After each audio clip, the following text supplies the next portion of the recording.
Alrighty, looks like we might be live and alive. Theoretically, metaphysically, metastically, fantastically. Let's go. Hello there, I am Professor Empty Keyboard. We are continuing and probably getting pretty close to the end because we only got about 3 more monsters, I think, to fight. We got a couple of the elders to do. We're getting to down to the end of it, and funny enough, I did a lot of farming off stage, you know, off screen, because that's kind of what you end up having to do a lot with this game. Is and that's something that I might bring up. Again, we'll bring up in the review and the retrospective. But an interesting kind of problem I see with this type of game is again it's eliminated a bit in the in wilds for good and evil, perhaps, but it is a game centered around hunting, and that's kind of its thing. It's not really a story game. Like the story, if you could just did the story straight through, not even speed running, but just you could access all the story campaign, and you just did only story, and you're using the Guardian gear, you could bang through this in like a couple hours without even speedrun tech, easily. Without even doing speedrunner tech or anything like that, just playing straight through normal kind of playstyle, you could easily bang through this in a remarkably short time. But it kind of puts it in this awkward thing to where you end up fighting and playing and feeling kind of off center as you're doing so, because it's just not really designed the way you think it should be. Now, you might be looking at my characters thinking they look quite a bit different. They do. Um, I was doing a event quest, which we'll do one time just to kind of show you guys what the event quest was.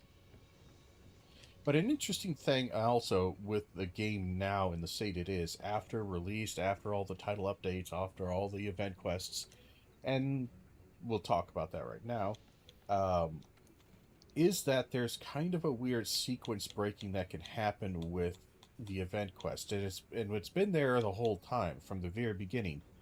Remember, we got to 4-star, which is our rank, and our mission was, oh, go hunt that Anjanath, that very first Anjanath in the low rank. The blue stars represent low rank. That mission was all the way back in low rank. There we are, 4 stars. We were 4 stars. We had to do this before we could do anything else. That was our story thing. But the second we also we unlocked that, we unlocked Timberland Troublemakers, which is an Anjanath. Now, it's kind of weird to have an event quest where you hunt a monster, and it's very again, it's just a normal hunt. There's no cutscenes, there's no nothing. It's just a hunt. But then you also have access to the story mode hunt of it, where it's like, oh, so you get a cutscene, and it's very cinematic and very dramatic of, oh, there's the Anjanath, and they give it that character and archetype of what the monster kind of is through that cutscene. But you can kind of undercut that by doing this Timberland Troublemakers quest, where you can hunt and farm easier Anjanaths, 2 of them, in a event quest, getting their materials plus a rare material for a fairly powerful hammer, as we talked about before, the pin cushion, and then you hunt that. And just like that, we can also do, there's a few quests here, like I've gotten locked up to 8-star here. So we got Rush of Blood. We've seen all of these monsters before, but then something like this, Code Red, which is a collab between, again, Capcom loves doing event quests, that are thematically kind of like a collaboration between Monster Hunter and other IPs that Capcom has access to. They did one for, in this case, Devil May Cry. I can't remember what game it was, but basically they have like a thematic thing to where you fight monsters that are somewhat similar to like Devil May Cry or something like this. In this case, it's all like fire-based monsters or kind of red monsters, and you fight them. You then get special tickets or special materials to forge the Dante armor, which is armor that looks like Dante from Devil May Cry, with its own skills or whatever. They do this a lot. There is a ton of collaborations. There's one for Resident Evil that has some unique mechanics in it.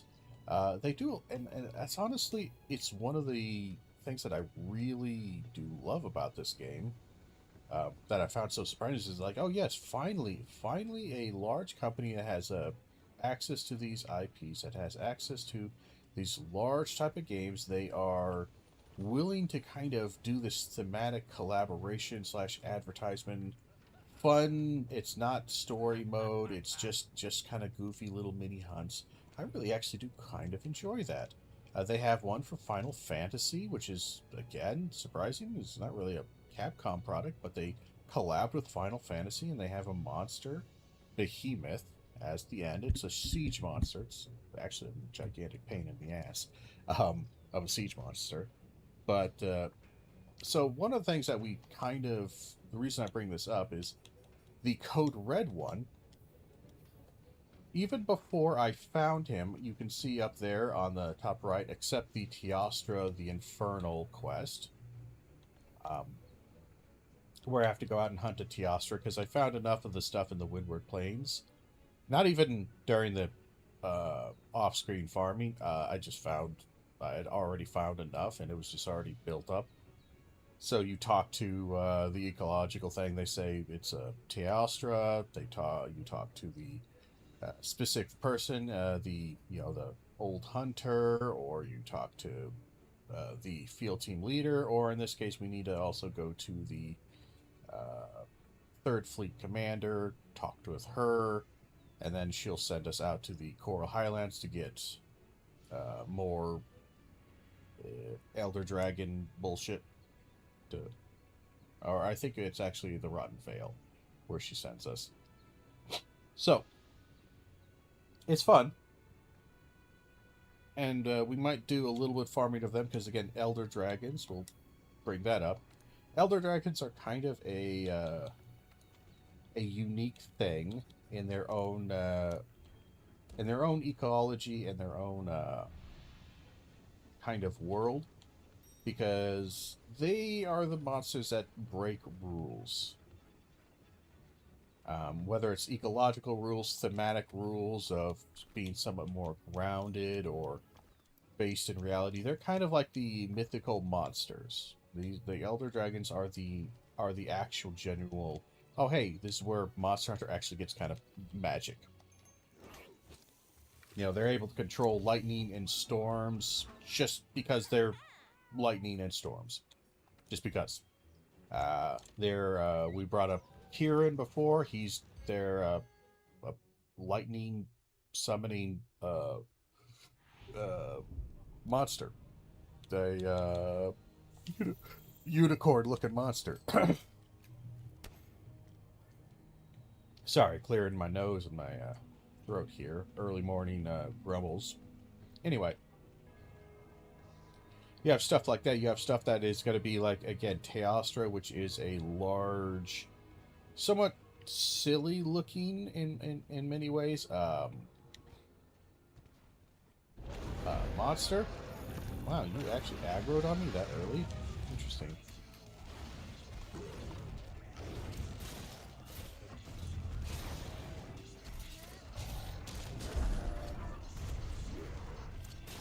Now, the big thing with this event quest is it's basically a gauntlet quest.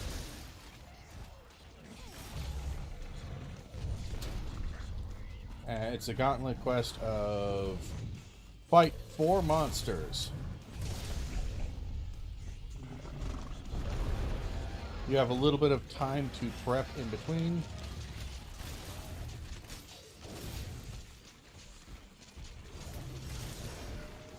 But not a ton.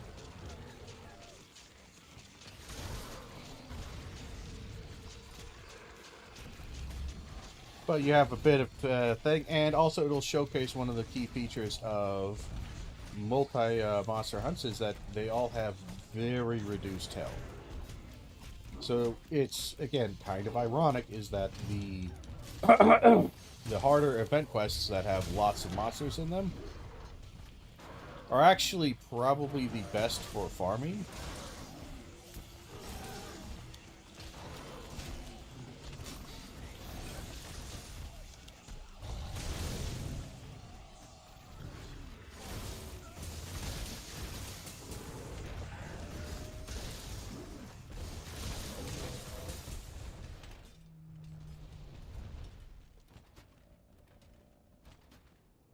This isn't exactly the best wake up, but it's decent enough.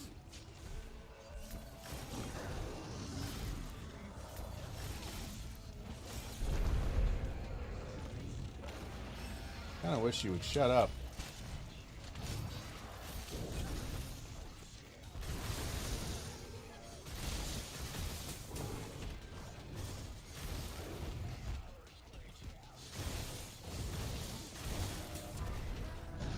There we go. See how quick that was? He has no life. We're going to pick up these shinies.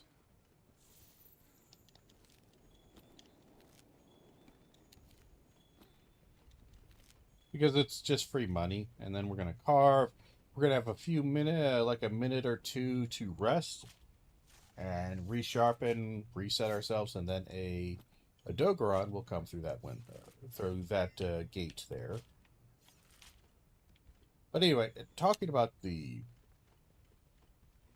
kind of the story event quests and whatnot, yeah, the Elder Dragons are an interesting concept of basically it's just where they're allowed to do some kind of semi-mystical realism. There's some ecological aspects to them, but it's less explaining how they are rather than what they represent and what they do. Especially when you get into what they call the Black Dragon series, which is a series of a minimal amount of Black Dragon classifications of Elder Dragons that are super powerful. They command, like, the elements, you know, crazy stuff like that. You know,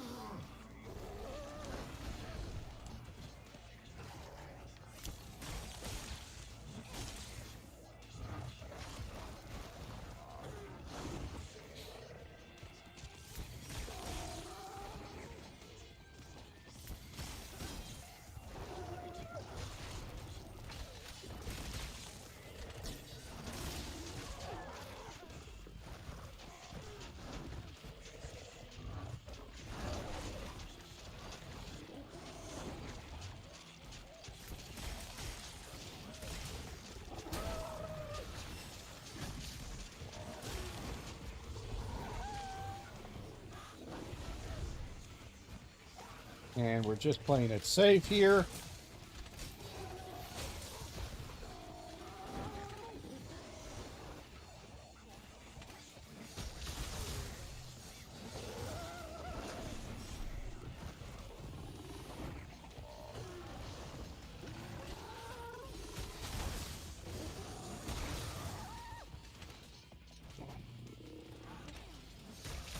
Just doing some damage here.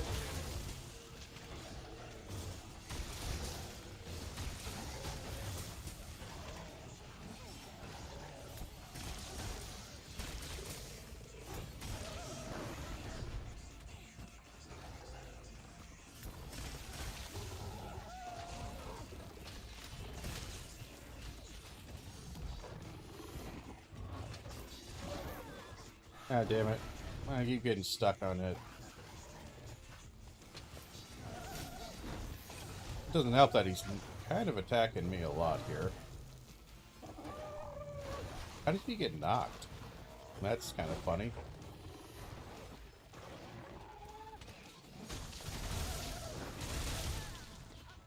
Would you calm your shit down, dude? God damn.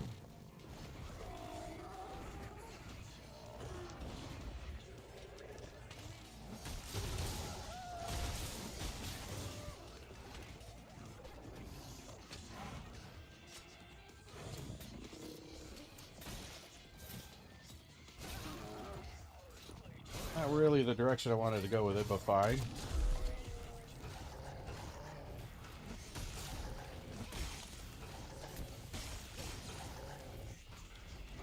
Nope, wasn't. I fell asleep at the wheel on that one. Genuinely fell asleep. I was just like not even paying attention to my combo. But yeah, it's one of the few areas to where they really can kind of break their rules, and in some ways I think it is a good thing. Sometimes I think it's a bad thing. I think mostly it's a good thing. It does allow them to kind of play around with stuff that they normally couldn't or shouldn't, or certainly couldn't. Because it's just like, well, how do you explain away something like a Teostra, which looks like a fuzzy reddish and orange like cat. It's a winged lion, big fluffy tail, or fluffy kind of ended tail. It just doesn't look like any. It looks like a mythical monster. It looks like a fantasy monster, which doesn't really have that kind of realism of why would this evolve to that? You know, why would we do that?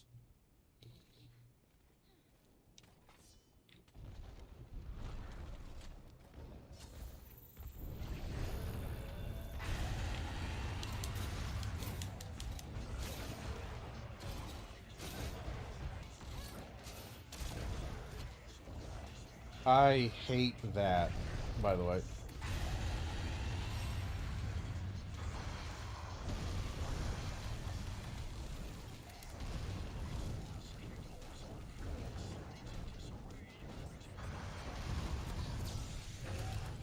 I get tired of him being in the air.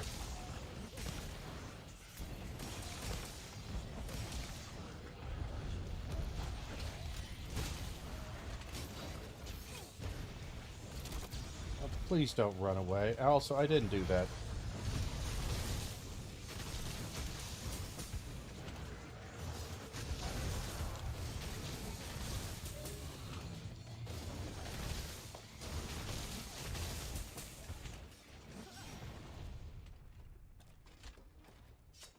I don't know if I can wall bonk him again. So instead... Nah, we're running out. Damn it, we did run out of it.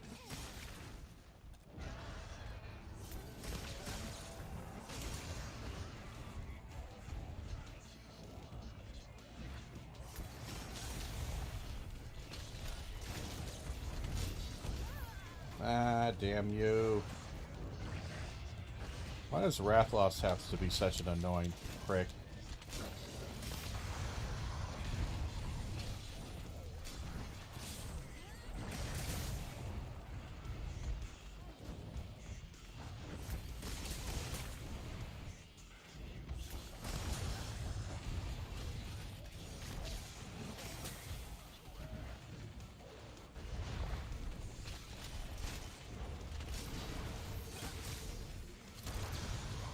Again, I'm not pressing that button. I'm actually not pressing that button, so I'm not even sure why it's activating here. Also, are you guys joined or not?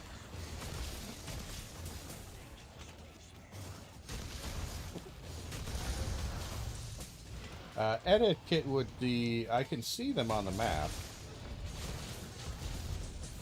So these assholes joined and decided they didn't want to fight. So they just increased this monster's health because it's now made it harder for me, just so they can be fucking pricks about it. Why? Why? I don't understand. Why? I don't understand this. I need somebody to fucking answer this to me. Keela, fucking asshole. You joined a while ago, and you've just been sitting here fucking around. What was this?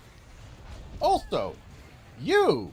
I know both of you joined up. I could literally see you. Get some fucking aggro. I am tired of getting runned about. You fucking pricks. God damn, this is... Okay. Okay. Alright. You guys. Can you... If the hunt was going fine, and then you joined up and ruined everything, get the... You know what? Get the fuck out of this. Get the fuck out of mine. I wish you could kick people. These people fucking suck.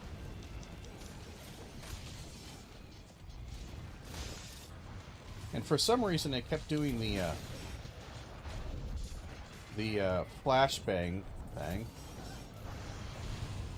So I have no fucking flashbangs, and of course they didn't bring any. At least they're kind of weakening, but god damn it, would you guys... Oh, do damage, do something.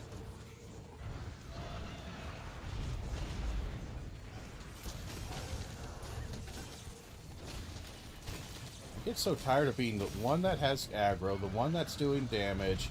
It's exhausting. You guys, especially you. How did I get the mount before you did? Insect glaive user. Very suspicious. Methinks that you're sandbagging this for some reason. I don't know why you would be. All of these monsters are actually easy up until Teostra, because they have so little life. Like, they have insanely small amounts of life. Well, that was actually really annoying. I should probably not even fire the SOS. I just kind of did it as reflex, because it's kind of what you're supposed to do with the with event quests, is that they are designed and scaled and just kind of orientated around multiplayer. But boy, that just was an immediate annoyance. They joined up just to make his life longer, because he immediately gets scaled to 4-player. So they all gain a bit of life. They lose a lot of life. Again, I'm not firing that. I'm not holding that down. So I'm not quite sure why that's happening.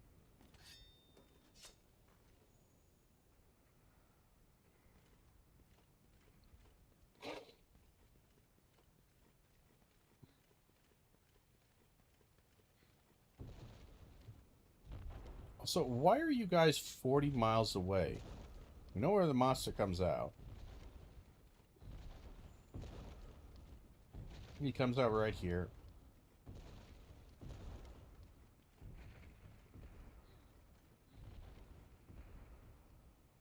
You guys joined in just to cause lag. You fucking pricks.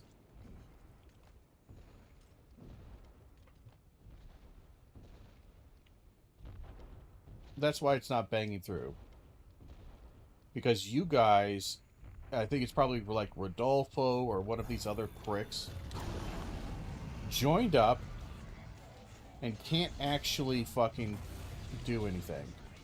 Oh, that's just fucking gonna piss me off. Because yeah, this is him. This is one of the Elder Dragons that we're actually supposed to fight. And again, we've sequence broke the game.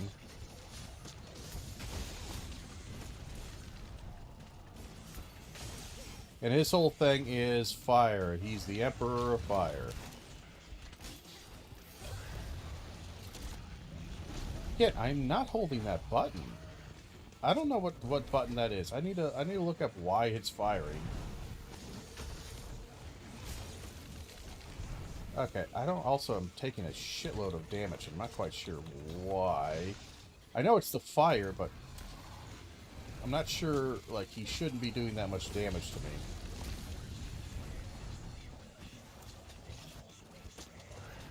But again, I think these guys joined and broke something in my game. God damn it. None of them have any of the anti-trip stuff. They're all gonna get blown up by this. Useless shits. Jose, you mind leaving my game, honestly, Jose? I don't want to be mean about this, but...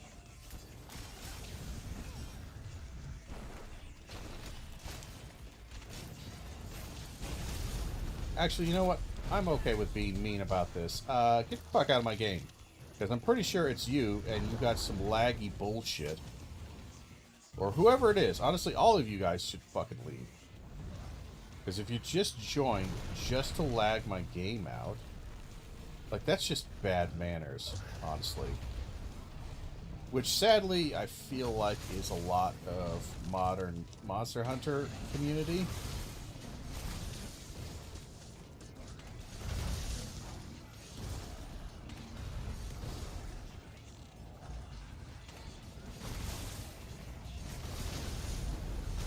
I'm sorry, did he lose the mount immediately?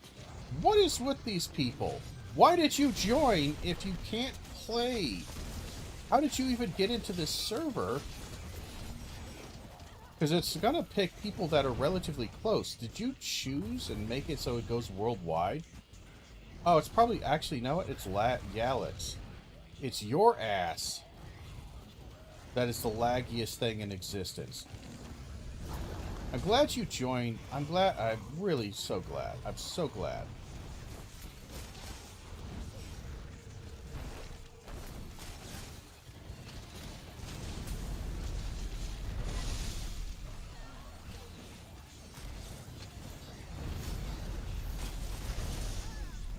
I sadly backed up into it. This is a nightmare. This is an absolute nightmare. Because, again, these laggy bitches can die and ruin this hunt. Because there's only... Why am I knocked? I haven't been hit that... I got hit twice. In, like, 10 minutes. Alright. I really wish I could kick people. I should be able to kick people. I think I can kick people. I might have to. Because you guys should have the goddamn common goddamn fucking sense to not be in this match here.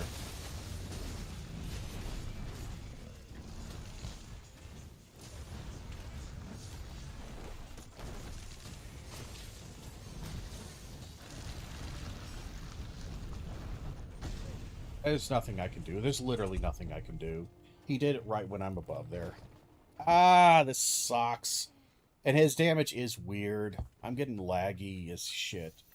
Because, again, these guys joined up from fucking Timbuktu and are absolutely skull-fucking my game right now.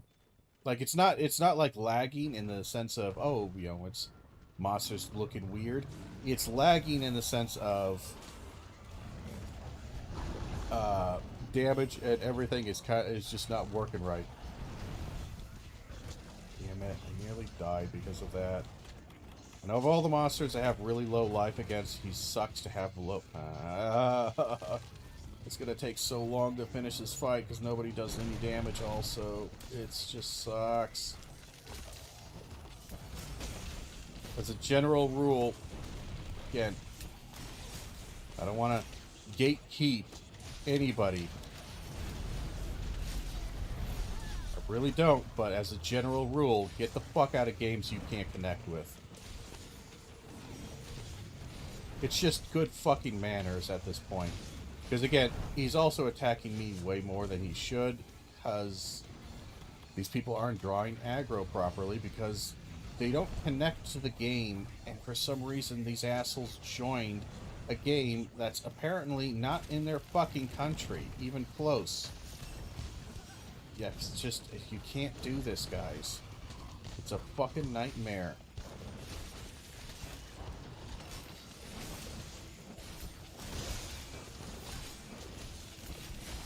We just gotta get through this. God damn you guys. This sucks. This sucks. This is miserable. He also has too much life. because he's not being properly damaged, because again, I don't think a lot of these guys are actually connected enough to do damage. Like it's not gonna be registering. So essentially, I get to fight a four person setup monster with the health I have, and that's it. That's just, this sucks. Thank God somebody could kind of do it. Jose and fucking you, Yalex, get the fuck out of this game. What are you doing here, dude? Why did you join? Why did you join something you know you can't connect with? I hate to be mean like this, but come on. You prick. That is such a prick thing to do. I don't go into European servers and try to join hunts in Europe.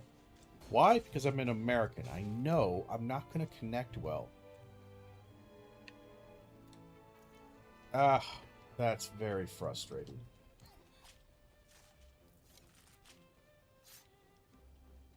That's very, very frustrating.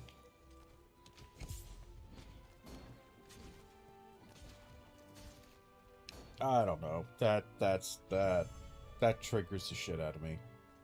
And it's one of the... It's just kind of thing you have to accept with online stuff. This isn't unique to Monster Hunter or anything else like that. But it is something that is very, very frustrating, to say the least. Part of the reason why I did this match again, even though I've completed it multiple times, is I am trying to get a Teostra Ruby. I don't think it's ever going to drop. I don't know if it can, actually. Like, I know it can, but, like, the amount of rewards you get from this, specifically from Teostra, the idea of you're getting a Teostra Ruby from it is, just a fool's hope. I've done this mission, this event off-screen probably 15, 20 times now. Feels like a lot. It's at least in the double digits. Somewhere deep into the double digits. Of like, 15, 20, that kind of lower area, but... Sorry, I might need to get some water here. Starting off on a grumpy morning, I'll be honest. I'm a bit, just grunt. I don't know why I'm grumpy. I'm glad I'm grumpy.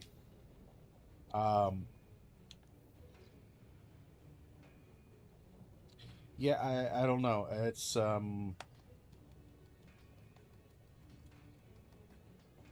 like my set. Again, if I could, the way to do this perfectly would be to do this one. And then also, I believe, this guy. Now, why? Well, it gets you a little bit of crit eye. Might as well. You still have full weakness exploit. Actually, now that I think about it, do I actually even need this guy? Because I still got full weakness exploit. Basically, it's just a slightly better. It just gets you an extra 5% crit eye. That's all that it's really going to give you. That's it. Because we have full weakness exploit, because we got 2 there. And we would have 2 here. So, you know what? We're going to stop. We don't need to farm out this. It would be nice to have it just as to kind of finish off the set. And it kind of makes you look a bit... makes you look kind of like an 80s... An 80s, like, villain from a cheesy, fantasy. Or some kind of road warrior, like Mad Max Road Warrior stuff. That's kind of goofy. But we can make do without it. It's just, the Rathalos one, we just have kind of a... Basically, doing this would trade out the useless, the useless jump master for a crit eye. That's all this would do. Instead of having jump master, you would have that crit eye there, and you'd be all set to go. But I'm not sure if we really need that.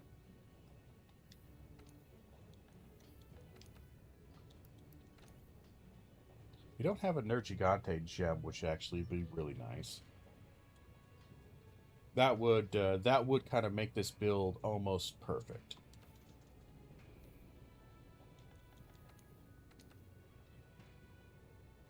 And actually, we do have an attack jewel we could have slotted in. I forgot about that. Completely forgot to put that back in.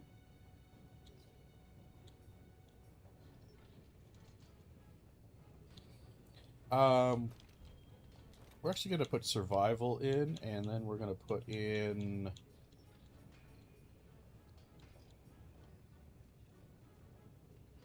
a bit more fire. Why not? And no suture. We don't need that. Palico Rally?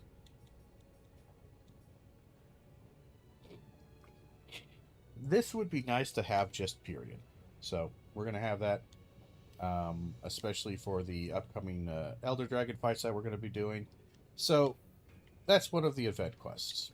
And for that event quest, you get a lot of Dante stuff. You also get this this charge blade here that I was just using, which is kind of Dante's Rebellion sword, modeled after that. It's pretty neat looking. I like it, and it's actually a very good. And that's also kind of a funny thing is, more often than not, the event weapons that you get access to, or like quite a few of them, are slightly overtuned for the level in which you get them. Not by a ton, but they are clearly, more often than not, very, very good. Very, very good. I think just for fun's sake, because I have used that actually quite a lot in the recent days. That's something. I should look at the heavy bow guns, because our heavy bow gun is still good. It's still workable, but it might be getting a little long in the tooth. If I'm being honest. Ah! We could get the next one. Again, kind of low damage. We could do Durn Gigante, maybe. And Durn Gigante looks like a spread shooter, isn't it? I can do spread 3, recoil 2. That's not bad.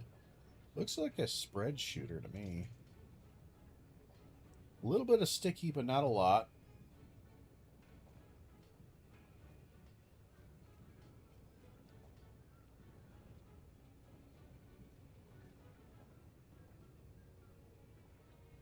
Average deviation, which is not as good as current deviation on that weapon. But it is got a lot more base attack. 15 more, which is quite a bit of a bump up. And again, you could do 330. This is how strong you could be doing towards the end here, just to get yourself into master rank. Is 330 damage. That's a shitload of damage, by the way. That's why we don't use defender gear. It is beyond overtuned. Specifically and deliberately, because it is meant to be overtuned. It's fine to do that. Boy, the recoil on those are terrible. On the Pierce, my word. Basically, you need to slot in a shitload of recoil down for that to be viable. You do have Teostra's stuff here, which is very cool. I'm pretty sure it's a sticky build. Yeah, it's kind of sticky. Pierce, it's not very good with. Spread, not very good with. It's okay on spread. I think the big thing for it is that it's mostly for blast stuff. So you get a bit of cluster, a bit of sticky, and also you get probably one of the cooler looking, I mean, it's a cannon. It's a straight up cannon. Like, we're not even messing about with the idea of it being a bow gun. It's a cannon.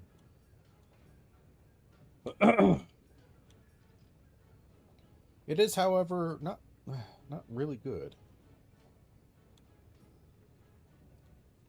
And the Dark Devourer, boy, that's rough. Again, it's Devil Joe stuff. It's got, it's kind of terrible, but you probably do sticky on it.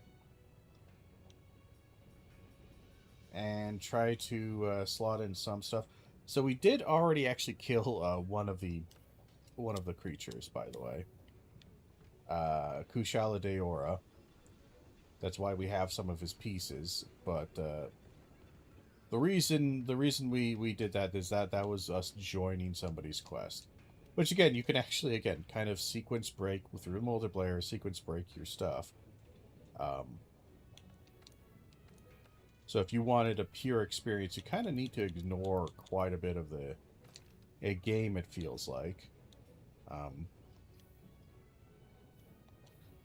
Just to, especially multiplayer. It's basically spoilers. It's spoiler city on multiplayer.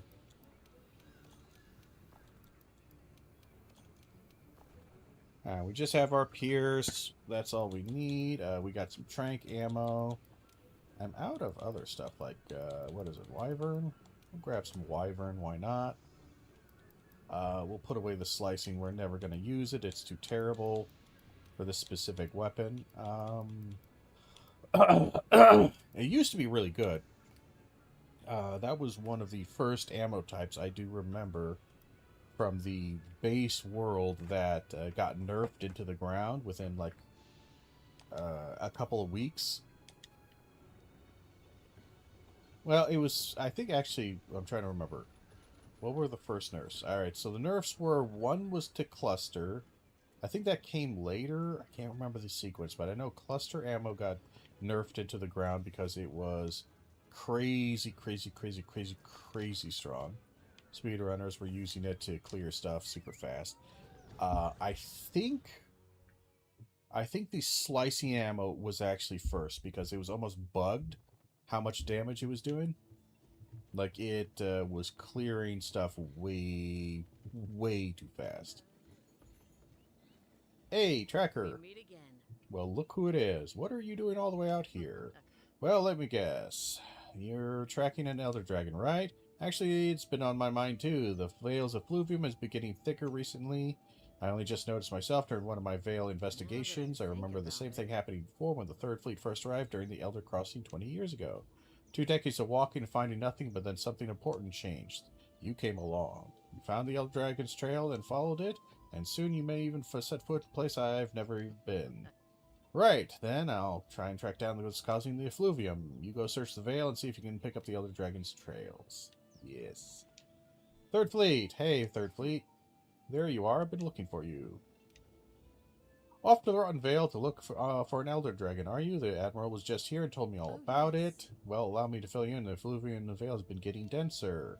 That one over there is the one who discovered it while she was out investigating. Thankfully, she alerted me to the anomaly at once. We've observed this phenomenon before, back when the Third Fleet and I first arrived. We determined that a monster must be lurking at the center of the effluvium. So chances are the Elder Dragon you're seeking is the one that's lurking in the effluvium.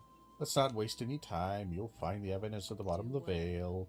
Once you've collected enough, report it to the Ecological Research Team. Alright, good. Yeah, we haven't found enough tracks in the Veil to immediately unlock that, but if we did, we would be asked to talk to the research people and then talk back to that lady.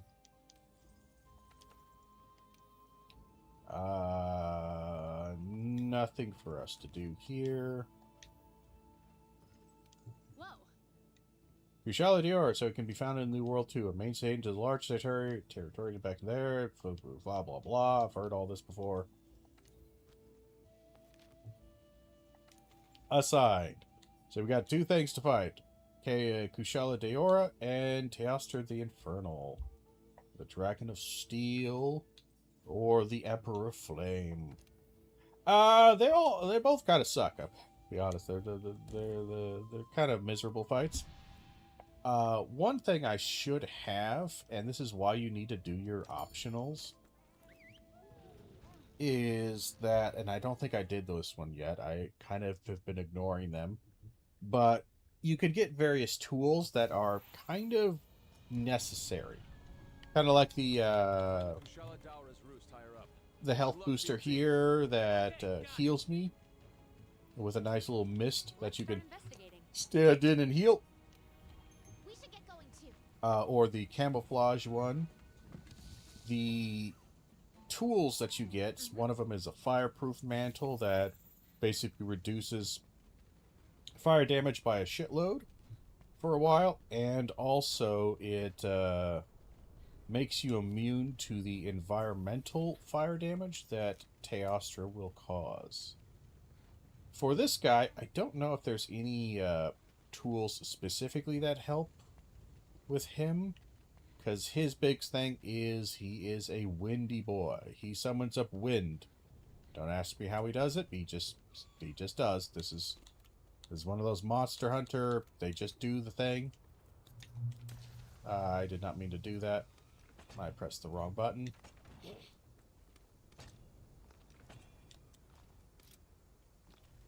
That's kind of annoying, but whatever. We're gonna fight old Kushala. So, things to know about Kushala that make your life slightly easier. It's not always easy to hit, but Kushala's head is very weak to stun. More so than other monsters. You can beat the shit out of him, knock him out of the air, do some pretty good stuff with it. It's also, I think, canonically and also just gameplays wise, it is super weak to poison.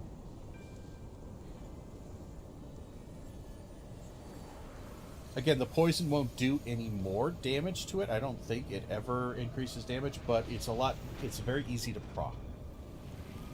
And you have here, again, Elder Dragon doing Elder Dragon shit. Summoning tornadoes that somehow keep working, and...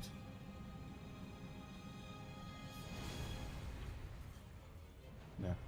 Okay, I'm not a huge fan of the Kushala Daor, I'll be honest. I don't hate him, but of the monsters, he's probably my least interested. There they go again. Always gotta be first. Y'all saw it coming. Watch that wind. I'm not sure why it pulled out my weapon. I'll be honest. It kind of shouldn't have, because I didn't do that. Are you always going to do the attack that I can't dodge? I'm getting a little pissed with this. Get wall bonked, goddammit. Well, that didn't work.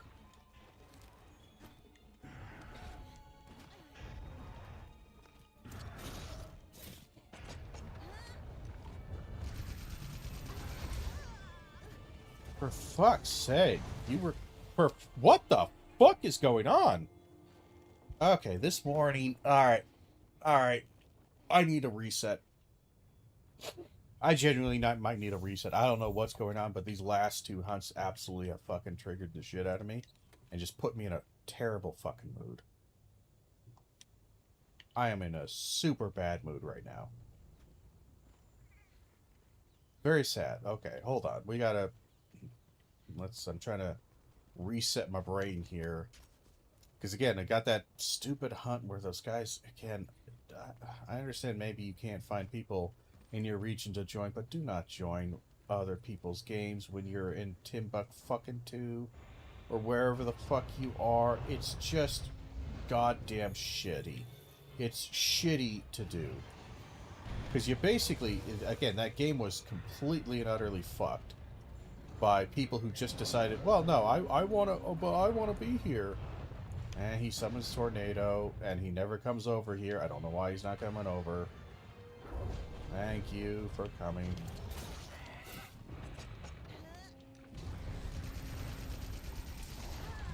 I hate that hits on his head. That shouldn't hit on his head. That's not a head attack. That shouldn't hit on his head. That should not hit on his head at all. Alright, we're just... I guess I'm just fucking this up. I don't know. It's Kushala Daora, and I feel like I have the worst luck with this fucking monster. Sadly, a lot of the late game monsters in Monster Hunter I always find are just the worst. It's not just that they're difficult. No, the difficult sucks to a certain degree. It's that they're difficult in a incredibly awful manner. Difficulty in Monster Hunter is one of its worst qualities, I feel like. I really miss my roar protection. I miss it so much. I should never... I should never have gotten rid of it. Because look at this. I don't know what you're roaring for. What are you roaring for?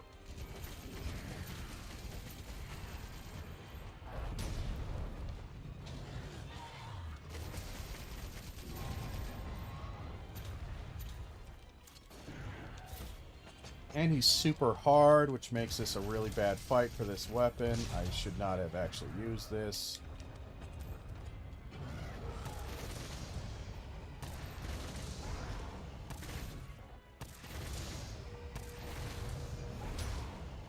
And again, he's only attacking me. Hey, look at that. He's still only oh my god, I don't understand. I don't understand what's going on. I swear the monster's broke. He finally attacked my buddy.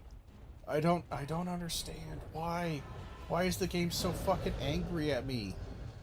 Why is it breaking? I don't understand. I've played this game for far too long. I don't understand why he's doing 80 attacks at me. He just shouldn't be doing that many attacks.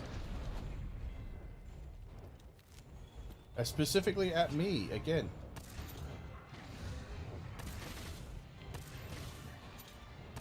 God, I hate this fucking monster. I also forgot, or I used up. Good God, why did that do so much? I'm gonna have to reset. My brain is so fucking frustrated right now. Like, I am beyond angry. I can't, I'm triggered. I'll freely admit, I'm triggered. Yep.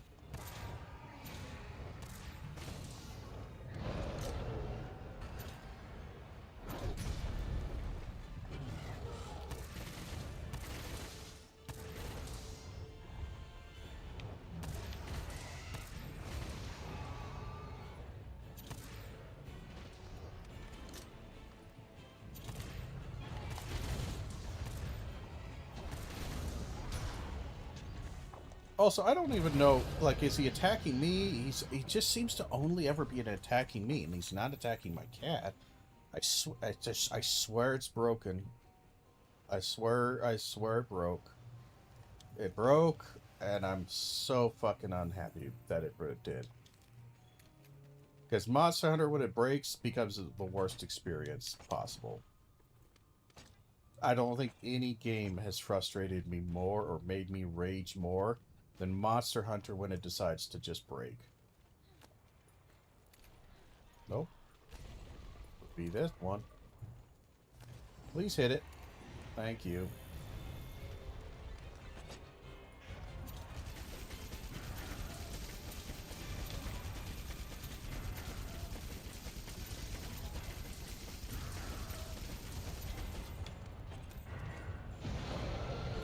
God damn it, I missed my roar protection.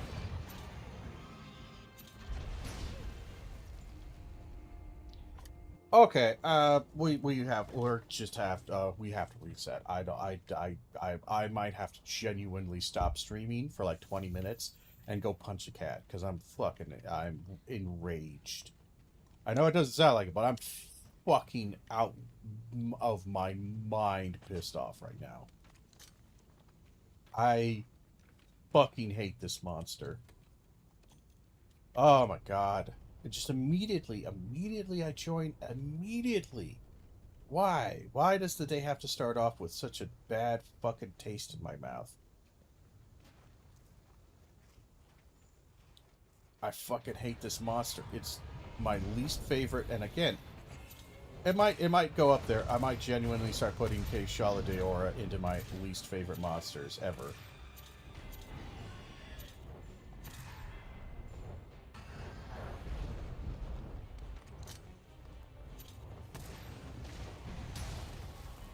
I don't know why he's doing so much fucking damage with his wind, I'll be honest.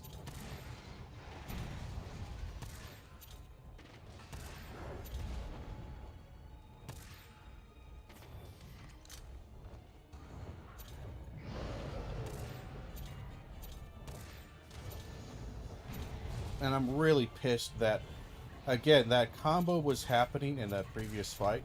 Where'd it go?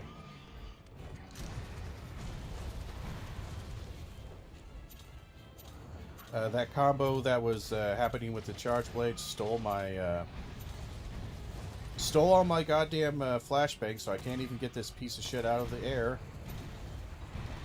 I can't even get him out.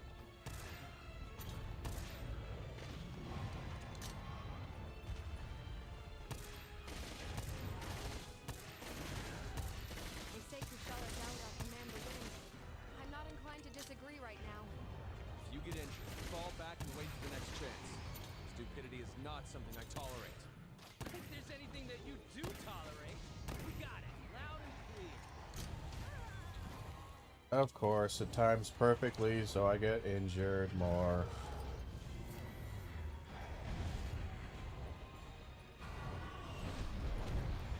I fucking hate this dude.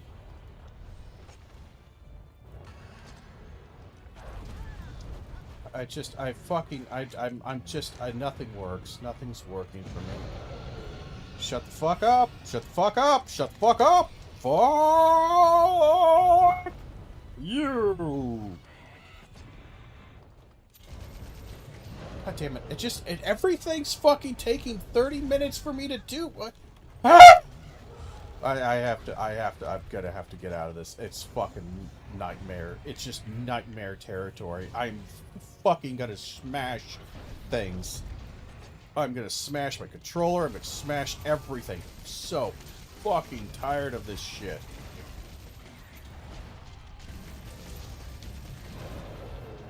God damn it. Stop roaring and then fucking freezing me in place for 30 minutes. Fucking Elder Dragons are the worst. They're just so fucking lame. Such a lame bullshit punk ass bitch thing. Oh my god. That's just the worst monster. It is the worst monster. I will accept no other substitute. Kushala is the worst. And oh hey, guess who's coming to Wilds? Because for some reason,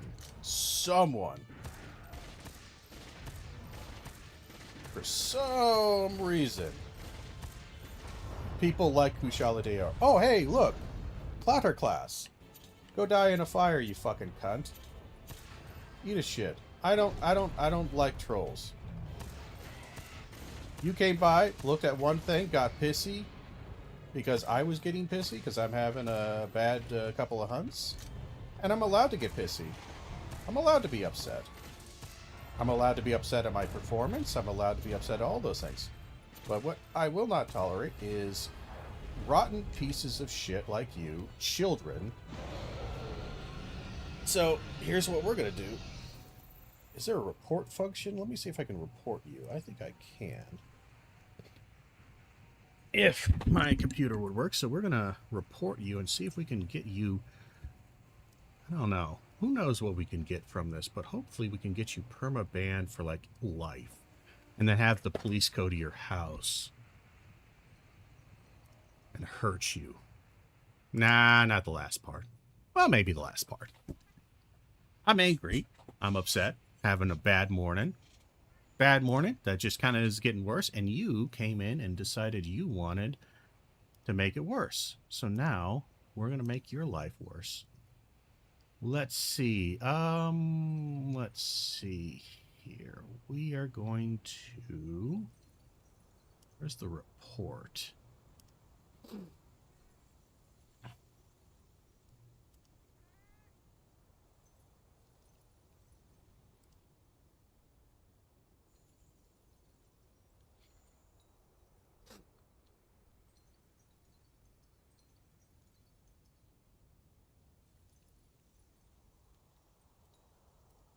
What should we call this? We'll call it that.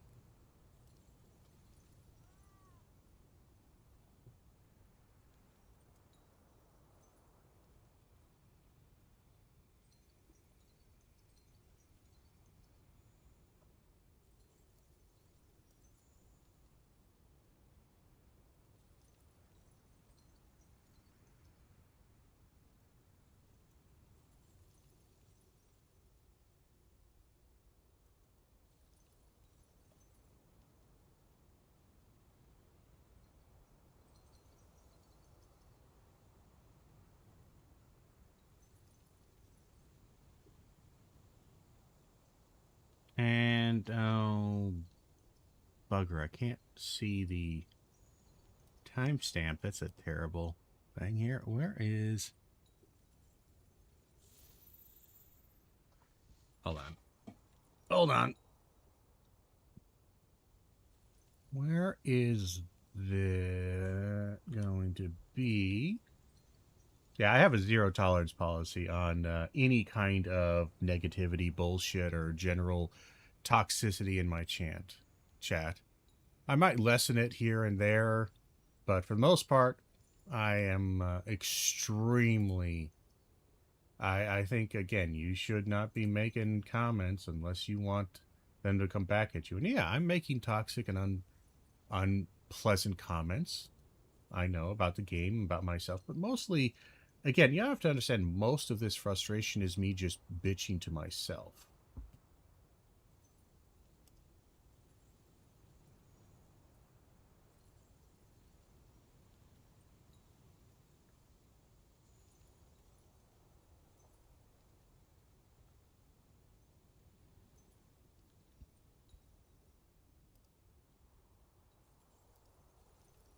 There we are. And get banned. Sorry, had to report a toxic chatter.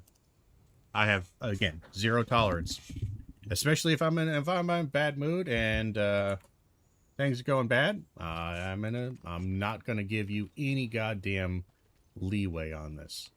I'm performing bad. I know I am, but also, again, is playing bad at a game really worthy of coming in just to say, hey, you're playing bad, go fuck yourself, ha ha ha ha, you're a piece of shit. Don't even bother replying, I'm not sticking around, I'm just came in here to tell you you're shitty and bad. Like, why? Why? Why did you come? Why did you do any of this? Why did you waste your time? Like, you're wasting a little bit of time and the bit of energy, the single bits of energy that were created to run this computer that you are currently at, and to send that message over time and space through all of the internet, just so you could just kind of troll somebody? What? Why? It's such a weird thing to do.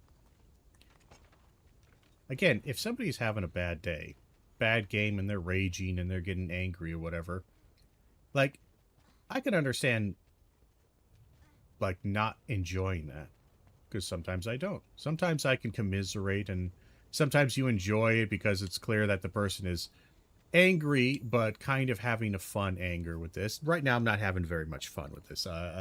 Kushala is like the worst. It's just an awful monster to fight. I always forget.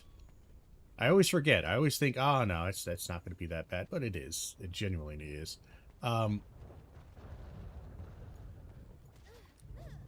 Mainly for that right there. Kushala is constantly putting out a wind effect that makes it impossible to approach. But, like, just in general, he's also really yelly. As you might have noticed, he's been yelling for 45 minutes, and I can't get him to stop yelling.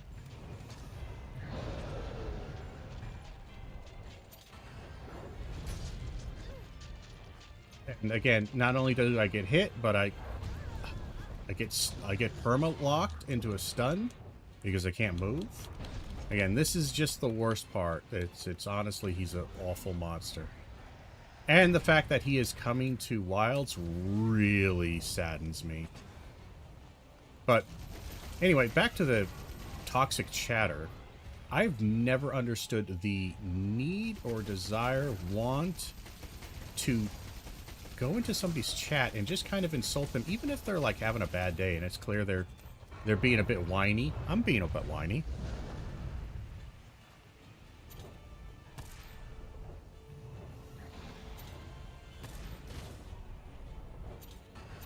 But I just don't understand. I don't understand going into a chat and being toxic. Like, why join? I just don't get it. I don't get it. I never will.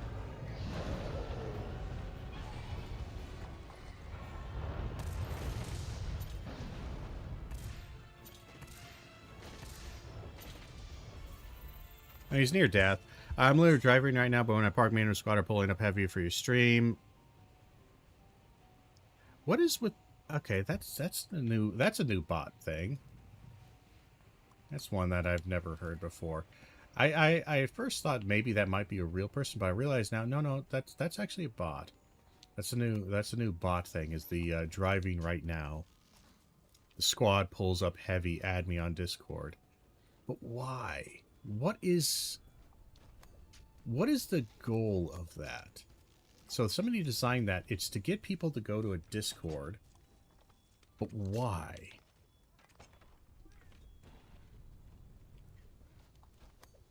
I guess just to get eyes. I'm trying to think of what product they're trying to sell and or gain effort on. That they're paying to create these bots to do this.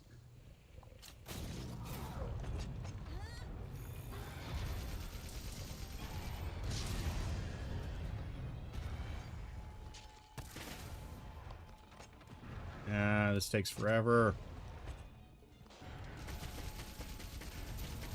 I wish there was like a speed reload. There isn't really, but I kind of wish there was.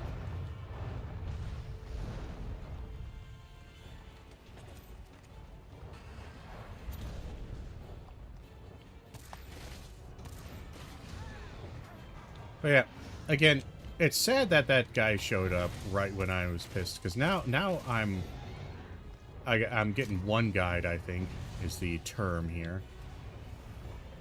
I literally just want to move, by the way. But sadly, I can't move because I can't climb these things.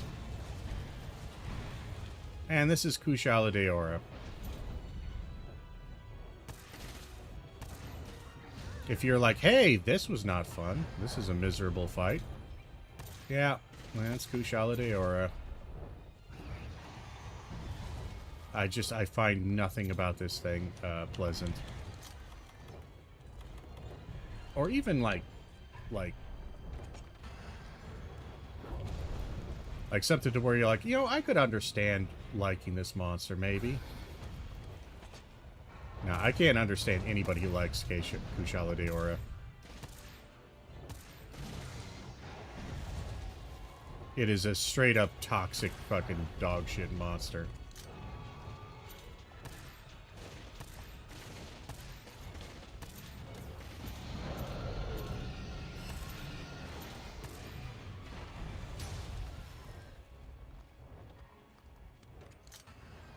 I wish I could see something, but I can't.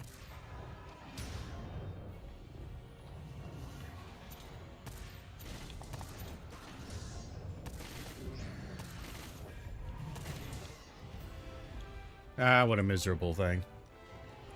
Anyway, yeah, I don't understand that. And again, if people have a problem with, like, I know some people have a weird thing, like, oh, you shouldn't ban or report people. That wasn't that bad of a message. That wasn't terrible. Yeah, but why? That's the big thing, is that for me, small things matter.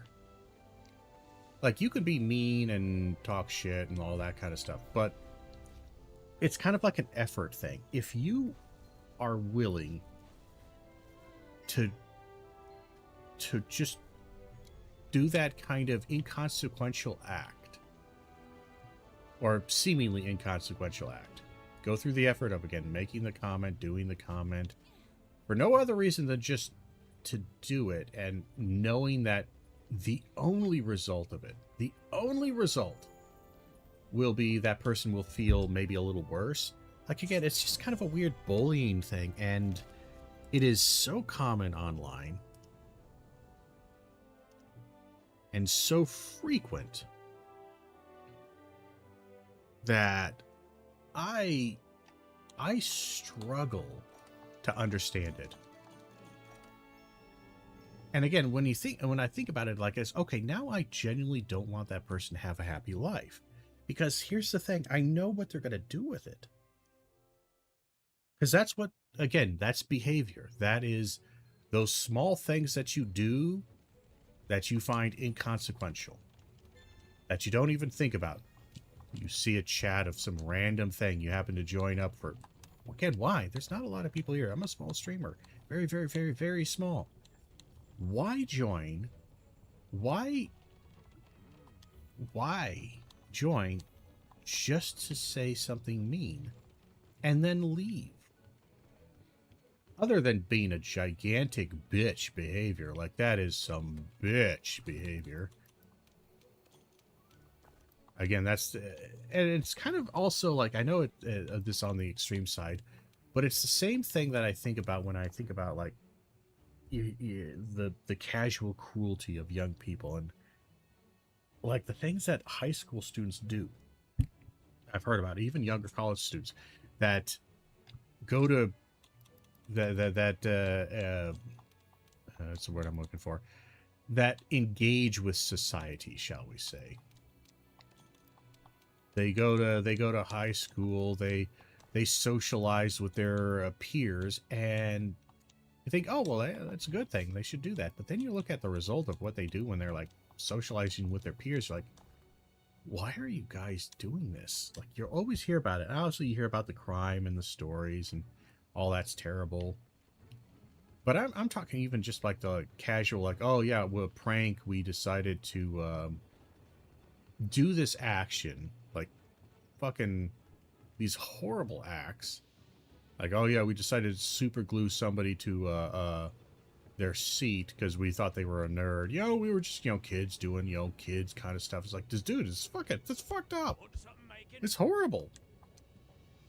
That's just, again, I have mean thoughts and I have mean words and I have mean things, but I just think like I gain nothing by doing this other than that quick, ugly pleasure of, haha, I made somebody's life worse. But it's just like, I just don't want to make somebody's life worse because that just increases the total net negativity of existence. And it's already really high. The negativity of the world is already out the goddamn window, insanely high. Why? What possible reason could I have for that? It's just such a strange thing. It's such a strange thing. I should actually get this.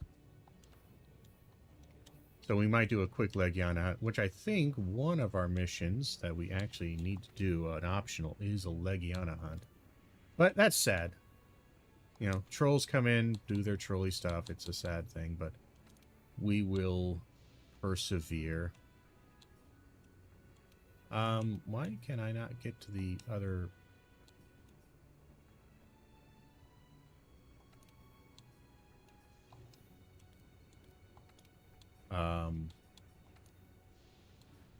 Okay, there we go. For some reason, my brain completely... I thought you chose the camp before you selected the party members. For some reason, my brain... I'm discombobulated. So here's what we do. We got that mission signed up, ready to go. We're going to eat real fast here. And I'm going to go get a drink of water real quick.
All right, we're back. Sorry, mic was muted for a second. Anyway, we're not going to waste our time thinking about these previous hunts. I got myself some water. I think that's actually kind of part of the reason why I was grumpy. I think I'm dehydrated. It is very hot where I am. So that kind of... All of a sudden, like, I stood up. That's what it is. Like, I stood up, like, all right, I'm going to go get some water, whatever. I stood up, and I was like, wow. I feel kind of discombobulated. Kind of a little, not quite dizzy, but kind of just like, oh, I feel terrible. I think I'm dehydrated. That's actually kind of why I'm super, super grumpy. I woke up this morning, like, okay, I'm gonna be positive. We're doing a stream. Nothing to be angry about. Had a bad hunt. Had 2 bad hunts in a row so far. But it's nothing that should really be sending me up to the sky. But man, I'm just sent to the sky. I don't know, I think I'm dehydrated. That's all I'm gonna make. I think I'm dehydrated. I'm pretty dehydrated here. I should probably. I'm gonna take a minute here.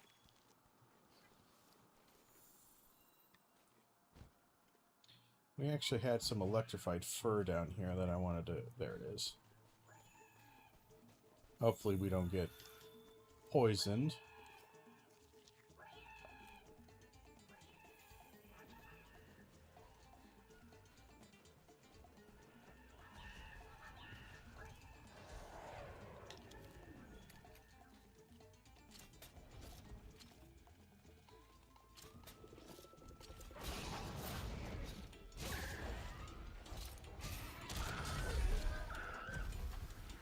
Alright. Jump onto this guy.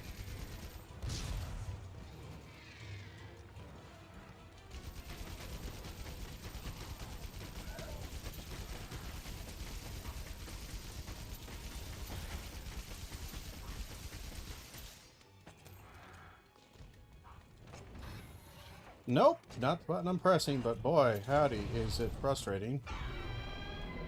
Boy, I miss earplugs, I'll be honest.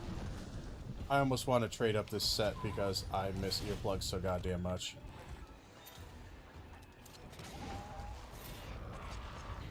Why pick that? Why pick that move?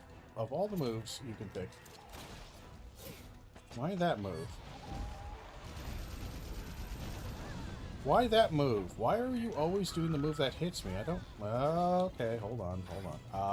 I'm still in a bad mood, so this is a terrible thing to be happening right now, because it just makes my blood pressure rise. But we're drinking water, so hopefully the dehydration will go away. It is a pity because I am fighting, again, probably my second least favorite monster? I don't know. It's pretty high. It's high up on the fucking list.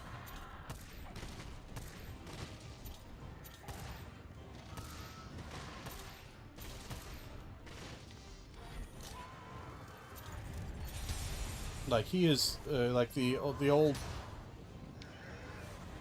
This little piece of shit is very high up on my list of get fucked monsters. Like, he is super high up out there.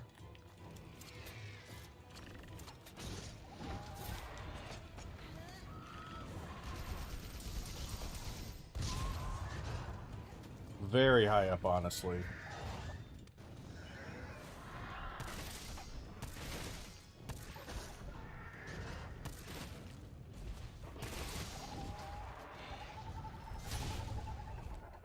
He is attacking a lot here.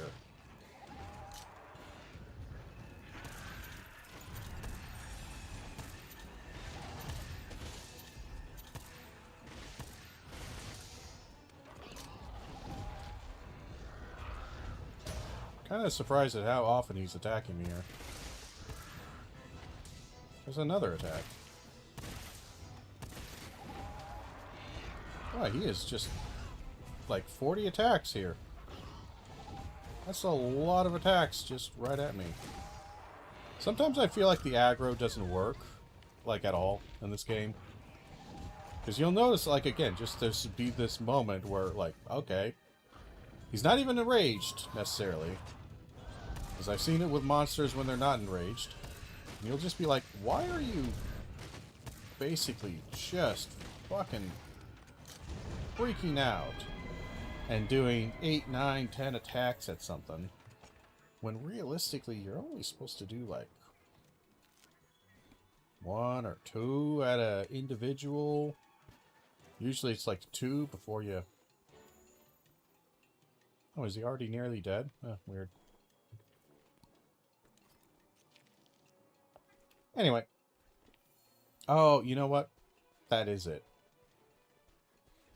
That, or at least this is my theory, is that I think when you are damaging a monster so fast, their AI breaks. It's not just with the skull, but we've talked about that before. But I think the AI will break a little bit because they will prioritize, I think, damage towards, again, they alternate between targets, so they'll target you or the cat, you, cat, you, cat.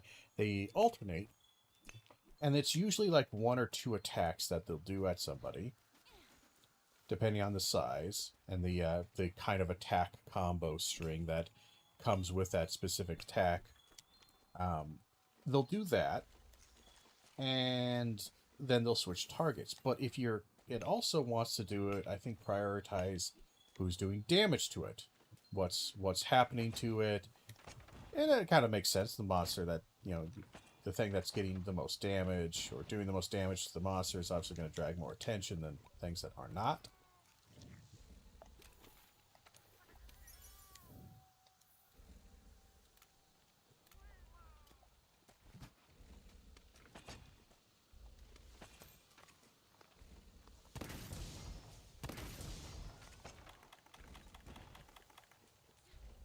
But I think when you do that much damage to a thing so fast that it skips past, like, it wants to leave. Like, normally you'll do a certain amount of damage to a monster, it'll then enrage, stay in that area for a bit, then leave to a secondary area. You go there, you fight it, do some more damage, and maybe then it starts limping and it goes back home. Or it goes to a third area. Then you do more damage to it, and eventually it'll want to, you know, do the, oh, I'm going to limp and go home. And go to sleep. And I think when you do so much damage to a monster so fast, it constantly is resetting its aggro, and it'll always reset back to you. And it almost like it's a buildup of it. I don't know how to explain it other than, like, basically you put in a queue, in the brain queue of the AI. There's a queue of attacks and or changes that it needs or wants to make. And it gets reset whenever it hits certain damage thresholds, pain, flinches, blah, blah, blah.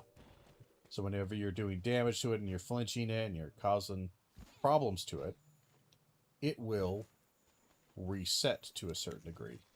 And then it'll, like, all those build up, all that build up will finally get unleashed.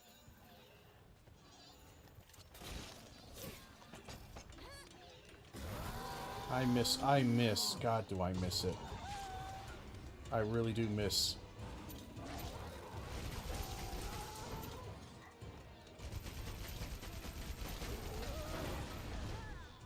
I feel like I stopped firing enough for,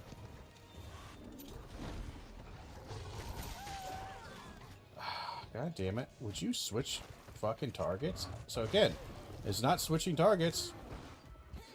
I don't know why it doesn't switch targets, but it's not switching targets. Should have switched a while ago. Oh, god damn it. I'm bleeding.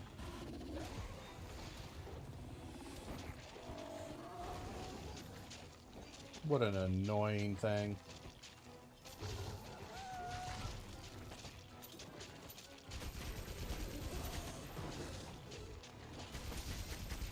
He's behaving weird. All of these monsters have been behaving weird.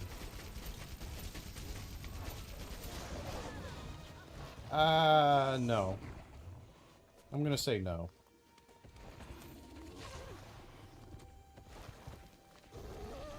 Dude, he is doing weirdest fucking combos.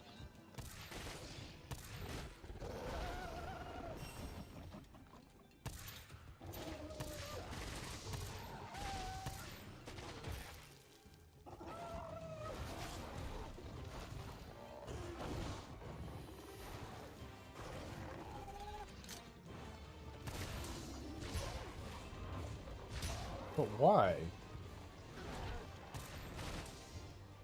Oh. Hi, Devil Joe.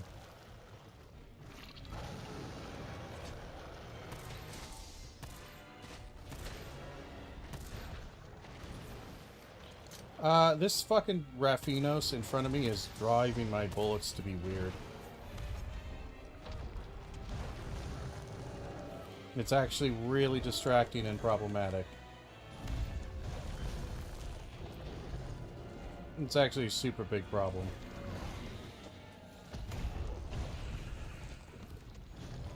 So this is the life of Devil Joe and a Dogoran.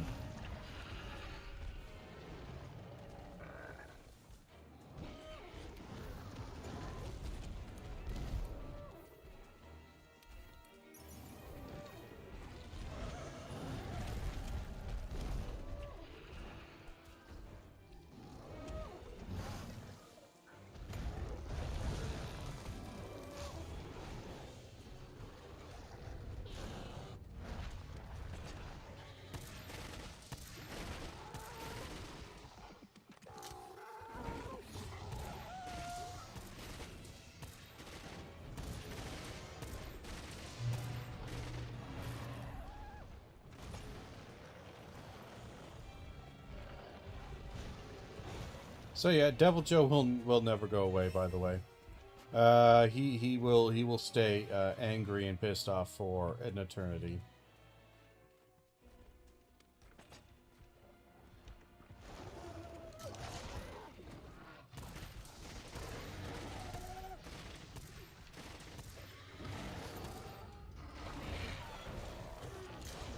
Interesting, you got flashed, but then didn't get flashed. Also, he's getting knocked over. I'm not quite sure what's knocking him over.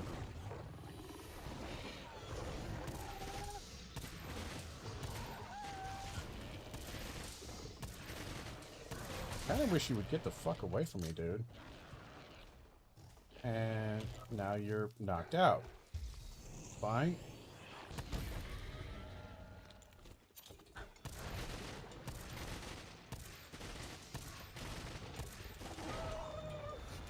Kind of hard to maintain critical distance.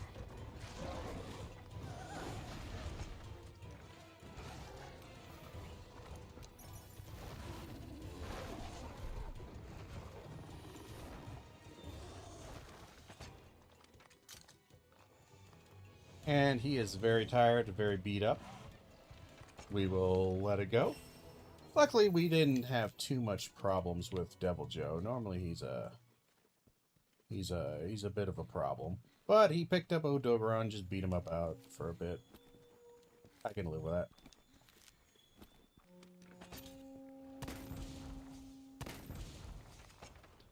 Do that. We'll do a quick capture.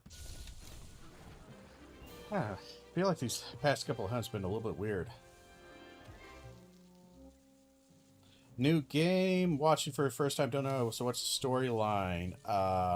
It's a Monster Hunter game, so storyline is essentially you are a hunter for a specific guild, going to a new world, adventure, finding new monsters.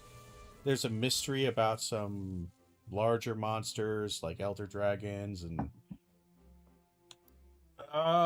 we're kind of deep into the story at this point, so kind of hard to cover a lot of the ground, but essentially you came here chasing and wanting to research the elder crossing of these elder dragons, elder beasts, these very powerful strange monsters that seem to be crossing to this new world, and you are chasing after them along with a bunch of other hunters and people, and shenanigans happen.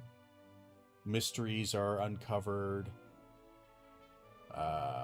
Discover that the monsters are coming here to either die or to spring up new life. You're here, you're fighting them. More shenanigans. Nothing too fancy. Again, the story of Monster Hunter is not the focus of the game. It's a fine enough story, I guess. It's serviceable, I would say, but the primary kind of like thing of Monster Hunter is the monster hunting.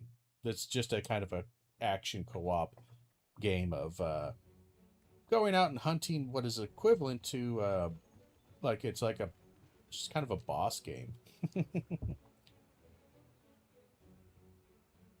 And we just did a little nice little side mission.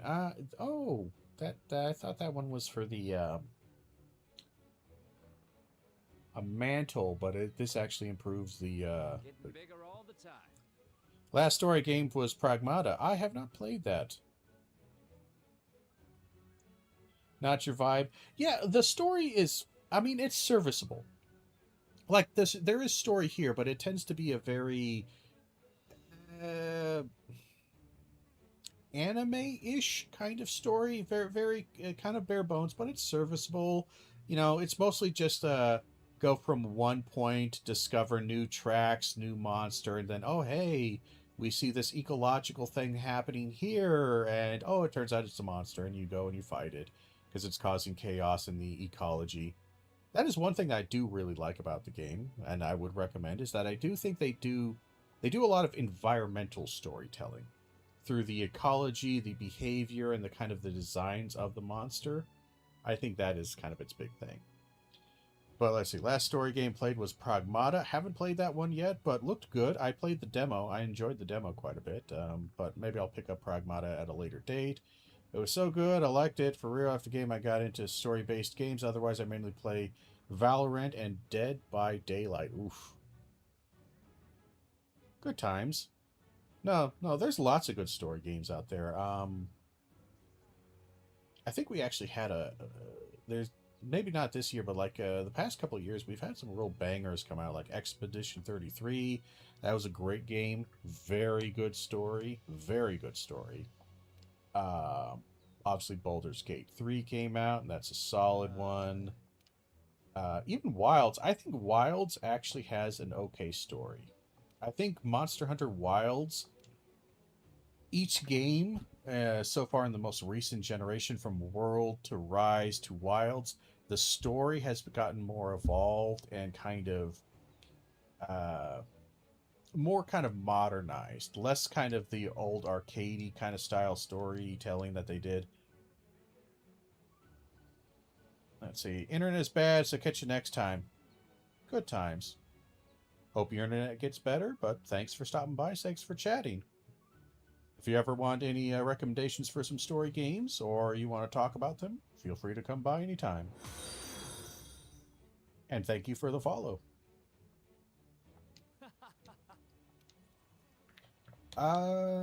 So that actually, I thought that was a mantle, I'll be honest. I don't think it is not a mantle, obviously. But I thought it was a mantle, a new little thing from me, but it isn't. But that's fine. That's fine. We got the box up to 3. That helps quite a bit with our bare bones farming. What do you want to talk to me about? Not bad. You're an incredible hunter. You advanced our study of Kushala Daora. Oh, yes, of course. We completed the story for Kushala Daora hunt and made sure everyone in Astera will be safe. How do you do it? Where do you get your strength? It's beyond me, I'll tell you that. Anyway, fine work with dealing with the Kushala Daora. And of course, thank you for keeping everyone safe. Well, thank you. It's nice to be appreciated. While we're down here, let me check my bounties.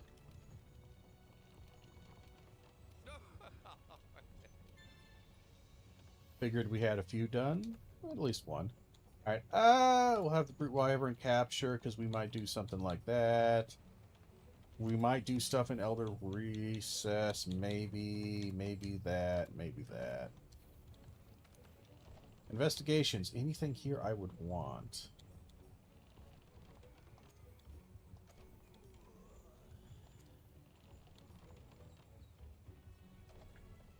We're grabbing a couple of those for farming purposes. It's better to farm on investigations if possible, because they have additional extra rewards. They have some constraints on them. Sometimes you can only have max 2 players instead of 4 players. Sometimes it's a time limit. Other stuff like that. But usually, for farming purposes, you really want to try to do the investigations. The only problem is that sometimes you just don't get good investigations for the monster you want to farm. So then you got to do the basic ones. We will... Damn, we do need a Legiana gem. That's going to be a bit rough to get. But I think we can get it without too much trouble. What's our items looking like? Oh, we're fine.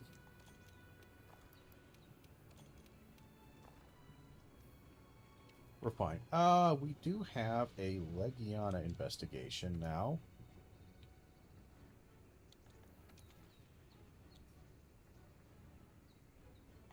Which we will do. And I'm going to bring some flashbangs, because I keep forgetting to grab some flashbangs, and I'm going to grab some, because good lord does he like to stay in the air. He likes to stay in the air.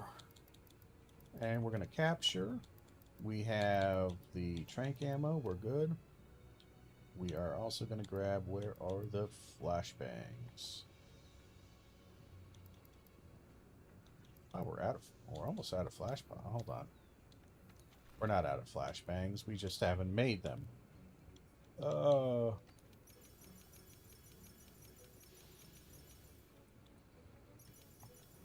That'll work.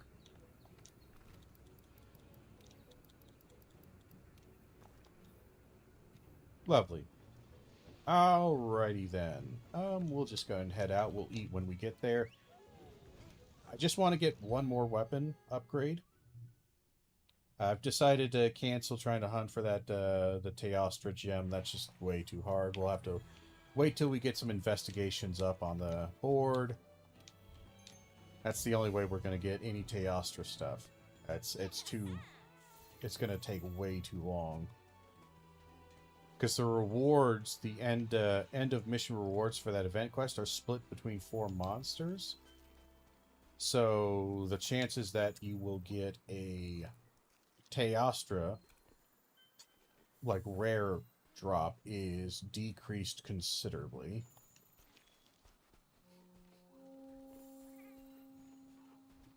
Now, we do have Kieran stuff here, and I do want to find Kieran. I probably won't do high rank Kieran, even though we do have the Kieran. God damn it! I really don't want these guys to hit me. Oh, that's a problem.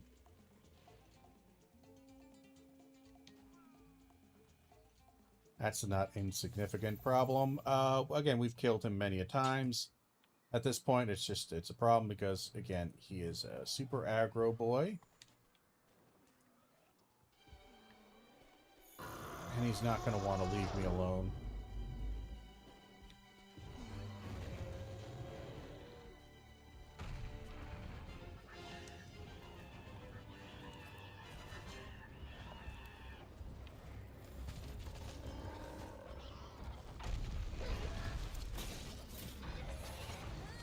We might get this.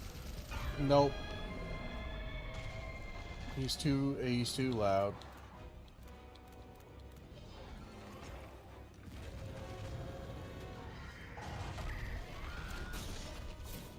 Maybe. God, it just takes so long to finish this off. Big problem is that, again, Basil Geese will not leave me alone, by the way. He won't leave. He will hang out here until the end of days. On the plus side, he will mess up this Legiana something fierce. Well, we're having a real hard time getting a good...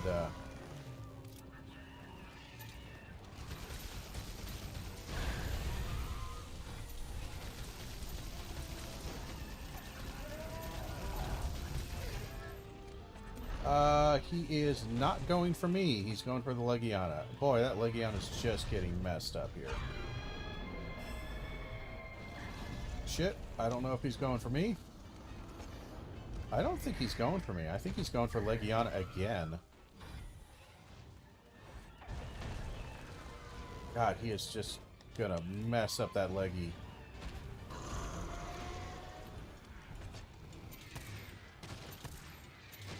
And then Leggy gets put asleep. Oh, you're having a bad day, Leggy. Oh my god. Oh my god. Oh god. Oh, he's raining shit on me. And he hit Legiana with him.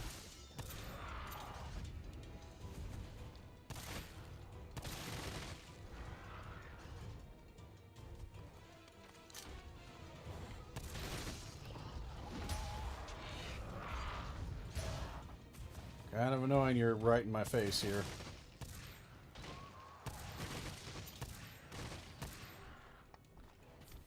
God damn, the reload always is coming up at the like the worst possible point.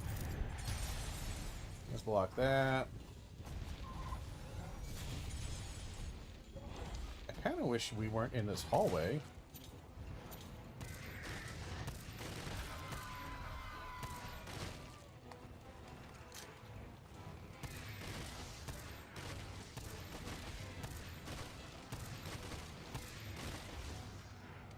Not the best damage, but kind of hard to get a good angle on him.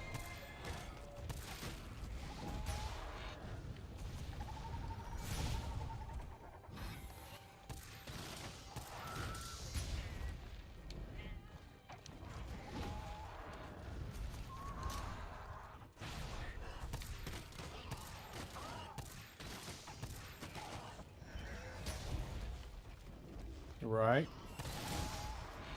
Kind of wish you would piss off for a second.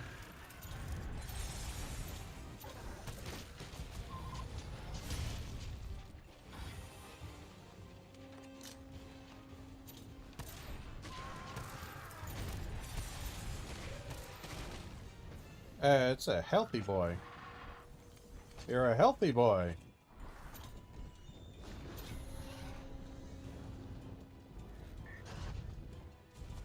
Not quite sure where he was going with that.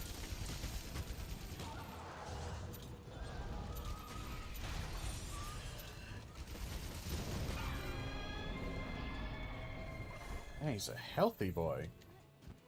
I suppose he is a solo hunt rather than a dual hunt, so that means that he's going to have a lot more health. Just felt kind of like a healthy boy here. He really should not go down there with that basil geese. That basil geese is just going to keep beating the shit out of him. He really shouldn't be here.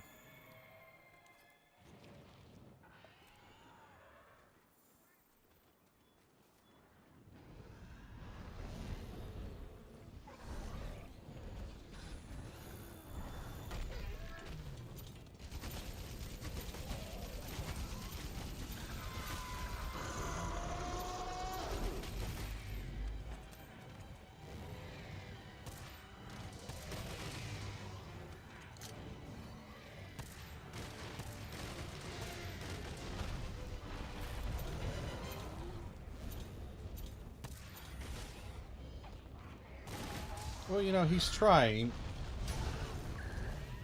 But he is just going to get his ass wrecked by basil geese. Like, it's not even a close contest here. Basil geese wrecks Legiana. Why am I... Well, nope, stop. I want you to stop. Kind of in an awkward place here.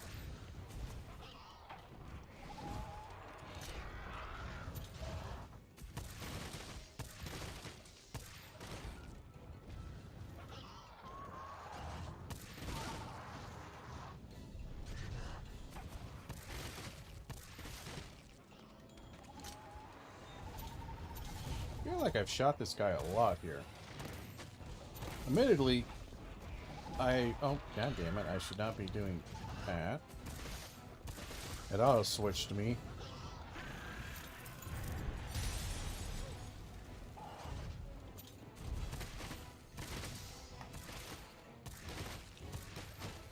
God damn, he is healthy.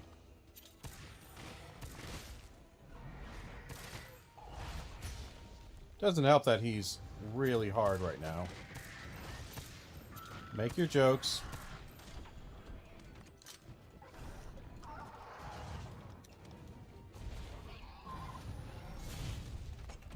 Come on, put it in. Recognize the button input.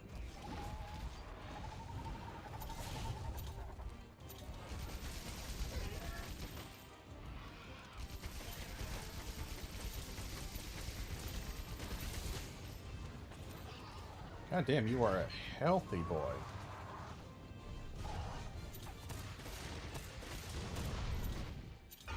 You're a healthy boy.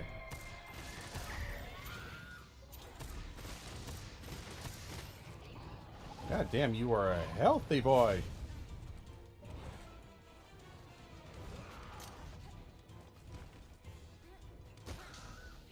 Good God.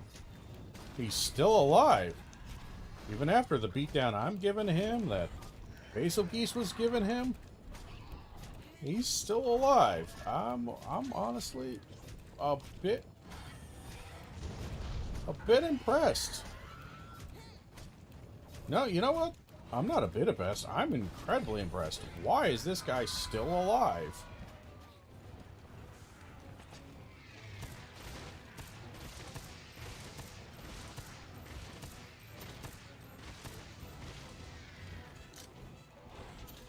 Still alive, still not limping.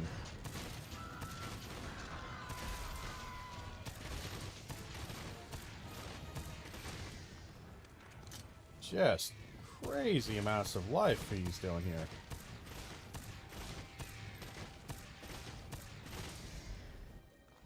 Good Lord. You took so much ammo to kill. My boy. My boy. My word. That was a lot. He took a lot. He took tons of level 3. A lot of level 2. A couple of wyvern charges. And he was getting his ass handed to him by Basil Geese. You are a weirdly healthy little Legiana there. I mean, good on you, I guess. But good Lord, that's just a lot of death I was handing out, and not a lot of death coming back.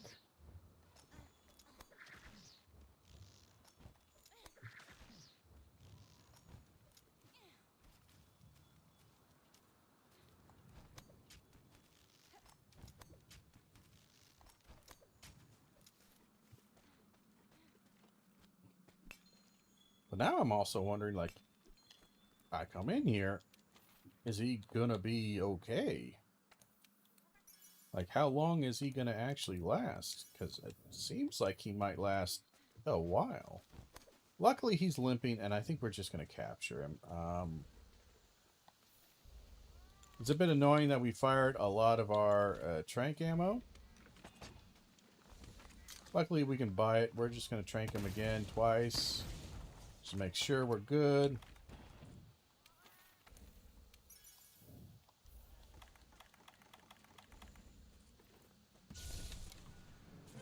My word.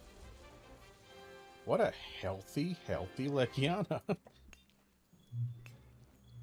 Again, I think it might have been, again, I wasn't softening nearly as much as I need to, because, again, this is a weapon type, especially Pierce, that kind of, it doesn't just benefit, it is almost a necessity to wound and soften parts. If you don't do that, your damage basically is cut in like half at best. But hey, we got our Legiana gem. I just saw that. And we got a pep jewel and a stealth. Those are all terrible. Well, the Pep Jewel, there's like a couple monsters that you can use it on. It's not very good. Basically, it just makes you immune to sleep, which with certain monsters that is super useful. But like, I think it's like only like one. I'm trying to think of what has sleep. I think it's just Nightshade Palumu. But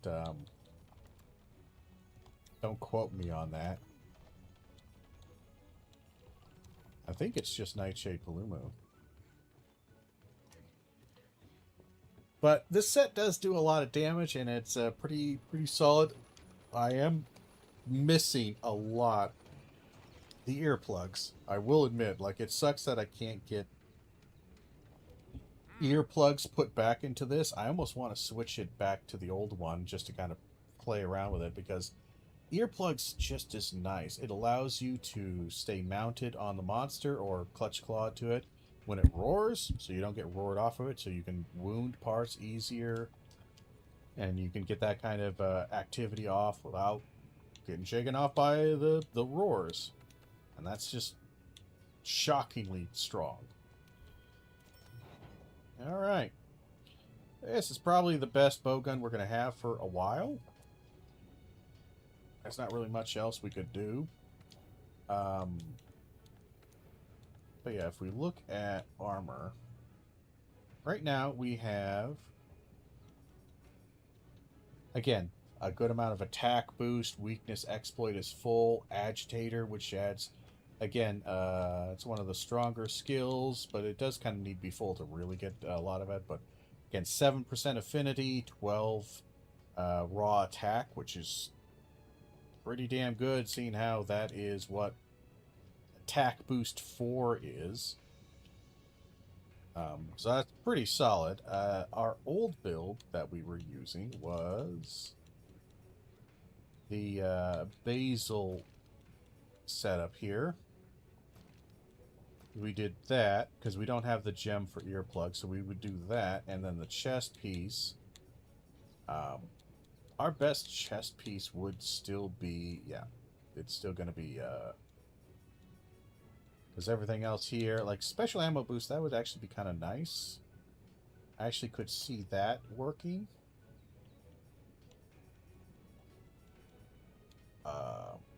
I could see it.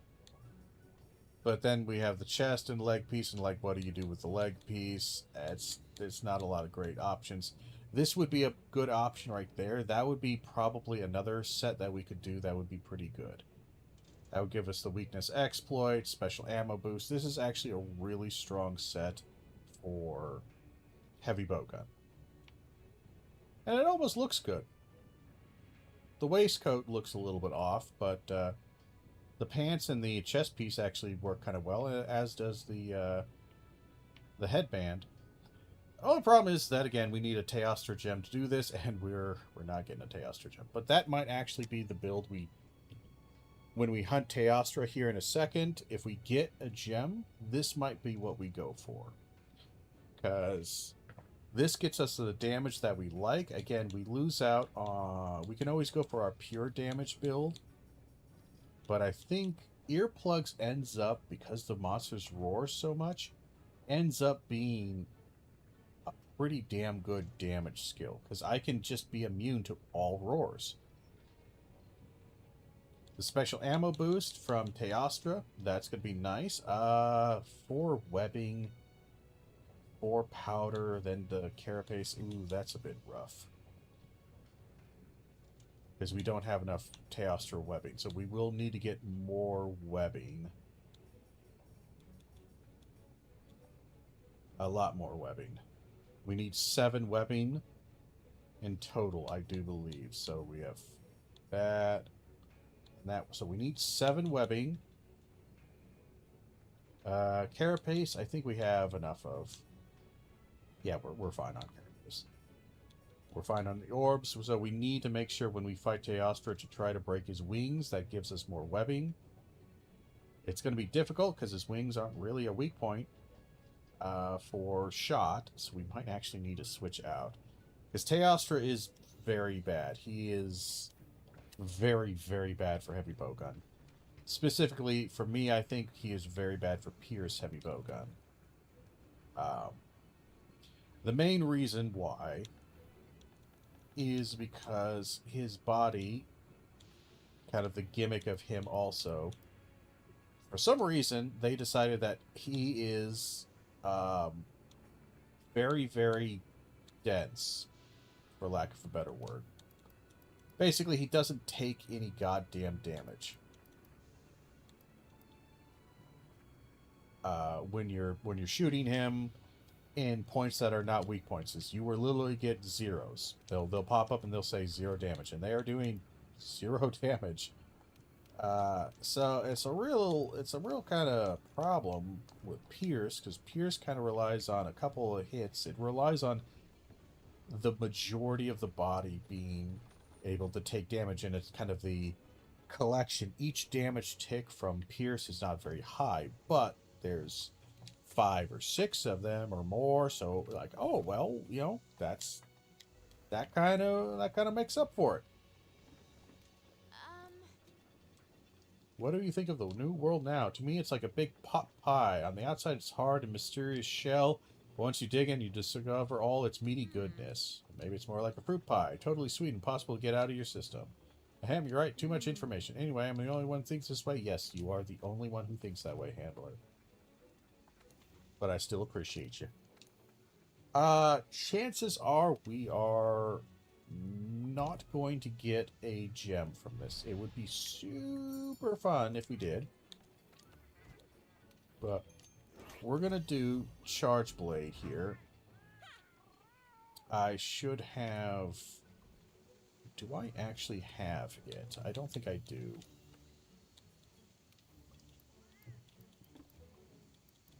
Damn it, I don't. I don't have the Fireproof Mantle. That would actually be super useful.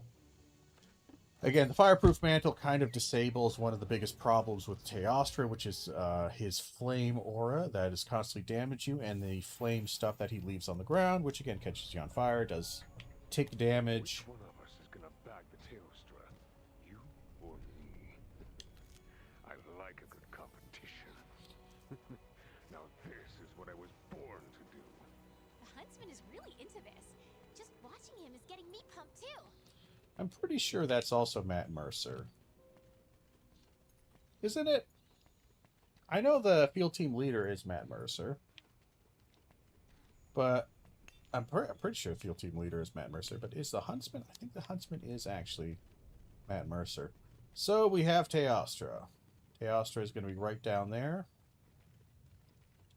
So we're going to need a cool drink. Hey, we actually have one.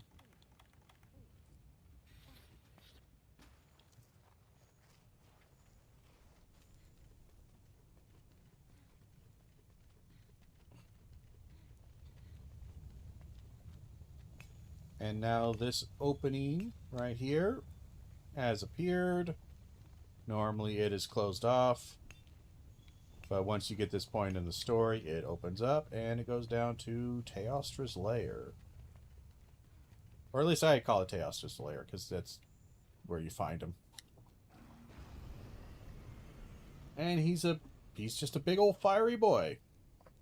I kind of like him. I don't know. His hunt is not particularly enjoyable, mostly because of the fact that he is just so hard.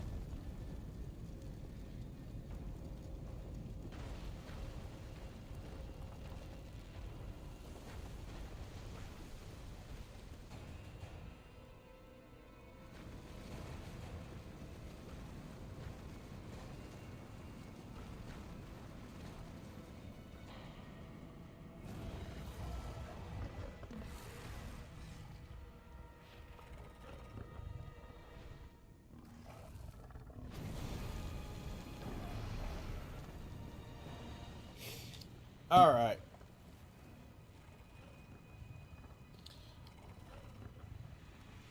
Yep.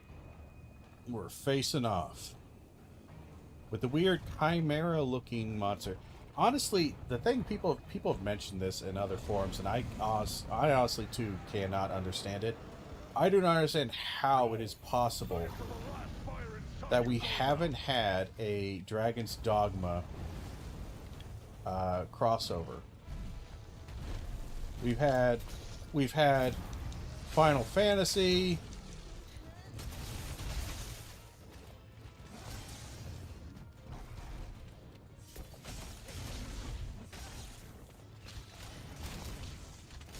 And yet we've had, you know, we had Final Fantasy, which isn't a Capcom product, before we had the most basic of product. Again, it just fits right into it. Oh, God damn it, we got Blast Blight again.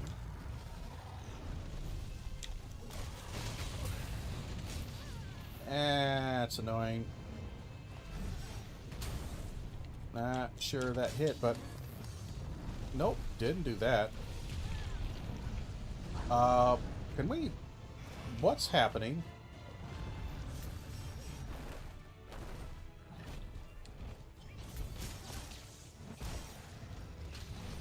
Okay, we need a... We're resetting here. Give me a second. Would you stop exploding? Good God, why are you constantly exploding now? Good Lord.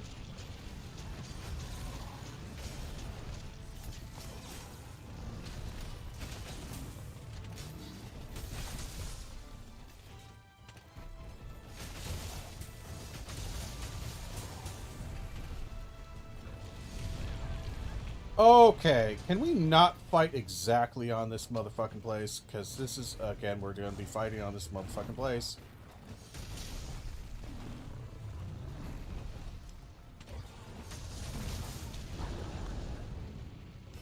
I'm just so tired of being launched in the air.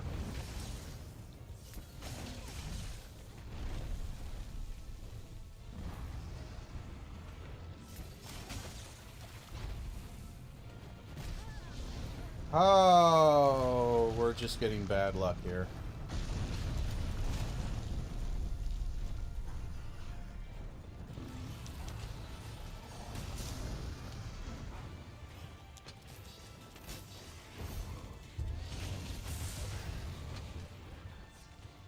Get that off.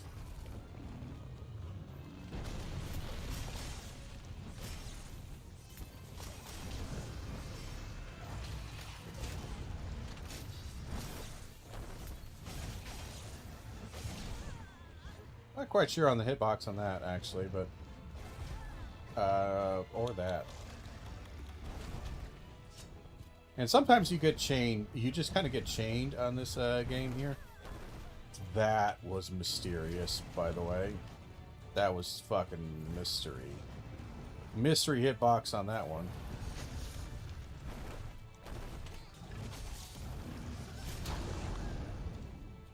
God damn, he roars. I really miss my earplugs. I should never have gotten rid of them.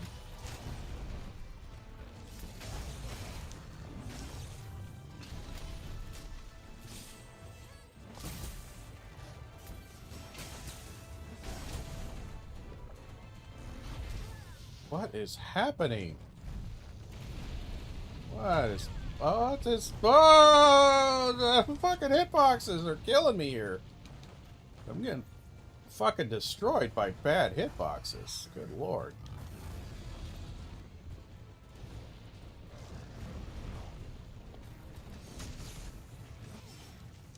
I don't want to be sent in the air. God damn it! Fuck! Get me the fuck out of this fucking nightmare fucking zone. Holy shit.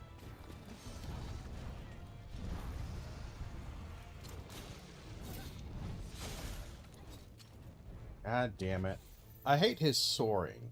The fact that you can't just stay on him while he's climbing in the air, that sucks. God, I miss earplugs. I might have to go back to that build. If I can get some webbing, I'm gonna go back to the goddamn build and get my goddamn earplugs back, because goddamn, dude, goddamn roars piss me off. But fucking, especially these late monsters, they roar all the time. Sucks.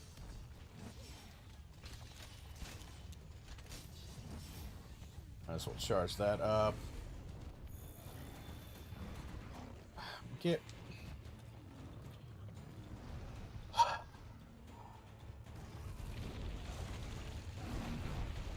I don't know what it is with Teostra, but I swear he's born to troll.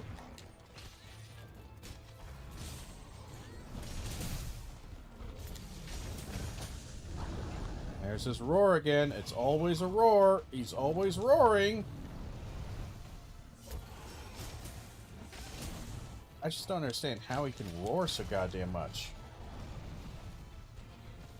Also, again, his fire is pissing me off a lot. I'm on fire again. God damn it. Alright, hold on. I'm surprised that didn't hit me. I'm not surprised that hit me because it's a hitbox from hell, honestly.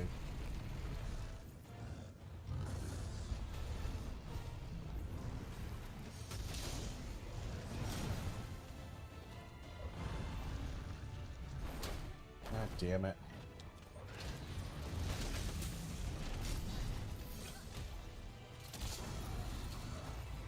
Didn't want to do that.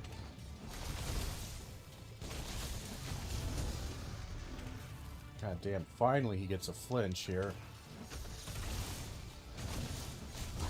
And then he roars again. Good God, man. Stop fucking roaring. Fuck me, this is a roaring monster. One of the worst I've seen in a while. Holy crap.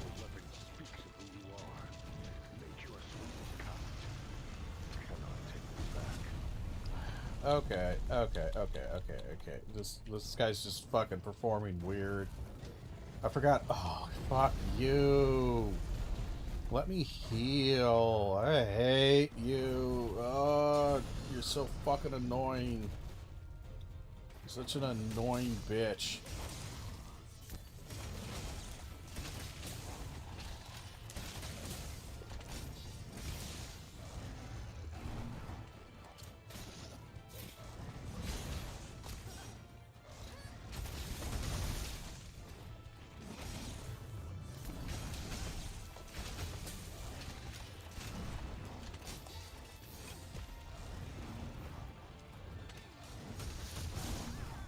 Damn it.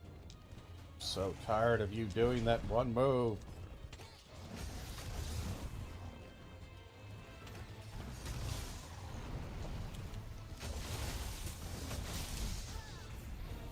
Kind of surprised we haven't got a knockout, I'll be honest.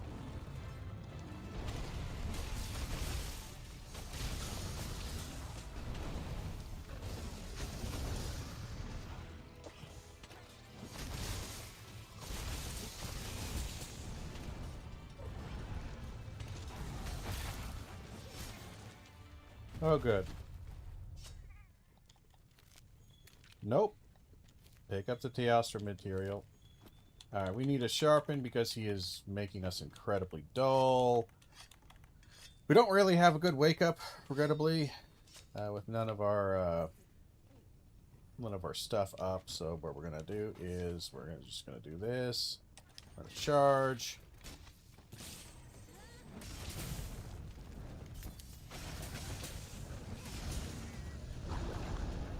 God damn, he is just always screaming. Always screaming. How is he always screaming?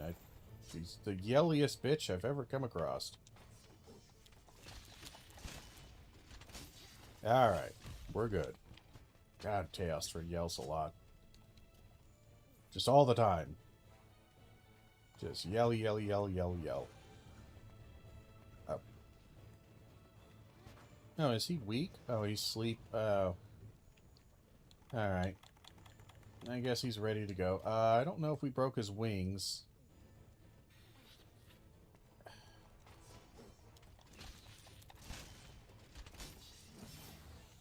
Sadly, I don't think we did. So we're probably not going to get the webbing, but maybe we do the wake-up attack on the wings and hope for the best. I don't think we're going to get a knockout. We've gotten some build-up on knockout, but I think it's all kind of faded.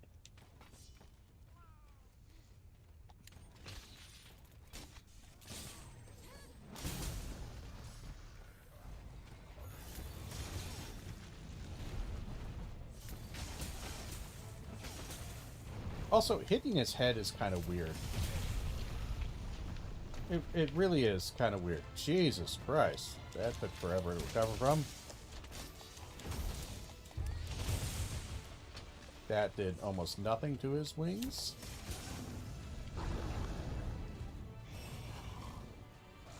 God damn it. That right there, that roar triggers the hell out of me because it's just so fucking boring. 45 minutes of me not being able to move. Are you winning yet, son? I'm gonna get launched by this probably another 30 times, and I'm pretty sure it's gonna make me lose my shit. I'm also gonna die in this mount, by the way, because I'm on fire constantly. And I'm going to get no heal because my heal is down on the floor there.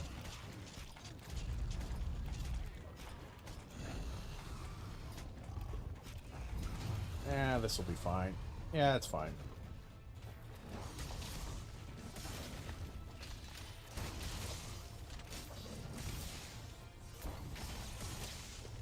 We're actually going to run away because we're super wounded. Mostly because, again, I've been losing all of my damage opportunities because I keep getting knocked.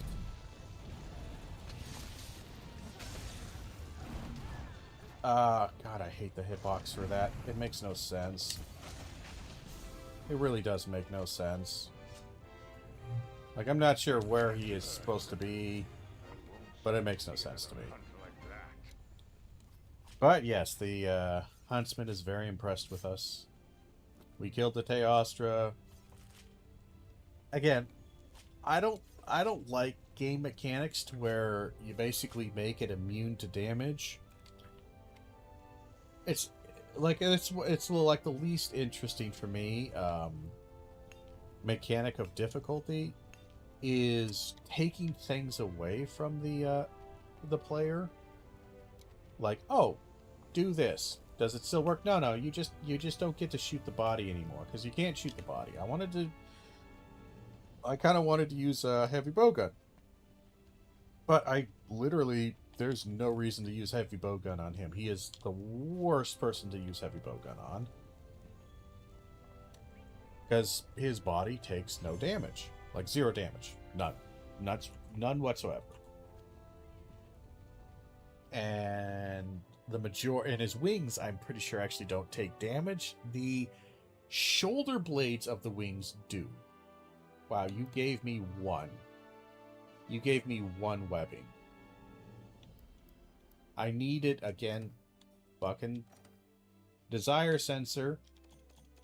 Desire sensor is a real thing. It's a real thing, ladies and gentlemen. It knows when you want a thing, and it will never give you enough of it in one go. Fine work. So you're back. Good. I see Elder Dragon investigation went smoothly. You're doing some fine work for us out in the field, better than anyone ever put out there, blah, blah, blah. For now, get some rest, okay? You can handle the remaining Elder Dragons later. By the way, there's something I've been meaning to talk to you about. I've discussed it with the scholars a number of times now, but we still can't determine why Elder Dragons are riled up even though we've gotten rid of Nergigante. The only thing we seem to disagree on is something extremely out of the ordinary must be happening. Which means that there must be something causing it, even if we haven't been able to identify it just yet. What's the reason? Why are the Elder Dragons regrouping in Elder's Recess instead of staying dispersed? Is there something there? And if so, perhaps that could be what my friend is searching for all this time. Yeah, there's the lore drop right there. Kind of, but not really. This guy! Impressive. I bow to your skill. Besting Teostra is no ordinary hunter's feat. Today, you're standing among the truest and finest in the field, and consider it an honor to know you. We hunters must treasure our equals and rivals. The spirit of competition is what drives us to shine brighter. I'm thankful. The dents in my armor remind me of the past, but the shiny star like you shall guide me to the future. Wonderful.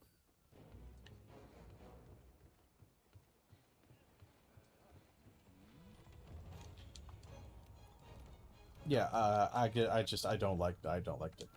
I don't a lot of the elder dragons I don't hate. I want to be very clear. I don't hate them.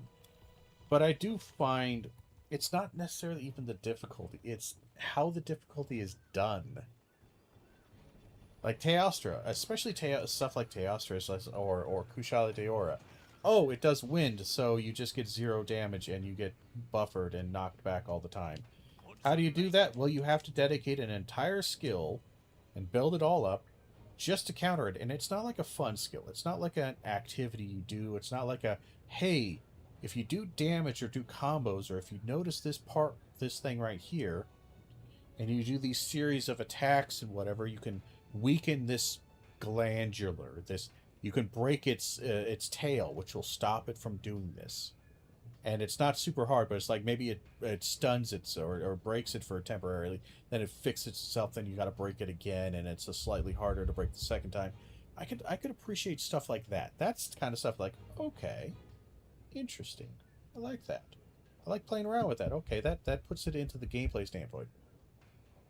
Whereas the way it is kind of now, or with a lot of these monsters, it ends up being, especially the end game ones, it ends up just being kind of a, well, to put it bluntly, it just kind of ends up being fucking lame.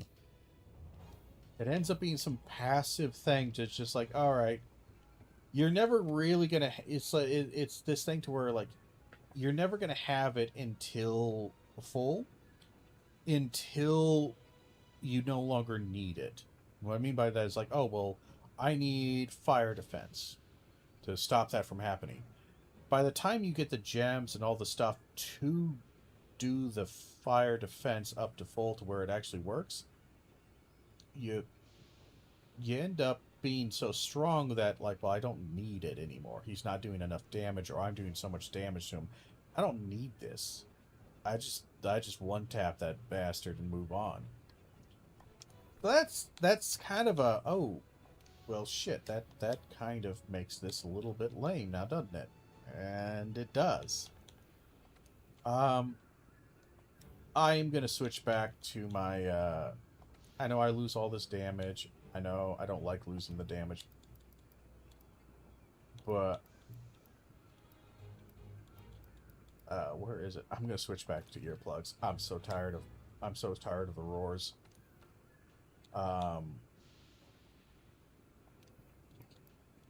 hate them. I hate them with every fiber of my being.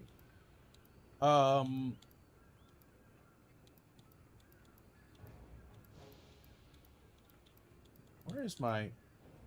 There it is, Rathless Man. I was about to say, I was like, where is it?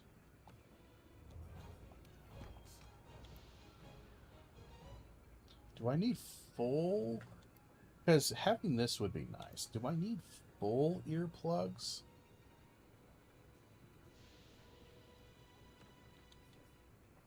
Nullifies weak monster roars and reduces the effects of strong monster roars. You really do need it all the way up now, don't you?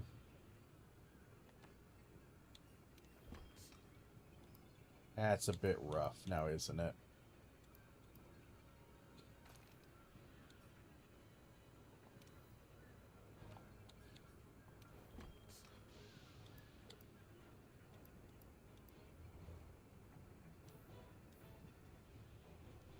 So yeah, that's the build we were running for a long time. And honestly, it is something I missed. So we're gonna go back to it. I'm kind of curious, for farming purposes, we might join a hunt. I would really like a Teostra, honestly. But I think we're gonna get one.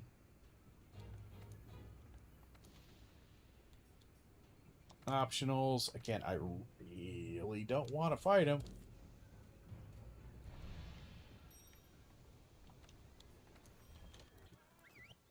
I really don't, but I would really like that Teostra gem. Or actually, no, it's It's not the Teostergem. We need webbing, I think.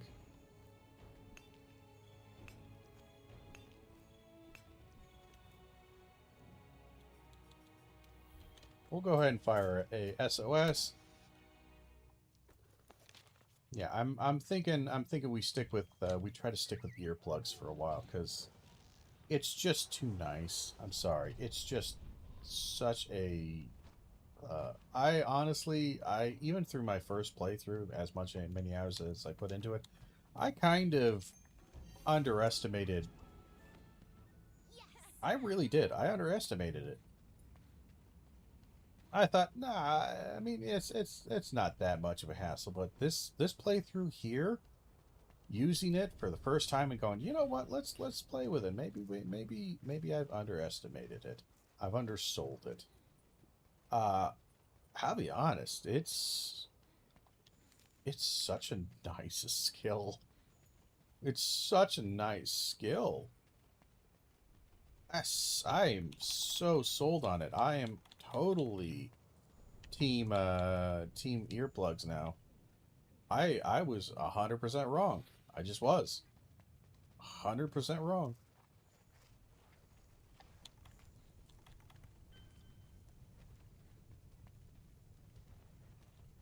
I would like to wall bonk him.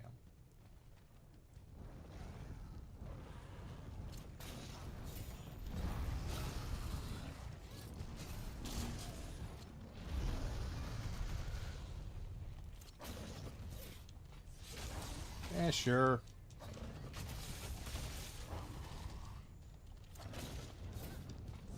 Well, watch this. He's gonna roar. Doesn't knock me off. I get my weak.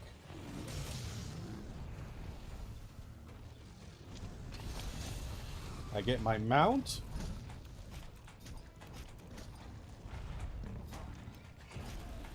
He is doing quite a bit of damage to me on fire-related stuff, I'll be honest.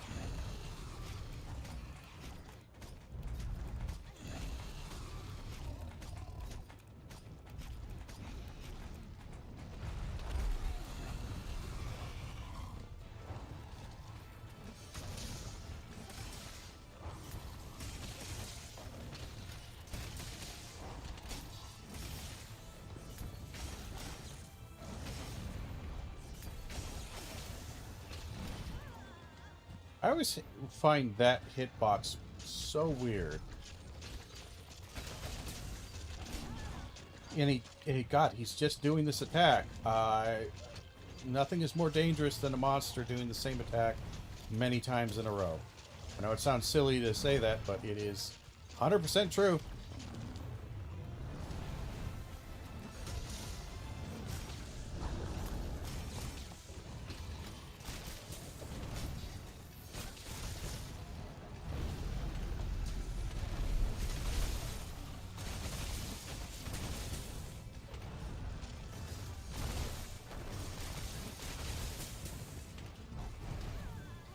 Interesting. Again, kind of just bad time. Wow. Well, I suppose I did get hit quite a few times from that stupid attack that I fucking hate. I fucking hate that attack. Like, I cannot tell you how much I hate that attack. Again, I am disagreeing with that hitbox.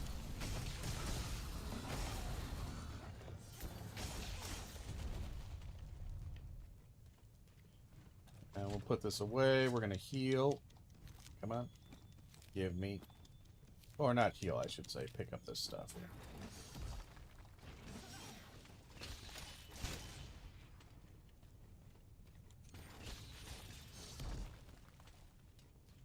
And this should be close enough. Yeah, we got it.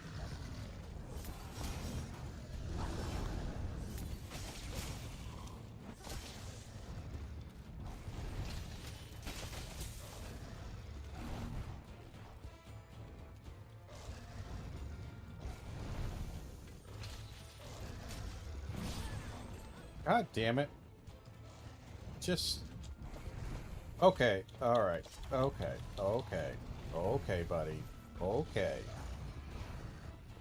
Alright, do a different move. We're gonna need you to do a different move.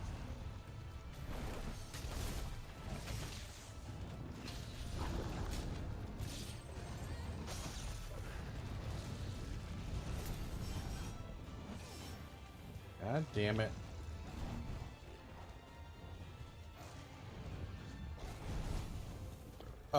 No. I don't agree with that hitbox even remotely. Boy, I miss health heal up.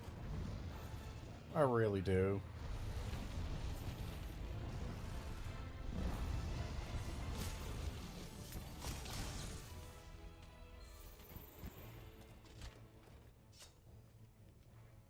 Okay, he is going this direction.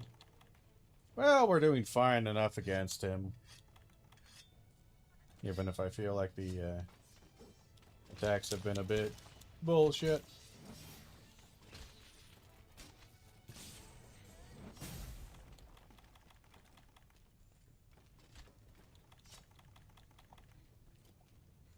Like, that just heals nothing. I don't even know why they have potions heal that little.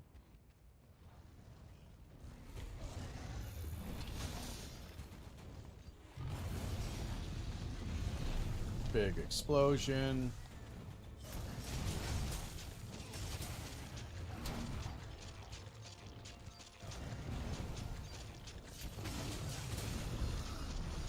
Oh, good. We got a knockout.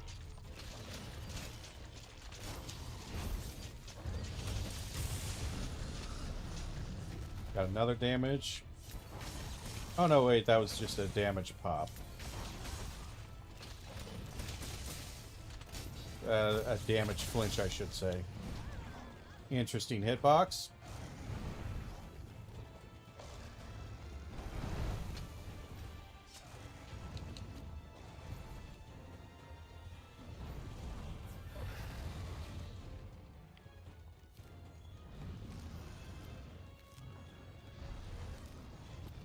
At least my guy is drawing aggro for a second.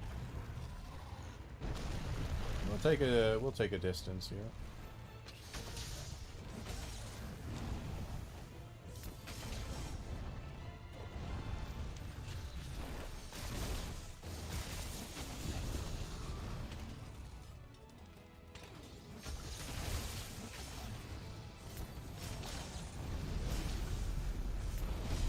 Oh.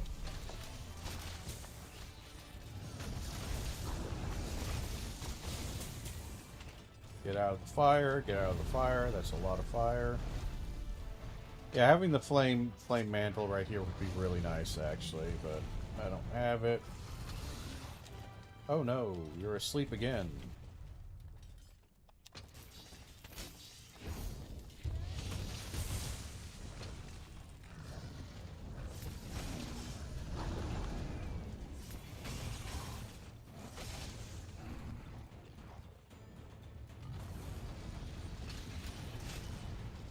We'll recharge. No, but see again. Notice how much smoother this plays. With earplugs, it's kind of a necessary skill. I'm coming to find. I feel like it might actually be a necessary skill. Like, not even quality of life. Like, straight up like necessary.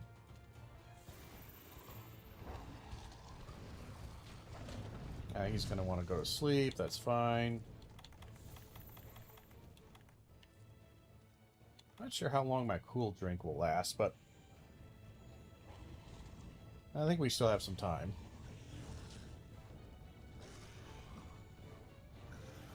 So both his wings are broken. We should get some webbing. Operative word there is should. We should get some webbing. Which I think is what we need. I don't think we need the gem. I don't know. I can't remember what it was we needed. I think it was just webbing. And maybe something else. Think about it. I don't know. We'll have to figure it out. But this arena right here is annoying with the lava bursts. I Never really realized how annoying it was, but boy howdy.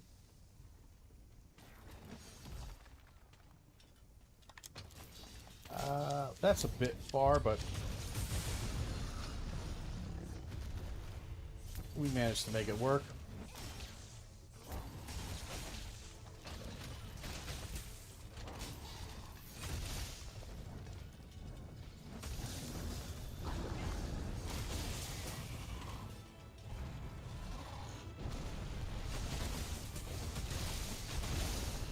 I love that attack, by the way. That's the only attack of his that I actually like. Genuinely. Because it's one of the few ones where he is genuine. He is very vulnerable. He actually leaves himself open pretty good. Again, of the Elder Dragons, he's not the hardest. At least, especially at high rank, he's not the hardest. He's not super hard, but he is annoying, to say the least. Alright, so we needed Carapace, and I think we just needed the wings, right? Something like that. Oh, hey, rare. Nice. Always nice to see a Fire Cell Stone. They're the rares, and they're kind of hard to come by. Oh, hey, two.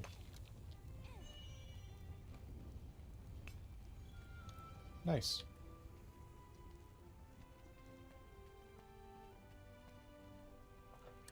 Yeah, no, earplugs. Honestly, the DPS isn't amazing with the earplugs. For especially like in this fight, because he kept rearing up and kind of annoying me. We got no wing tips. We broke his wings and we got nothing. Wow. Okay. Remember what I said about that fucking desire sensor? God damn it. I swear it exists. I swear to you. Monster Hunter people have been complaining about it since the dawn of Monster Hunter. And I'm sorry, it's true. It simply is true. It will give you gems. It will give you everything you don't need before it'll even give you a scrap. Like, I remember multiple times, this is just a normal thing, where I've had, like, to make this piece, you need, like, oh, you need this rare gem, you need a Teostra gem, you need something like that. I've had it where I've had, like, 4 or 5 of those, but one of the basic parts, like a carapace or a scale, I needed 5 and I had 3, and I would go on a hunt and do like 7 or 8 hunts, and it's a basic drop, and I'd get like 1 in that entire time. Whereas I'm getting like gems out the ass, and it's just like this, what in the world is going on?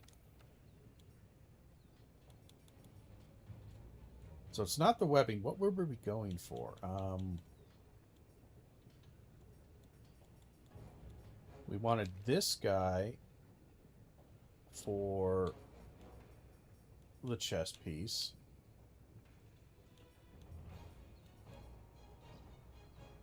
And then that, and that. What was the legging part? Was it really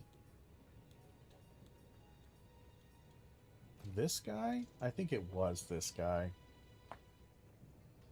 But what did we need the webbing for? Oh, well, no, we needed webbing for this and for the 3 webbing there.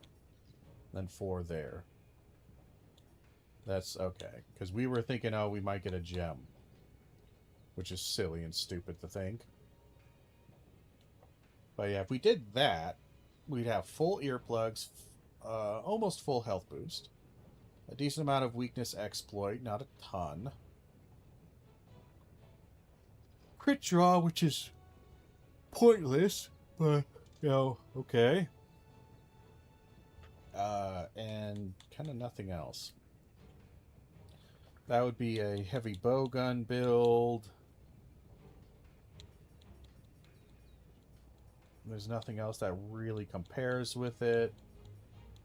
The crit is really hard to kind of get away from, but honestly, even, you know, doing some attack boost. And then slotting in an attack gem. That gets me to 3. Can't quite get me to 4. It wouldn't be terrible.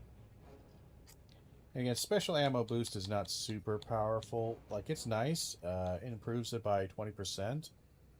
Which, you know, if you're doing 30 damage a hit, turns up to 36. You know, 500 or 600 damage. Goes up to 720. Like, it's not insignificant. But probably not super necessary.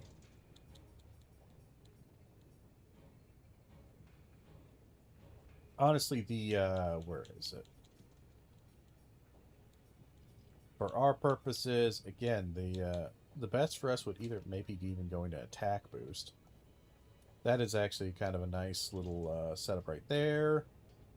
Attack boost. The crit draw is just really the... If we could get gems, like, you know, let's look. I don't think we can forge any. I'm really doubtful we can. But if we could meld 1 earplugs, we could trade out the gloves for something. Oh my.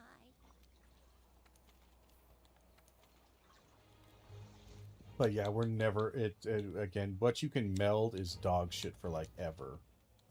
You can do, like, fire resistance, but it takes you forever. You don't get the gems for it. It's kind of bad.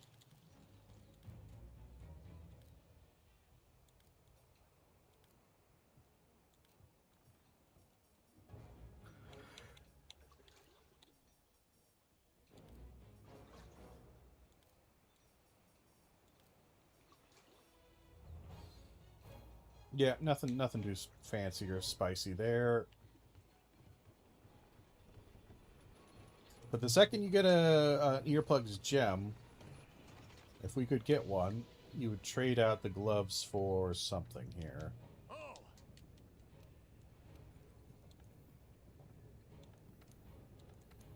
Like, you would trade out, like, let's see, let's go through it again. You do the heads, because that's 2 earplugs. You do this guy, and that would leave you with 3.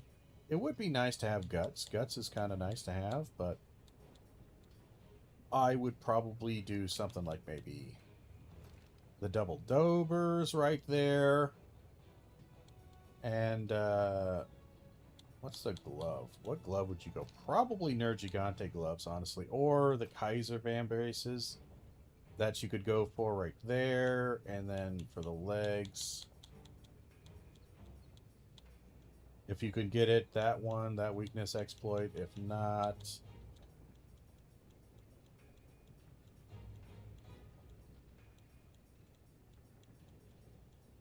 I guess you go back to that. So you could do something like that build right there. The attack boost on that is a little bit lame. We could probably find something a little better. Maybe even something like that. For a little bit of the old agitator. Even something like that with a 3 slot.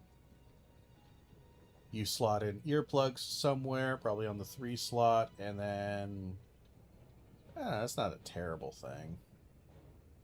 It's not great, but it's not terrible. And again, you would have full weakness exploit, full earplugs, a little bit of attack boost. That's basically what you gain, is a bit of an attack boost. But yeah, that gem is going to be a thing that haunts me for the rest of my days. I'm pretty certain. It is going to haunt me forever. I'm never going to get that goddamn gem.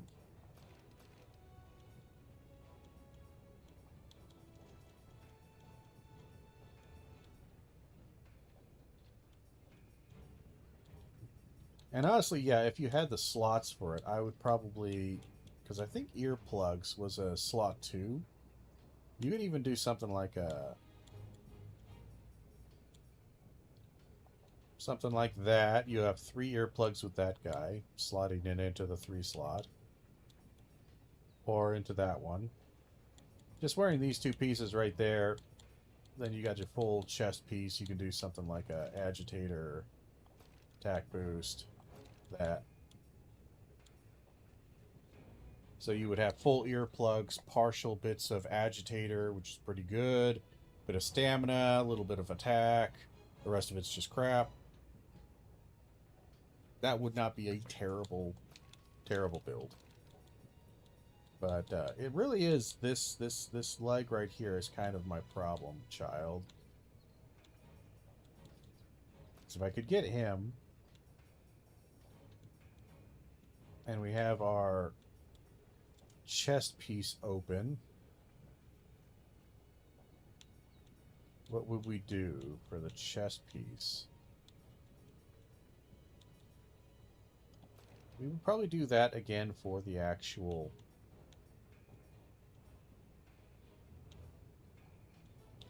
I'm trying to think. The big thing is that the leg piece just isn't very useful.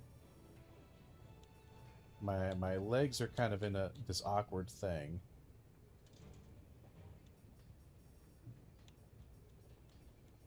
Where to have full earplugs, you're going to have to put it in a rather awkward, ugly little place. And I don't think I have earplugs anywhere else. I could search for... Hold on. What is it? I could search for earplugs. What has earplugs?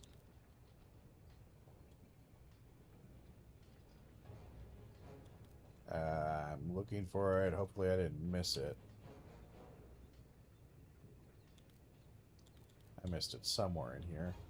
Oh,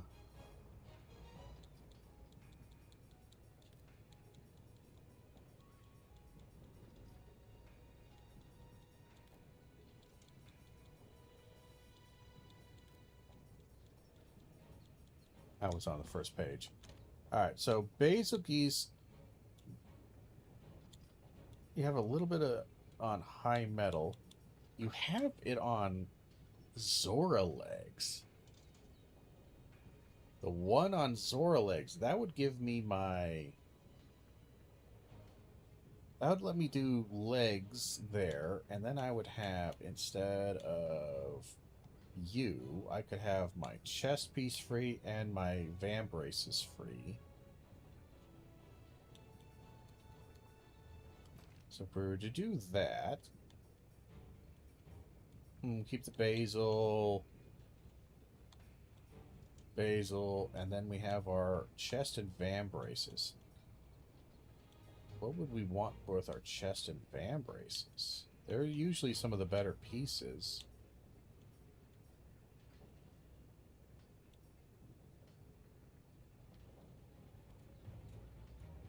Well, we need the full weakness exploit.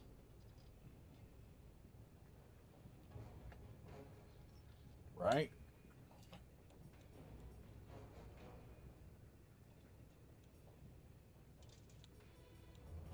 So that means we would have to go back to Rathalos.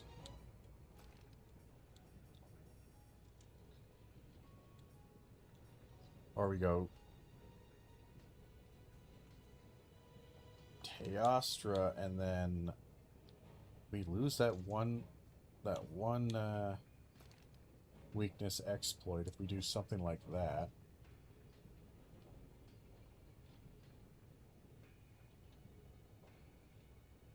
I don't know. We're kind of struggling with the build here because I can't get it where I want it.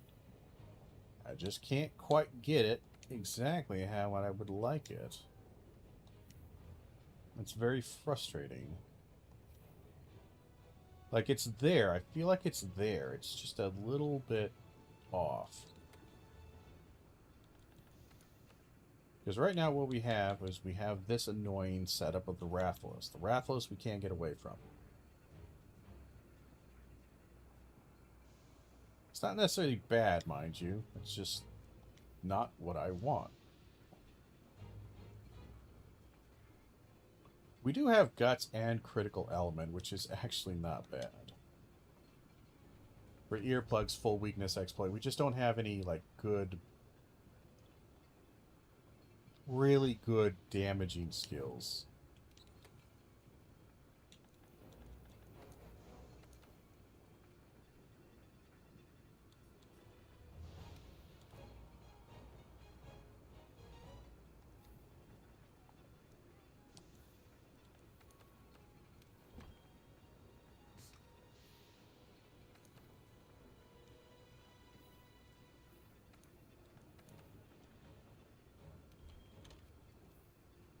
remove all decorations there. Because there's a few things. One, we want our attack jewel back up.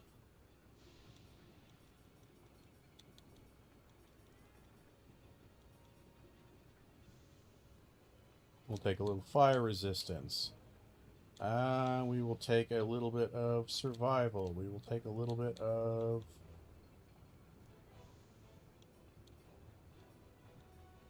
We're not facing thunder for a while. Effluvia. Sure, geologist, why not? And that guy. We don't have any other good gems anywhere else. We could improve our health by going after a little bit of Nergigante hunting. Which, let's see, if there's a SOS for Nergigante, we just might do it.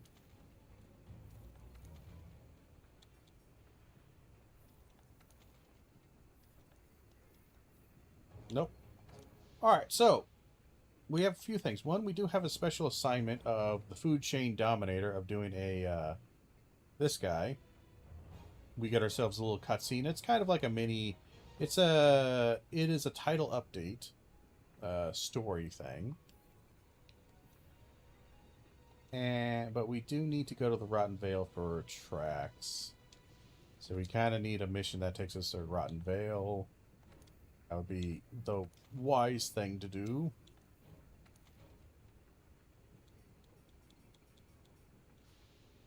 A Dogron Unleashed, we get that one. I'm looking for any special ones that actually get me down into the... No, it's just going to be the Odogaron, eh? This gets me the Fire Mantle, I'm pretty sure. Or, no, wait, this one gets me the Fire Mantle. This one... Can't remember. But I'm pretty sure, like this one, I think this one gets me the Fire Mantle. One of these gets me the Fire Mantle. Tell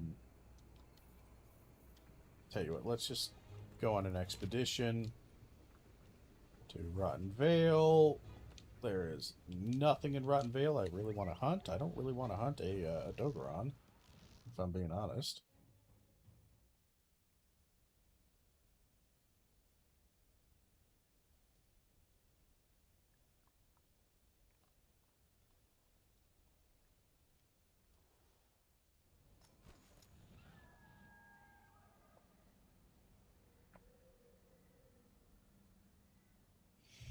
Alright, so we're here. Let's just eat for safety, because you never know. But we're just going to run around, grab some quick little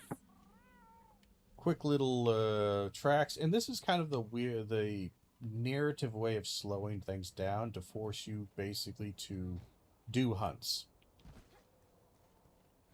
To hunt and to farm, because you can't beat the late game stuff that you might be running into, that you're going to be running into all the time here, unless you get better gear. You just simply can't.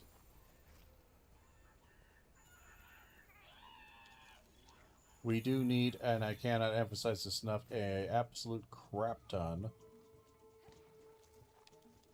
of stuff here. So we need to do quite a bit of running about, but luckily we should have a decent amount of... God damn it. I can't find the tracks if you guys are doing your... Up there's one. Okay. The over-aggressiveness of the endemic life, still a problem.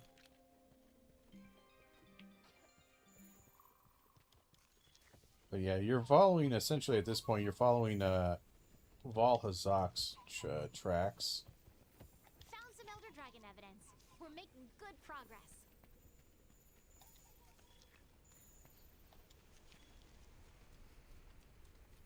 You're just kind of following it all the way down. We'll grab the tainted flesh.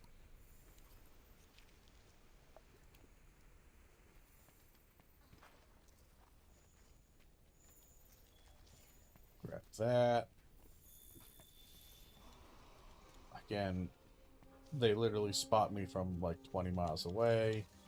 They're already aggressive on me.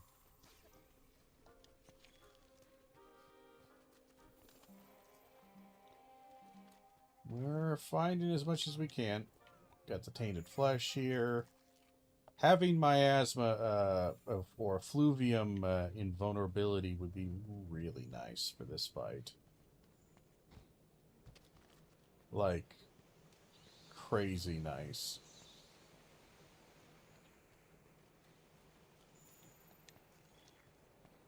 Because it is kind of rough getting afflicted by it. I don't think I have this run. I think we've managed to stave it off. But basically, effluvium, once you get infected by it, cuts your life in half. Which is crazy. I think we've collected enough Elder Dragon evidence. Let's go report to the Ecological Research Team. Yep.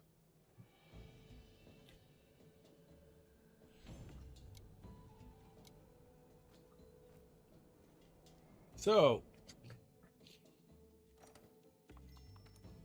we are going to come back. We're going to talk to the Ecological Research Team. They're going to tell me about Crazy Monster, Val Hazak. Enough data on the Rotten Vale now.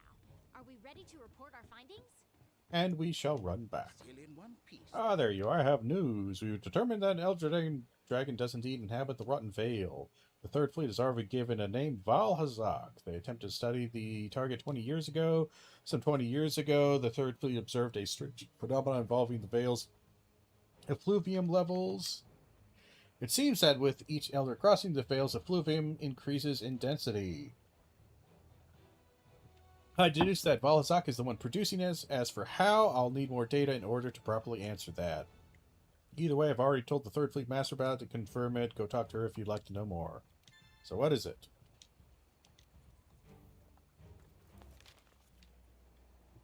We gotta come here. We gotta talk to this lady. Then she will give us the mission to hunt Val Hazak, who is one of the neater Elder Dragons. One that was added for World. And I really like him. I actually like him quite a bit. I know what Elder Dragon we're dealing with in the Rotten Vale. It's called Val Hazak. That's the tentative name we gave it the last time it appeared. Val Hazak is the reason behind the effluvium. For some reason, he's wrapped in a coat of this stuff. Must be lurking down at the base of the Vale, where the effluvium is thickest. I set up a request to investigate Val Hazak. You should get to work. We need to find this, and we need to find it this time, no matter what. Sure. It's clothed in effluvium? What kind of crazy monster are we dealing with here?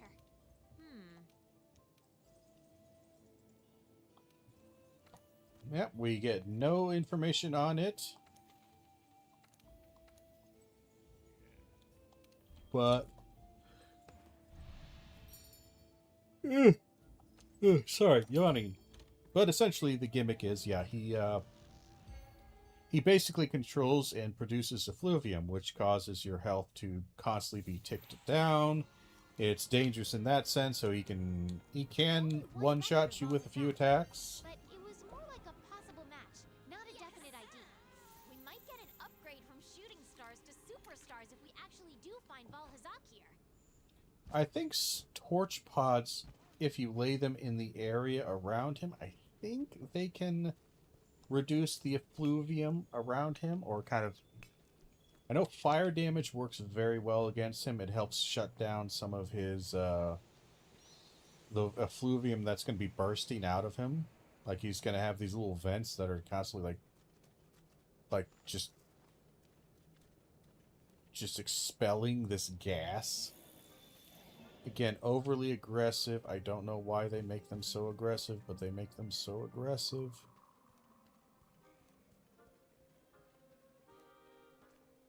Yeah, this is his little hideout here.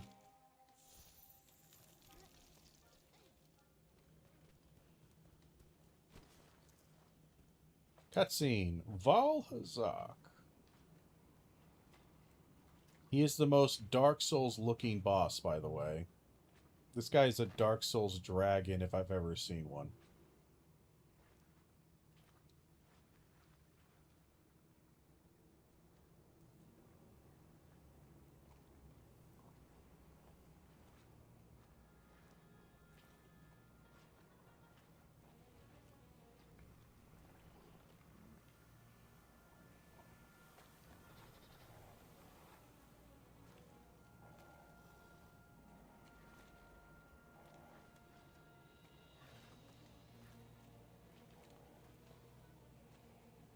Don't worry, we'll be fine. Because underneath the big mass of dead bodies...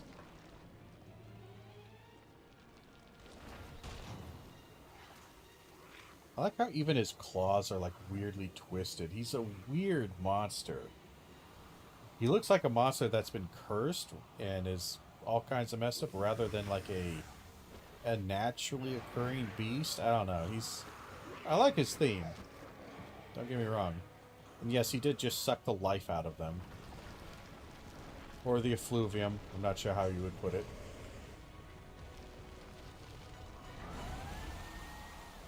There he is. Old Valhazak. Freaky as hell. General strategies. Don't stay in front of him. There it is! We did it! Valhazak is really here! Tracker, we found it! Now we can go ahead with our research. You can do this! Interesting he did that attack immediately.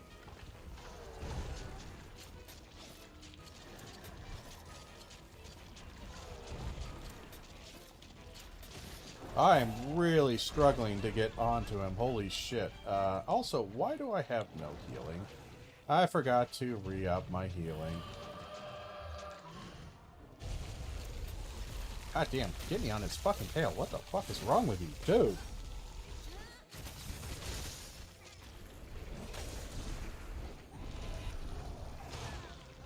Alright, we are straight up gonna die because we don't have any healing. God damn it, I hate when I do this. I hate when I do this. I hate it. Because it just slows down everything. I shouldn't...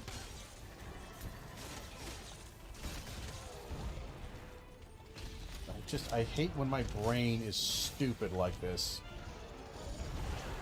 That was a block, by the way.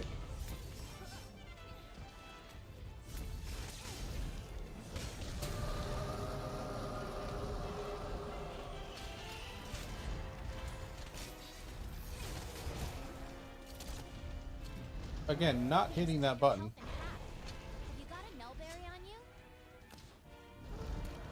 Nope. Just... Alright. We're fucking out. We're out. I came so unprepared. I'm fucking pissed at myself. Sorry, This has been a really bad stream. It's just been a really bad stream. I need you to stop being aggro on me so I can get the fuck out of here, so I can fucking leave, so I can go fucking get my stupid fucking things. And I didn't fucking grab because I'm a fucking moron. I fucking hate that. God damn it. Ah, the frustration drives me fucking nuts. God damn it. Monster Hunter is nothing but pure, unadulterated fucking frustration half the goddamn time. Because you're always going to go, well, shit, I forgot to grab that. Well, shit, I forgot to go. Oh, shit. Oh, fuck shit. Fuck shit. Fuck shit. I fucking forgot fucking all the fucking shit. God fucking damn it. That's basically what you end up doing. And again, you don't have a effluvium resistance. This is going to be a fucking nightmare. And I have to, again, make things. This is one of those worst case scenarios for me. This is what drives me to not want to play things. Is chores.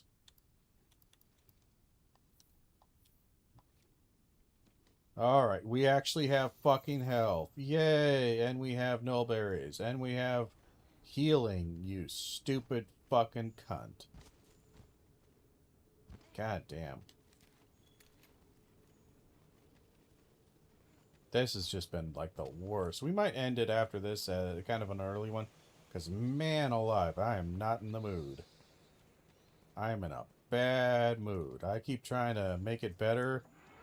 I'm drinking water, helping to kind of make it a little bit better in that regard, but... holy shit.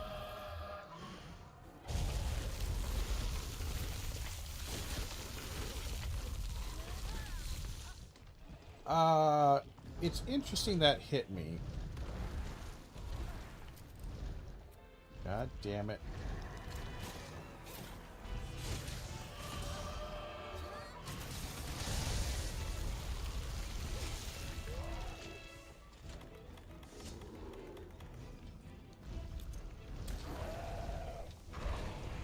That's one of his actual kill hits, by the way.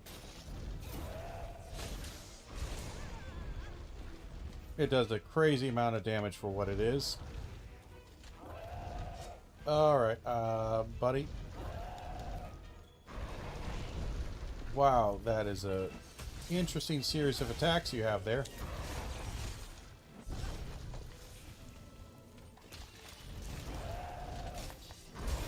And yeah, he literally did just infect me with that automatically.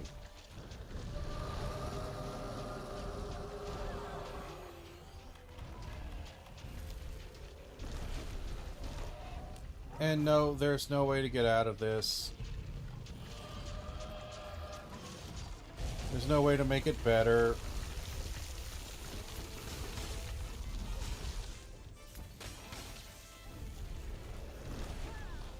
Again, I don't know how that hit me, but sure.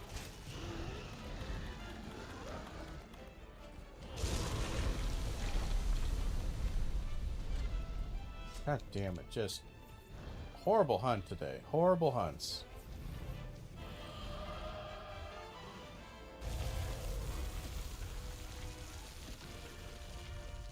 And normally I like fighting Naval Hazak, but boy, howdy, this has just been a terrible hunt.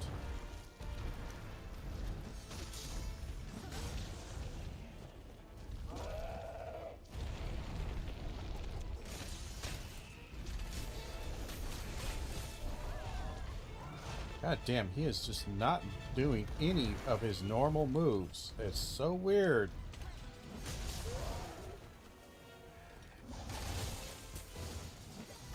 God damn it. He is very high up for some reason.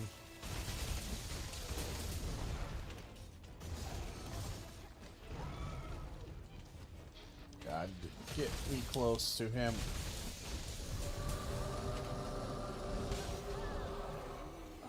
Again.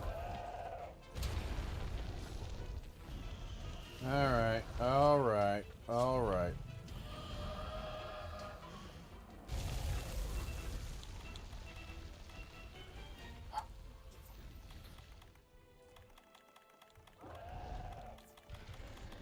I'm just having a really bad day.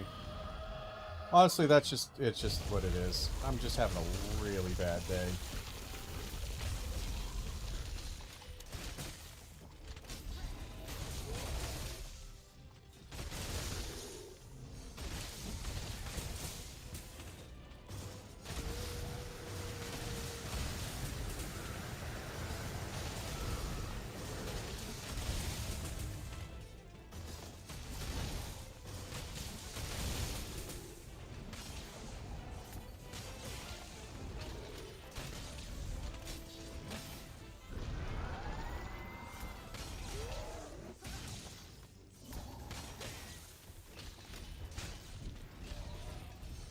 And we did some damage, not great. We finally just had a goddamn moment. Like, sometimes you just get off. And that is an interesting thing in the game. It's kind of like it's a fighting game thing that I noticed, is that sometimes you just get off time on everything. On the monster, on what you're fighting, and you cannot get it back. Like, you need like a brain reset. A hard brain reset. You need to, like, stop the game, go for a walk in a park, come back in 3 weeks after a lifelong journey where you meet a woman of your dreams, and then you all decide that, you know, despite the fact that you love each other, you know, you can't actually be together. You know, like, you gotta go through a fucking romantic comedy movie. Oh, wait, wrong move, wrong shit. Yep.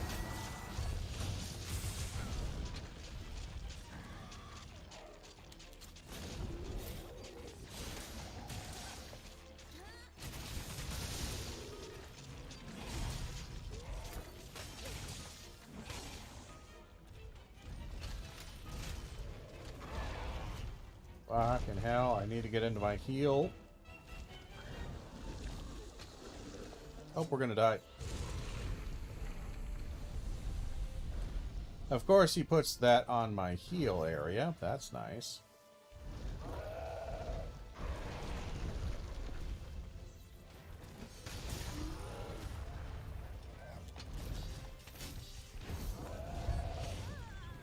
Get fucked, you fucking fuck, that you fucking get that fucking out before I can. Oh, I forgot it used up every single thing. I wasn't even paying attention. Please wake up. Please wake up. Please wake up.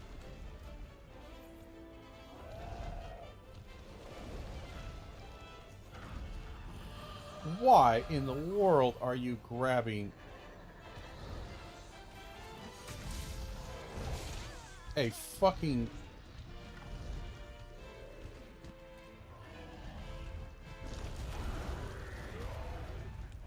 He's not dead, by the way.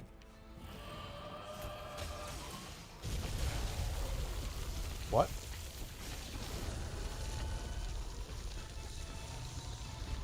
I don't remember that.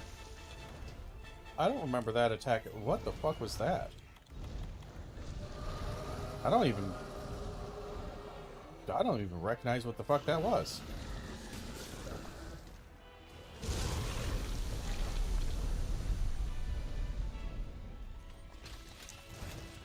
I'm not even sure what the fuck he just did there.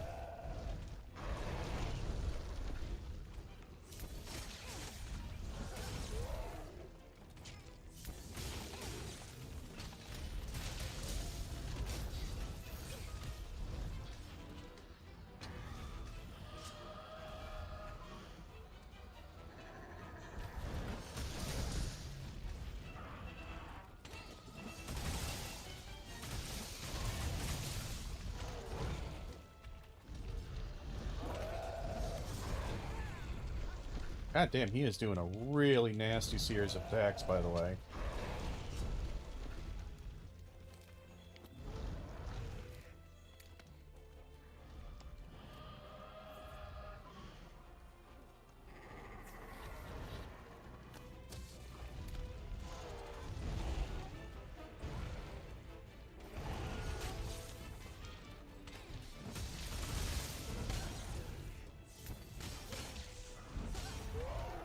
I don't like being near his ass necessarily as much as I...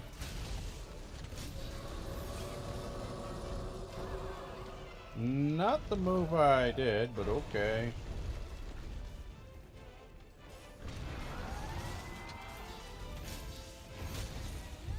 God damn it. Again, he's gone. He's gone. He's gone. They're always gone. Every time I fucking attack, they're gone.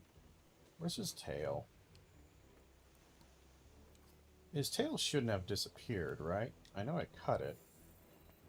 Where is it? Did it disappear? Oh no, there it is. I was just about to say, I was about to get angry. I didn't think that's possible, but there we are. Alright. We're doing terrible against him, by the way. Just absolutely god-awful. Ah!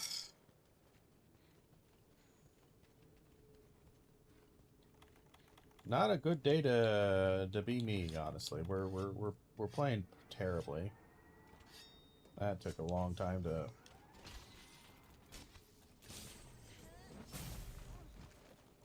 Very long time to sharpen. I don't know why. I'm noticing this. We're getting bad stuff here.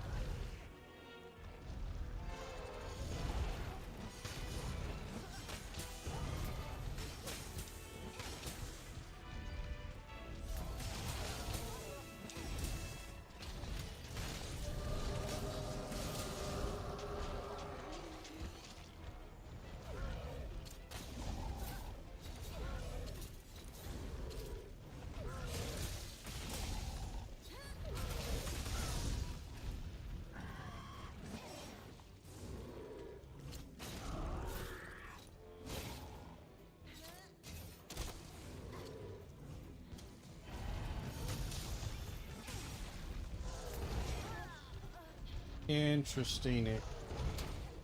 attack choice.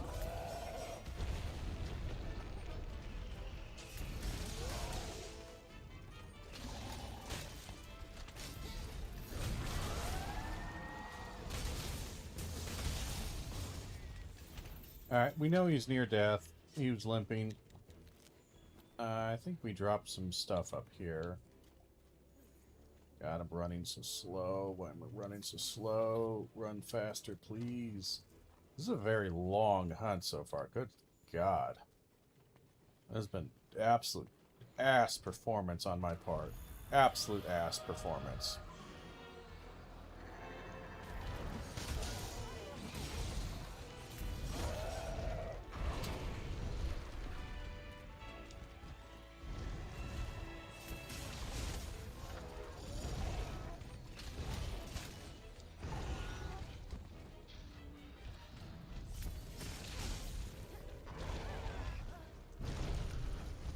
Kind of hate that move. I hate that move also because it, for some reason, makes his...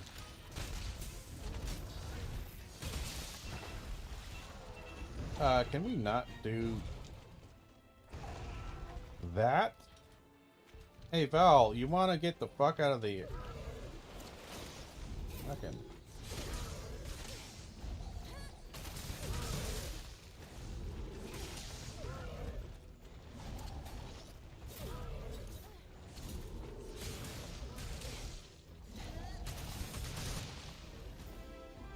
I figured he had to be close. I do like his fight normally. We were just performing really bad. And again, without effluvia or miasma resistance, his fight is really rough.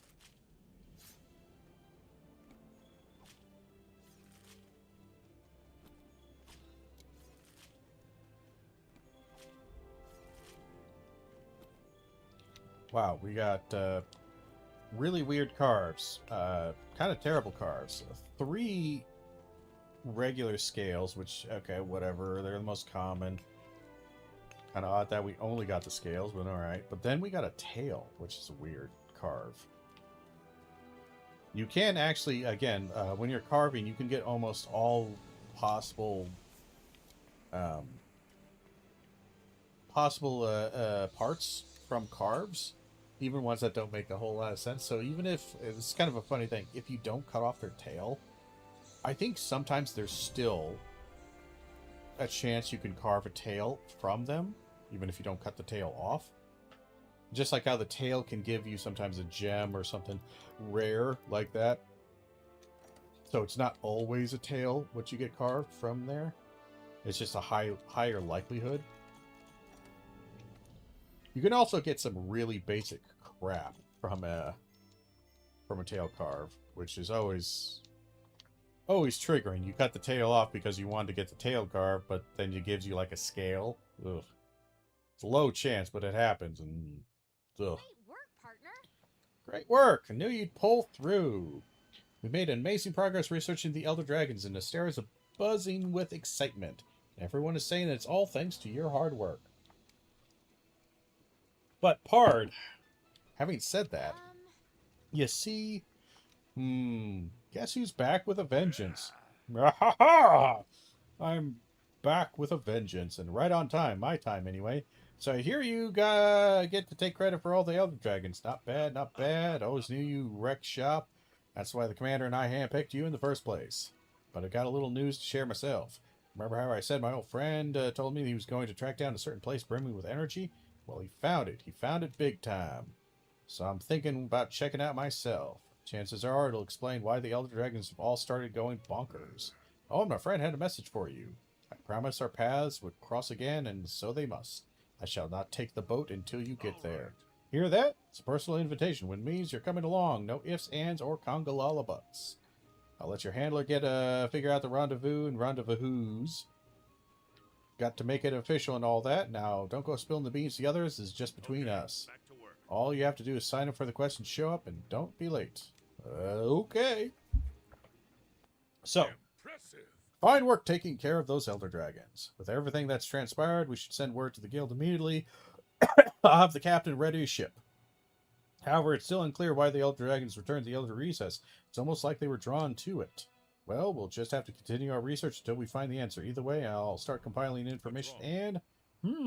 something on your mind? The Admiral's been making plans again, has he? Where that old Dever going this time? Wherever it is, I suppose now you're going too. You and your partner, huh? Understood. Well, all right. I'll handle things here. Just remember that whatever happens, your partner will always be there by your side to help. And we'll be here too, waiting for you. Find out what there is to find, then promise me you find a way back. Lovely. Hey, So- partner, are you sure you want to go on that quest from the Admiral?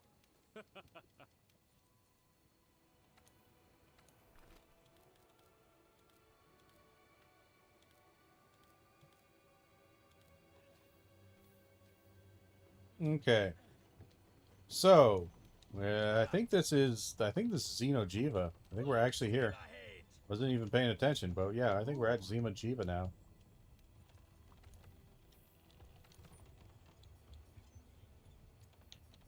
Which is pretty good. We're right at the end. We have a build that, for the most part, should handle it well enough. But yeah, this is the end game. The end of Monster Hunter World. Again, there's a bunch of additional stuff that we might do later on. The expansion we might add later on, but this will be the end, and then I'll have to download all the footage, or kind of get it all sorted. Edit it down. That's going to take a long time, because all these things are like 3, 4, 5 hours, but we'll try to cut it down into a reasonable, like, hour, 2-hour video. Long playthrough discussing with, again, I'm probably going to cut most of my dialogue here. I'm just kind of talking mostly for you guys and also for my own notes, where I'll write a script and have kind of a voiceover talking about the story, the development of game, the ideas behind it, the changes that we're seeing, stuff like that. But let's take a look at the armor. So the armor is very wedding coded. I know it's not white, but it's very kind of weird princess. You got this veil here. Very fun. And it's also got super recovery, which is an interesting thing.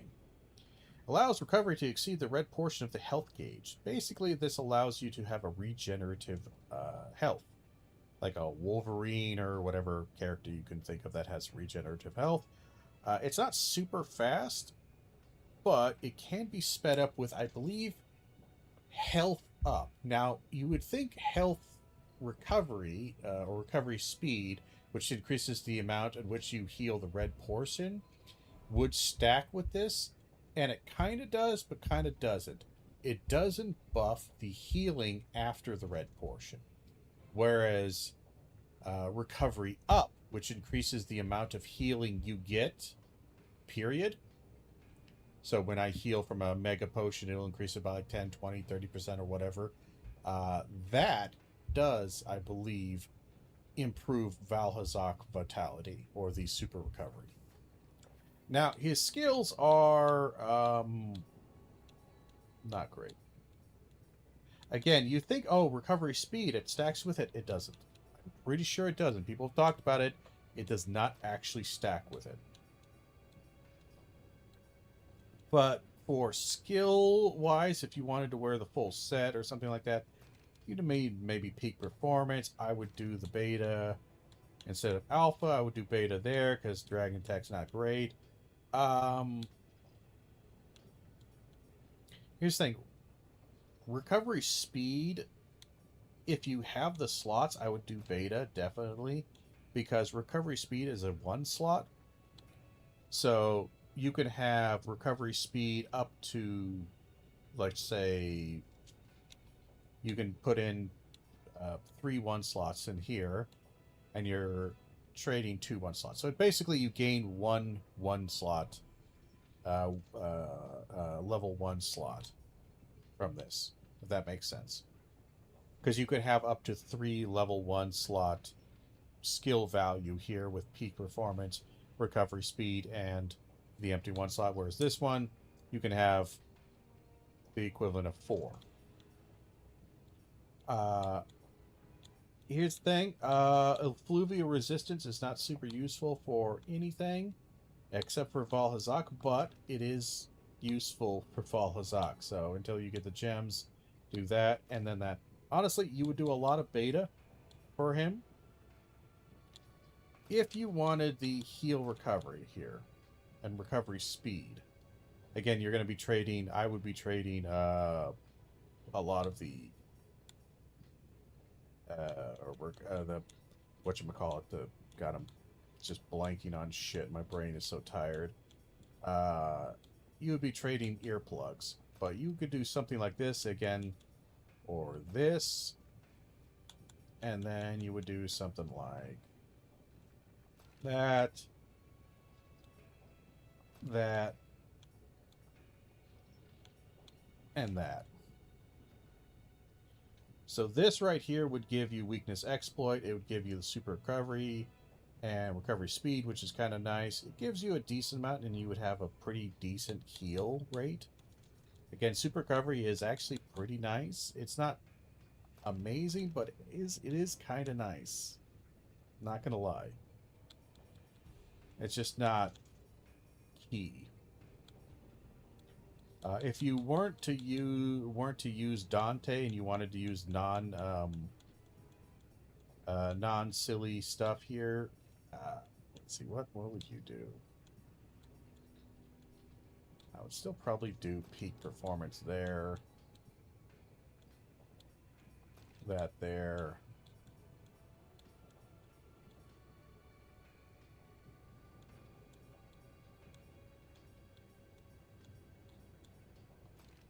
I'd still probably do those right there. Then it leaves you with a headpiece, which find something that's mildly decent. And then leg pieces. The leg piece. Yeah, I don't know. You'd end up with some bad stuff here. It's not going to be a solid build, I'll be honest.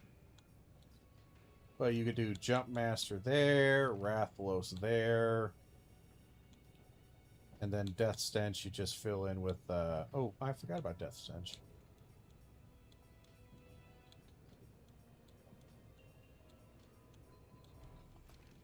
Kind of a weird, ugly set, I'll be honest. But if you were to do something like, what is the best legs for you for this?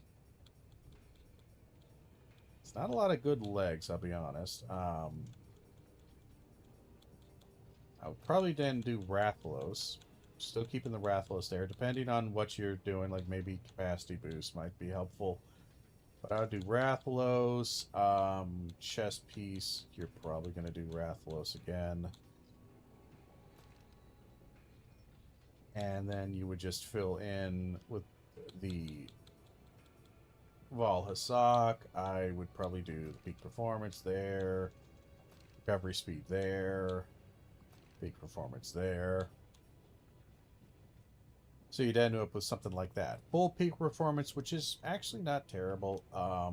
It's kind of hard to maintain it. But when you are at full health, it does give you a nice raw 20 attack, which ain't nothing to sneeze at. And with Valhazak's super recovery, again, you are going to be healing. But yeah, that would be probably the build I would go for general stuff if you're not using this stuff down here. And honestly, I might even do that even with that Dante stuff available, because you get the full peak performance this way. But yeah, that's not bad.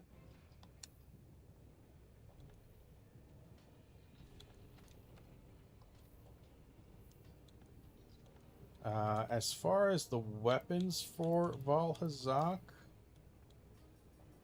I don't remember them being amazing. I'm going to be honest.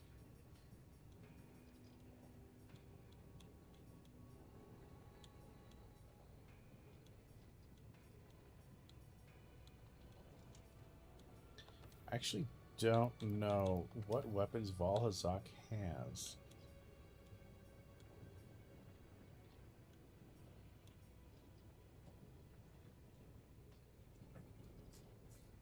I haven't done bow in a while, but we're not going to switch up at this point. What does Val Hazak have?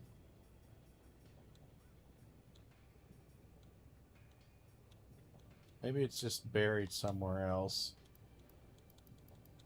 Maybe it's got to have a greatsword. There's almost always a greatsword.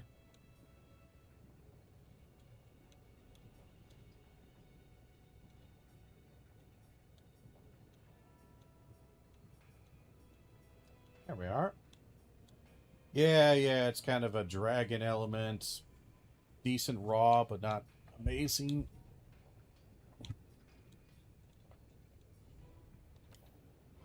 Okay. So after this we will have our final fight. Our final countdown, final fight with Xeno'jiiva.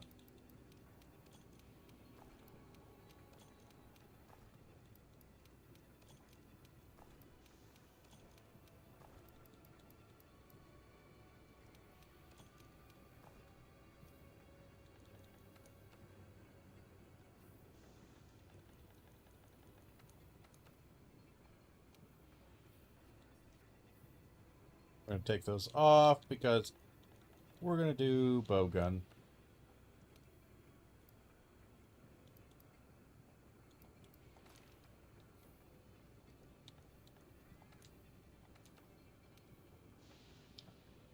The only thing that we really need is attack. I will take the fire resistance. So, this will be the build we walk into Xeno'jiiva with. We're going to go ahead and do it.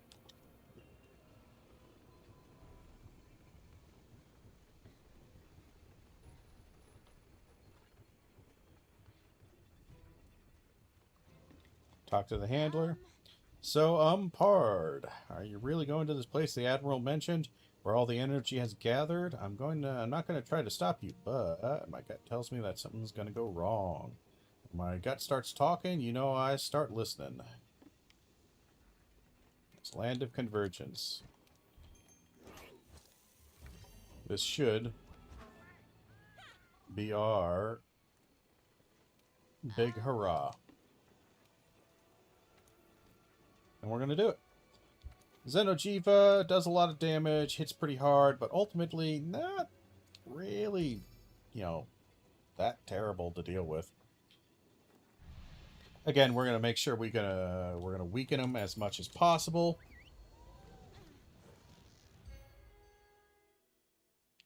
So that our Pierce actually works, and because Xeno'jiiva is such a big monster, he's a big boy. This is the place the Admiral told us about. So, you made it. Admiral! Whoa! The Seeker is here too! Yeah. Ha! You made it. And on time, too. I like that. Guy over there is the one who called you here. I hear you crossed paths before. According to him, there's a place upriver where all the energy converges. So, that means it's time. When you're ready, hop on the boat over there. But remember, once you do, there's no turning back. If you're not ready, then you can step away now and no one will judge you. So what do you say? Are you ready? I see. Just as I thought. That's the way of the New World Hunter. I don't know. I must have said something. Hey, bud. I haven't seen you in a while. Greetings. We meet again! Since we last met, I have followed the trail of evidence and arrived here. And so it appears have you. I take it you've seen the Elder Dragon's graveyard. I have discovered that a normal amount of energy has flowed through the veins beneath the veil and coursed through the whole continent. When we last spoke, I was still investigating the cause, but now I have located a place where all the energy seems to be gathering. It's at the end of this river. I intend to go there and see this place. This is the end of everything. Together, let us find our ending. I will await you here until you know you are ready.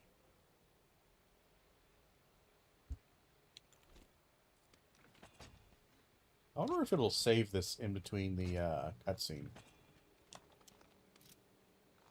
I don't know if it will, but let's see. Now then. Upriver is the place where all the energy is gathering. I do not know why or what we might expect to find, but I do believe we are meant to go. Are you prepared? Yes. Board the boat. Then let us follow that faint light there is and see where the river takes us. Zora Magdaros crossed the dark sea, and now this will be our crossing.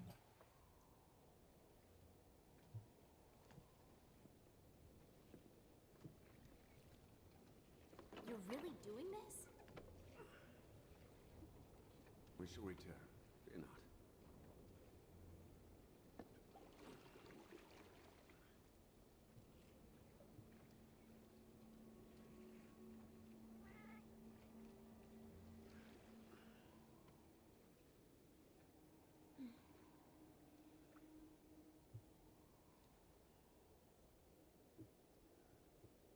That's a really slow boat ride.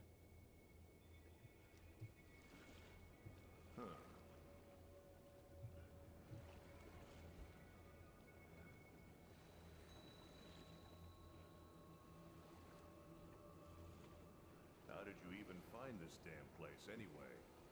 We have Zora Magdaros to thank for clearing the way. Upon dying, the Elder Dragons dissolve in the effluvium, and the energy that accumulates in the veins of the earth then crystallizes.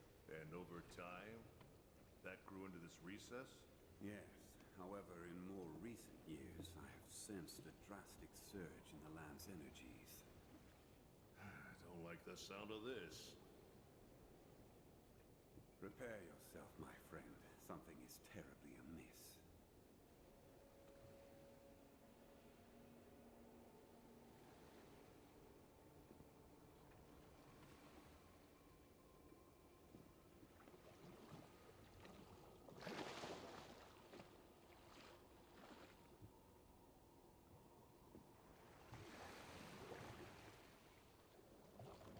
Admiral's a strong boy. Just yank that boat on over. Which, I mean, it's not like super difficult, but you know, like doing it that fast with that size of ship is actually it takes a bit of leverage there. But it is inside indeed, and we're gonna be facing and finding out. There it is, the cocoon. Great mother of... damn. Over countless years, the Elders' bioenergy created this. Even I never expected it to be so enormous.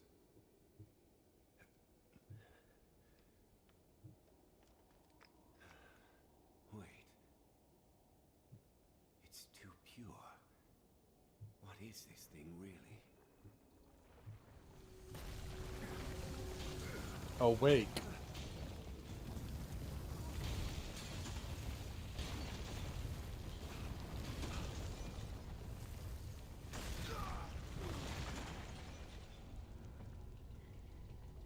It is a cocoon.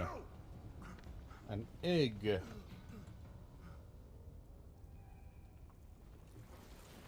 it comes.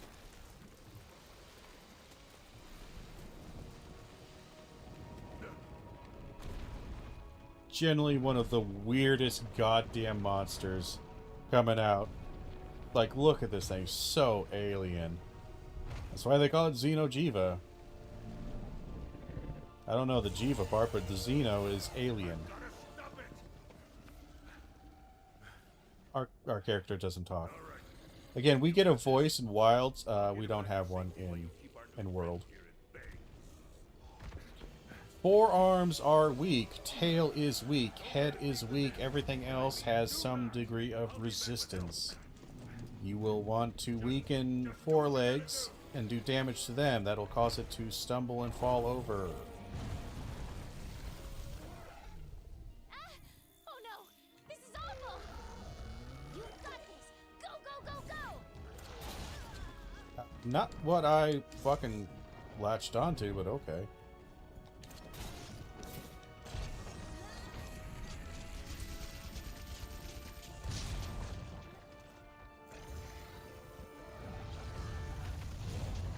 He comes rolling over at you. It is fun to take the tail. Sadly, he does like to swing it whenever you're on him.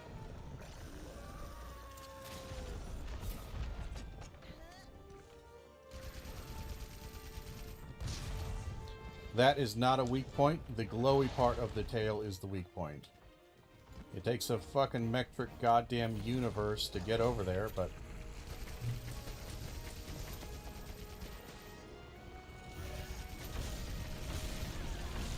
interesting. I didn't think he could turn that far to the right, but...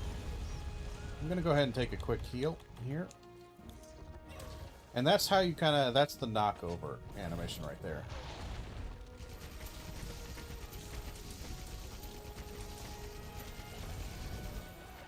He does like to twitch.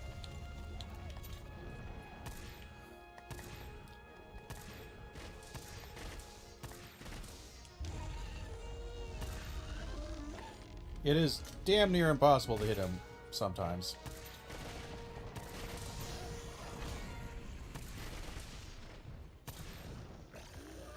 He's gonna fall on me. It hurts, but that's okay.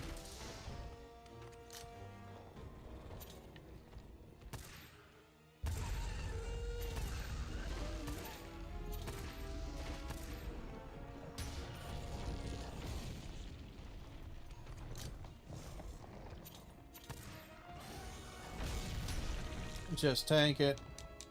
Sadly, this is kind of a boring weapon to use on him because it takes so long to get near him.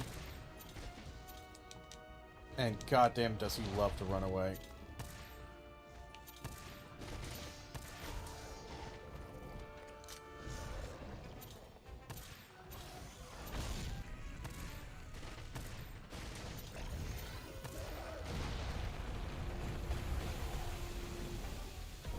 Interesting, we're still trapped.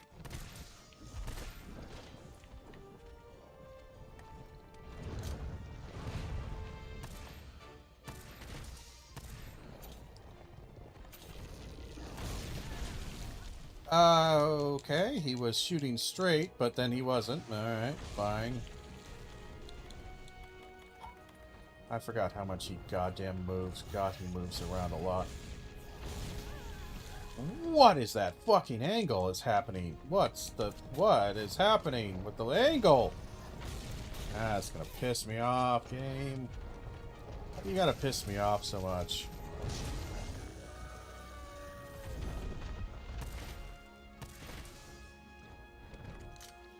Damn, this fucking sucks to fight him, I'll be honest.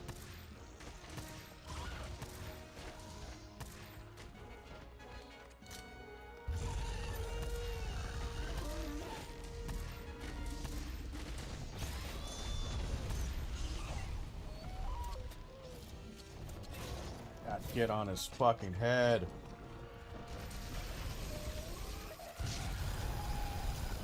Yeah, don't get hit by that.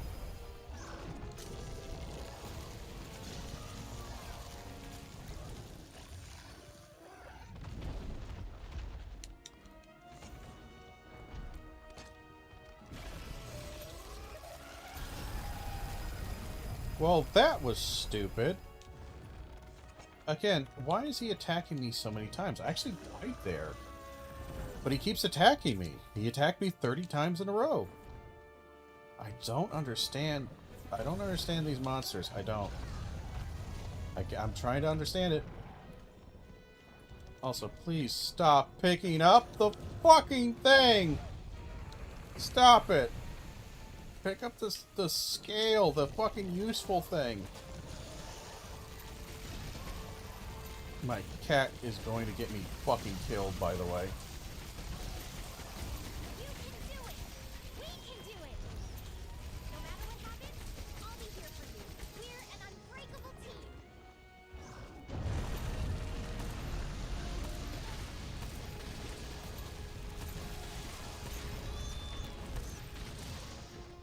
By the way, we're never going to get a tail cut. It's just not going to happen. I wish it would, but... just don't even ask for one. It's not happening.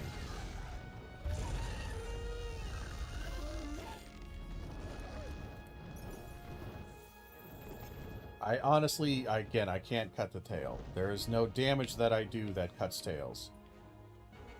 We're going to travel by a wing drake. I can't believe we actually used guts. But again, he did his super attack after doing 28 attacks at me. It's kind of hard to survive when he just kind of won't stop doing attacks at you.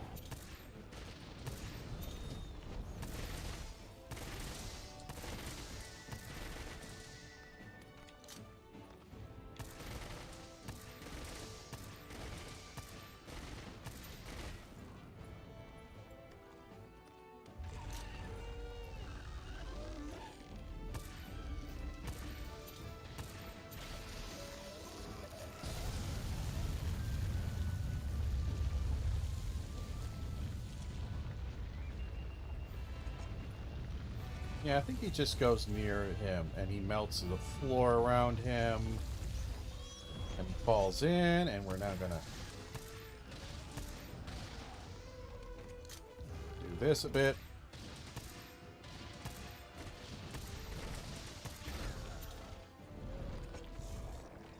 He's gonna roll backwards. He's not gonna want to run. He might do his tail attack, I'll be honest.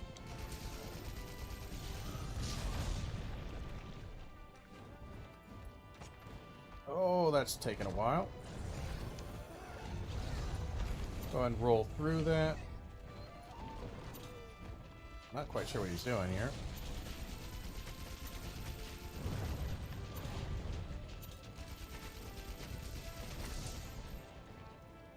Well, he does not want to stay still for me.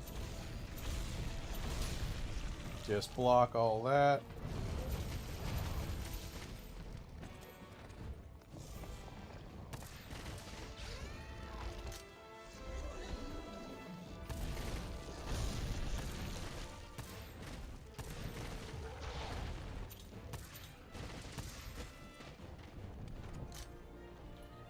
He ain't staying still for shit.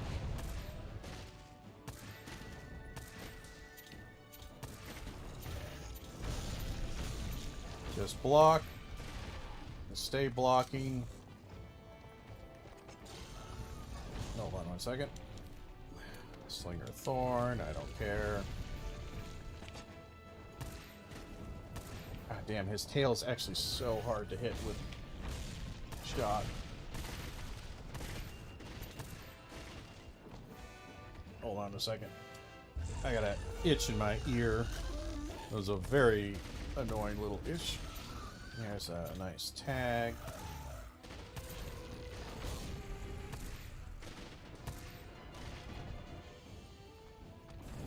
Again, theoretically, you can weaken, I think his chest, maybe.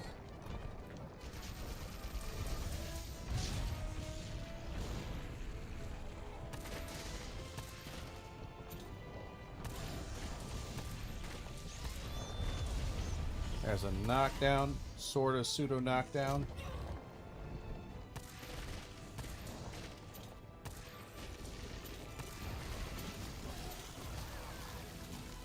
I don't agree with that hit. But then again, I haven't agreed with a lot of the hits here.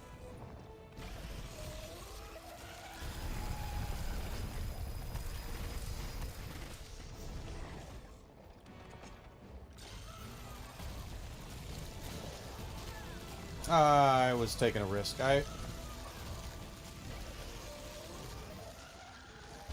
So the risk I was taking there is I wanted to see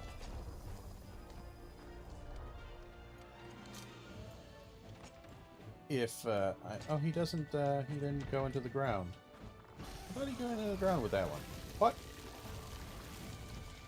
What was that? That was a quick little fire.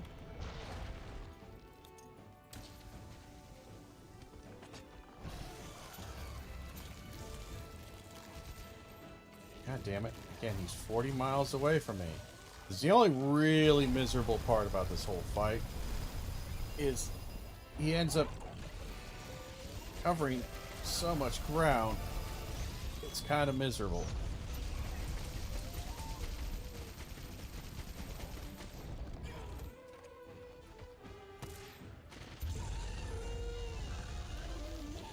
Kind of surprised at how much I've made from him. Nope, not the button I'm pressing, but fine. You could do that. Yeah, you can do that. That's certainly an option. Still not the fucking button I pressed.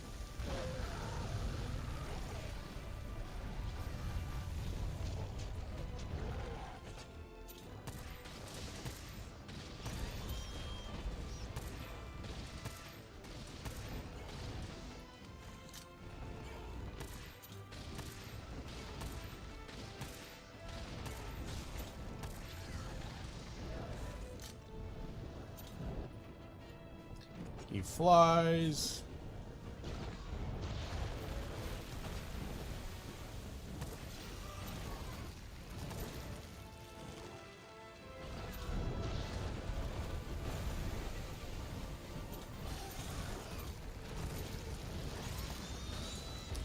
You don't need to do a ton of damage to get him out of the air, honestly.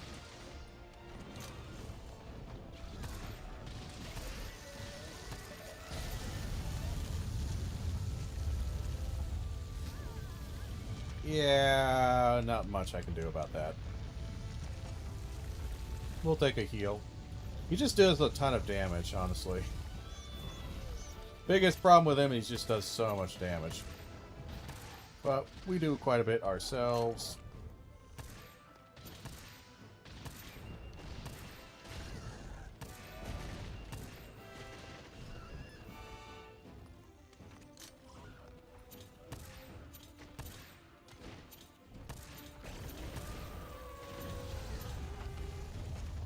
I would like to pick up these items here.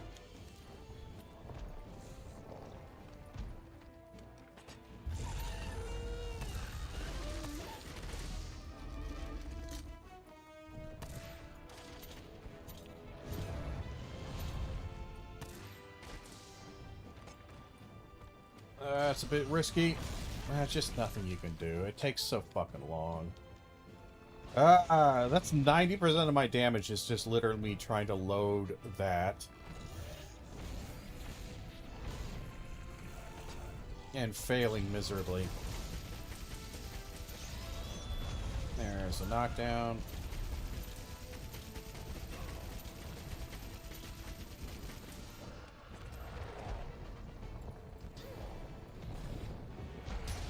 Not sure what he's doing and why he's literally hugging my ass.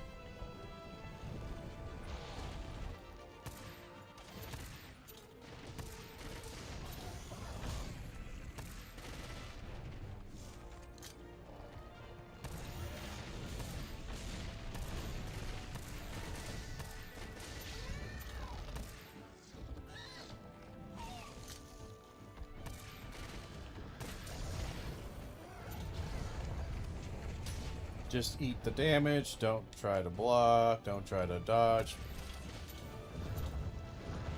Eat the damage. Oh, I fucking forgot. I forgot it was glowing. Yeah, that's the gimmick, is when it's glowing, it does that extra pop of damage. That was stupid. What a stupid way of dying. What a stupid, stupid way of dying. Again, we're doing tons of damage. We're doing fine against it. It's just, again, he's taken... Sadly, again, he's not easy to weaken. He actually isn't. And part of me is really sad because I know I'm just never going to get... He was, like... He had 10 left. He had 10 health left. He had 10 health left. He had, like, 10 or 14 health left. God damn it. Literally died when he had 14 health.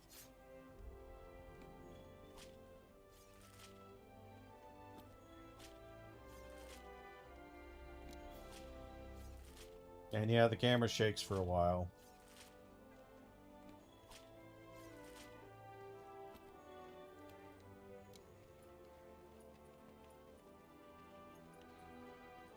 Oh, there's a beast right there.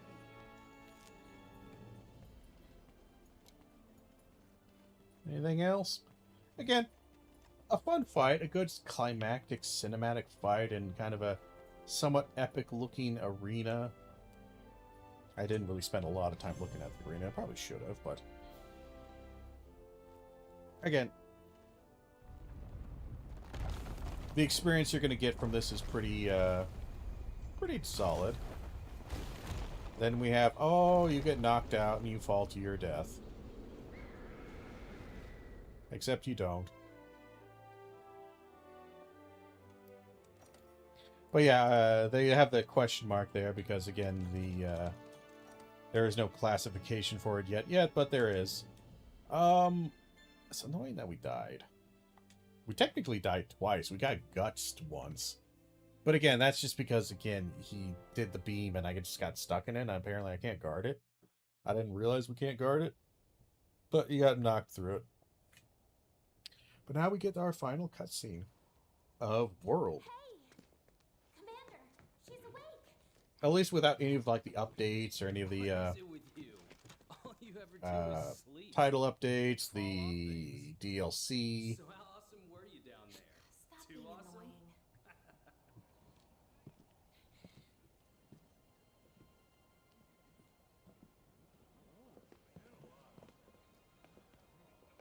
Yes. Well, good morning.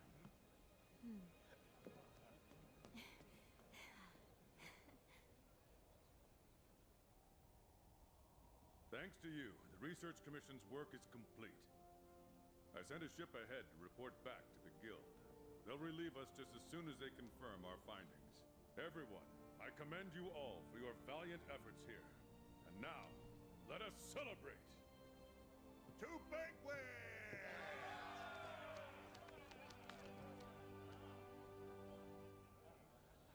Cheers!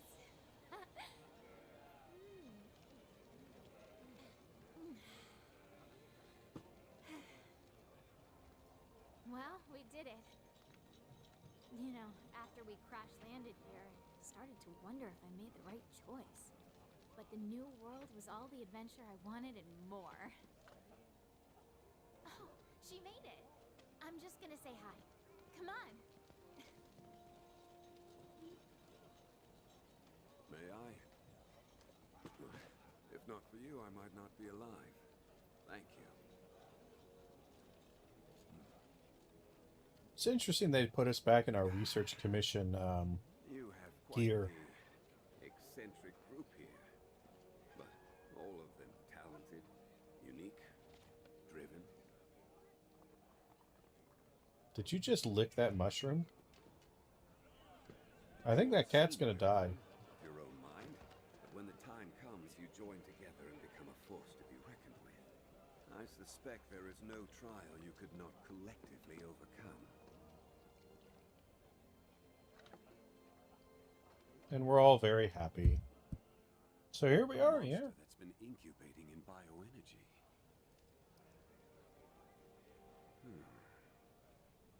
Lurking so close, yet hiding so well.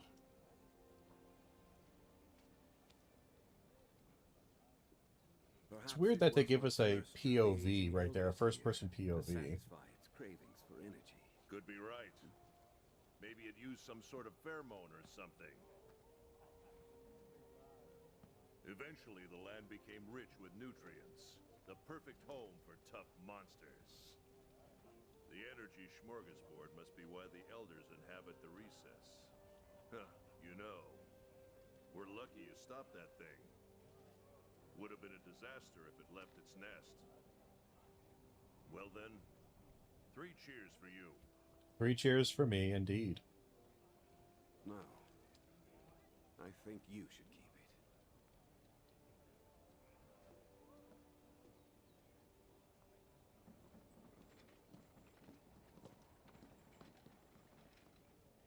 Listen up, everyone. We've received word from the Guild. The Guild commends you for your dedicated research of the Elder Crossing. In light of your findings, we have confirmed the monster as a new species of Elder Dragon. An official name has been chosen.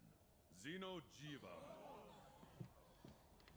This concludes your duties. It's with actually the Research adolescent Commission. We version thank you again of for your service. the You are more free to powerful return home Sappy at your Jiva. discretion. Yeah. Commission's presence in the New World still has potential to be of great benefit to the Guild. We would ask you to continue your work there, if you are so willing. There you have it. If we decide to stay and take on new research, there are bound to be trials ahead. Dangers. You don't want that, do you? What are you talking about? Of course that's what we want. Let's stay. We can do it! Yeah, we won. I say, yes we do. All right. Commission, welcome to your new home.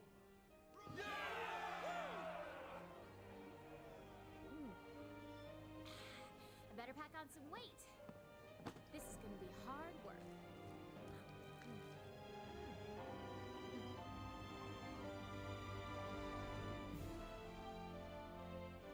And there we go.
And you get this nice little cutscene at the end here, rolling through all the fine credits. I don't know if I can. I'm pretty sure I can't skip it. Yeah. Just making sure. I was pretty sure I didn't. I couldn't. I couldn't skip.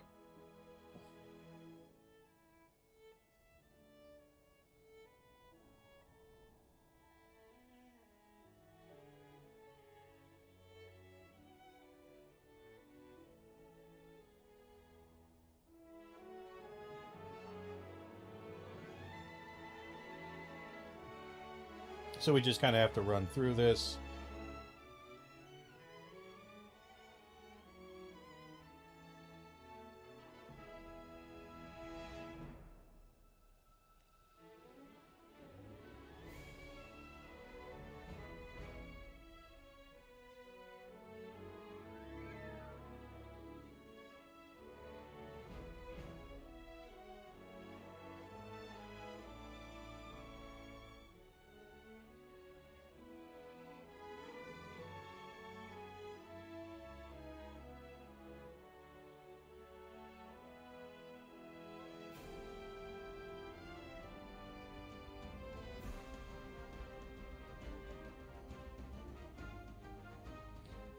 Yeah, it just kind of runs for a while.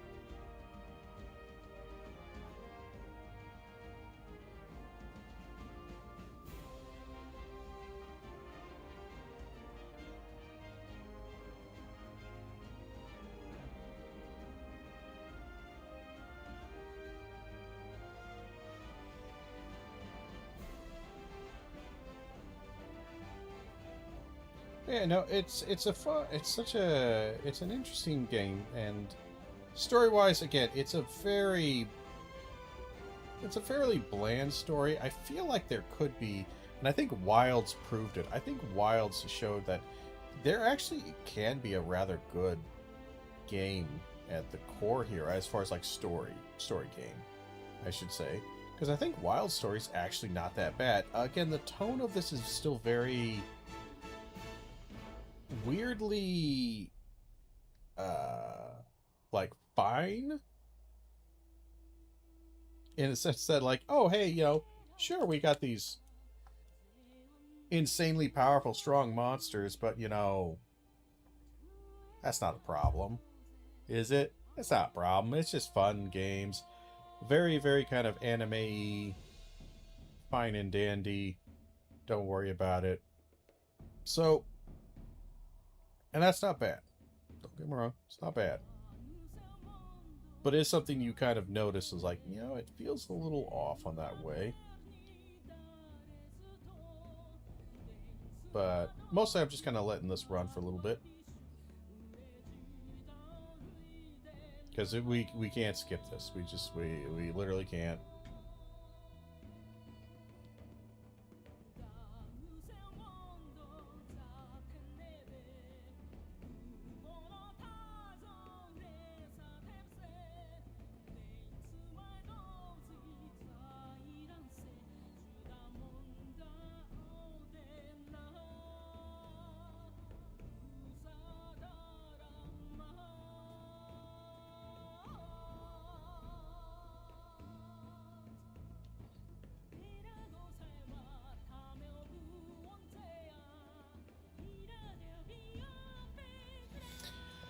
But yeah, I would say, again, gameplay definitely takes center stage. The visuals and the ecology of this place, I kind of talked about it a little bit in the beginning, but we'll make sure to emphasize that, is that all the areas definitely feel really interesting.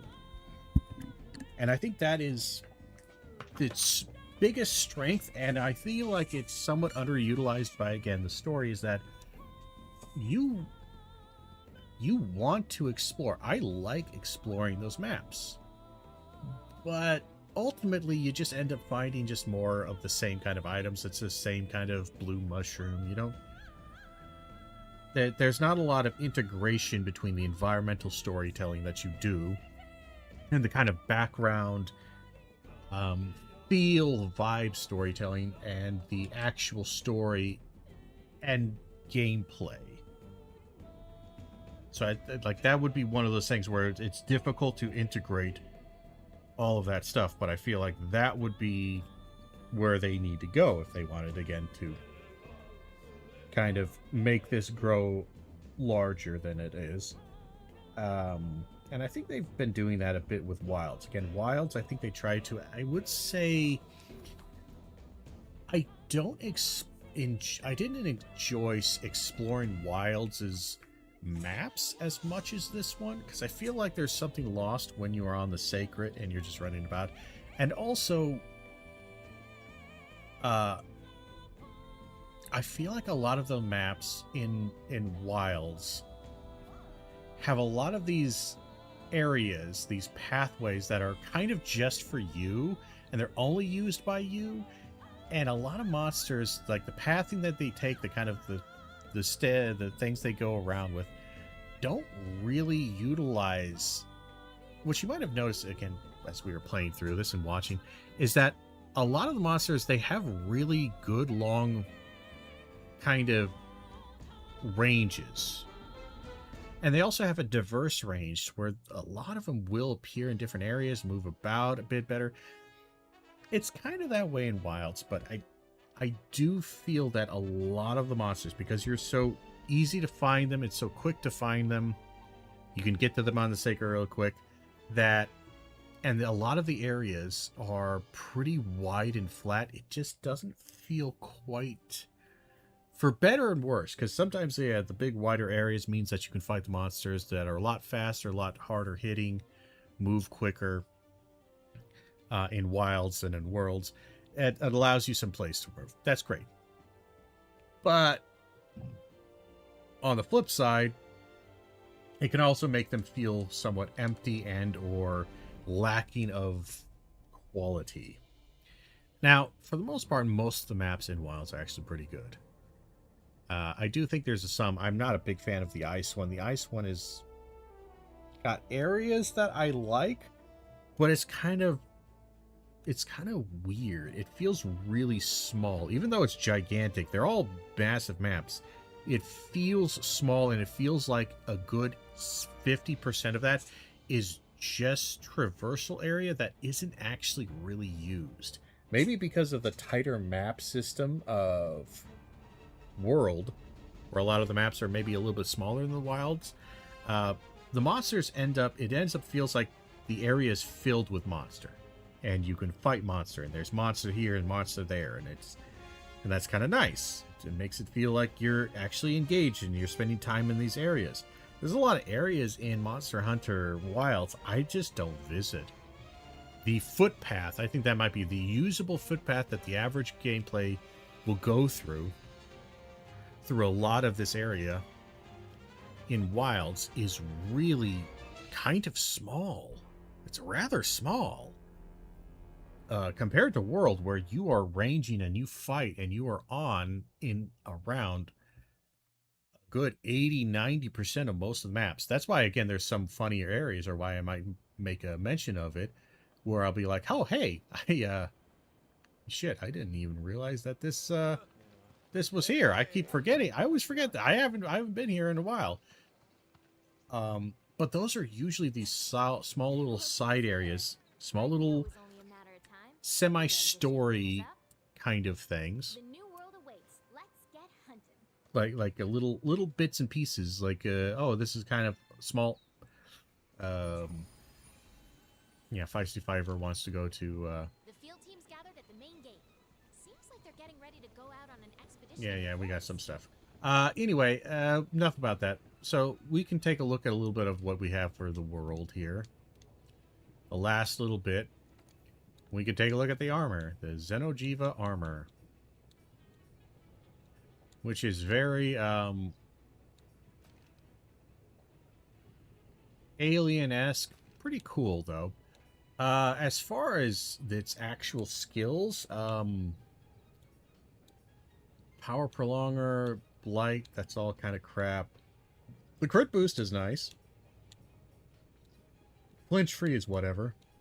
The blight resistance is fine.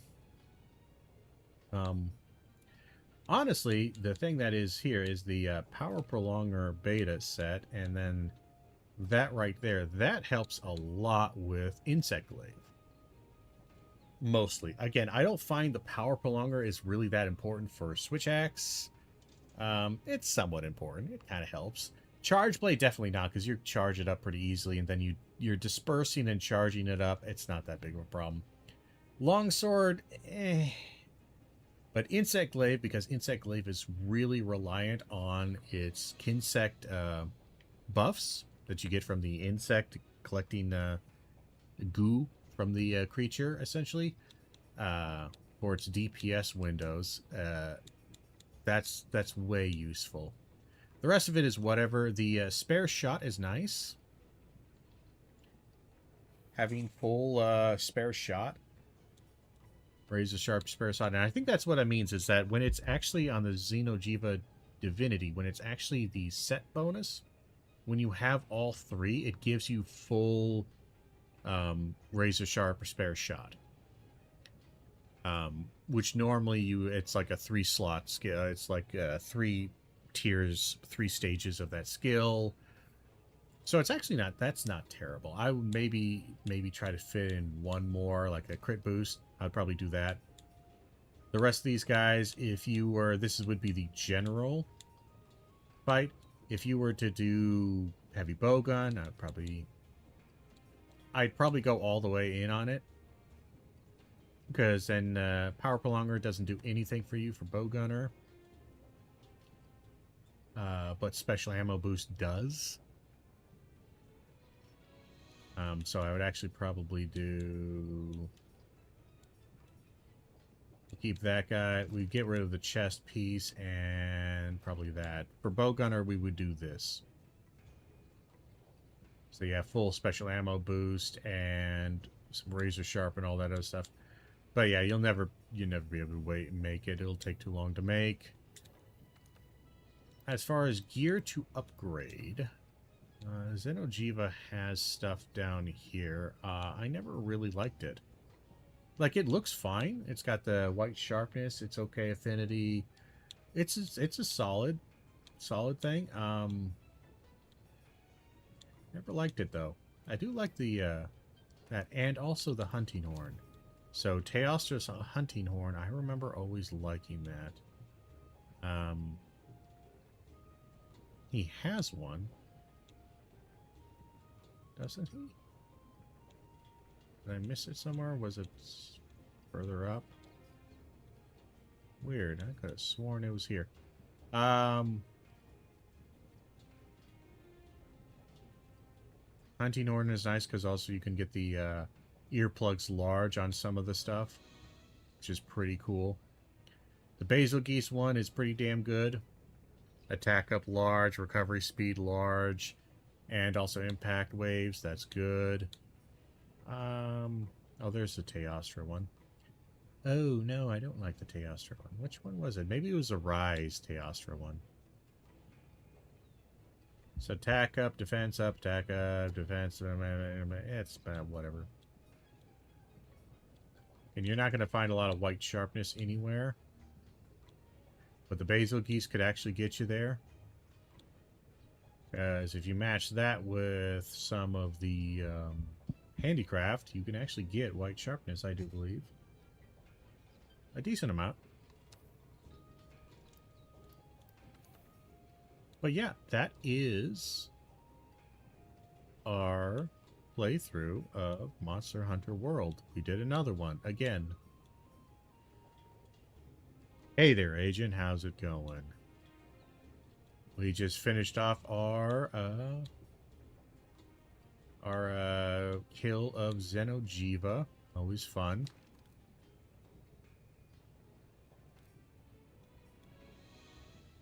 But yeah, I think that'll do it for this video. We will eventually gather together all of our playthrough here into one video, put that up on YouTube with kind of a retrospective review, analysis, discussion of all the bits and pieces and bobs that go into the idea of a Monster Hunter game, and specifically World and how that works. And for anybody who's never gotten into it, or people who like watching those videos, what I do, I enjoy those kind of deep dive retrospective videos on games, even games that I've played before a lot. But we have that ready to go. I think we have a few things. So you would definitely want... Game way too loud, had to lower my volume. Ah, yes. So the Fluvio resistance kind of useful. My Mighty is actually gets pretty good later on. Agitator Charm obviously is very useful. We like the Agitator Charm. And rest of this, not really my style. But okay. So now that we're done with this, because I think we'll just do one video, because otherwise it'd be too long for base Monster Hunter World. Then we might later on do a deep dive review, playthrough analysis, and discussion of the Iceborne expansion. And then we'll do a video for that one. But I think we will take a break from Iceborne World, and in between that we'll do a video analysis of maybe something else. I need to decide if I want to go backwards to like GU or 4U, either or go forwards and do Rise. Let's see, I'm trying out Echoes of Ironcrad demo. I played that a little bit, yeah. It's fine. It's a fine enough game. Story is whatever, but you know, I wasn't expecting tons from the story, but it was fine. Let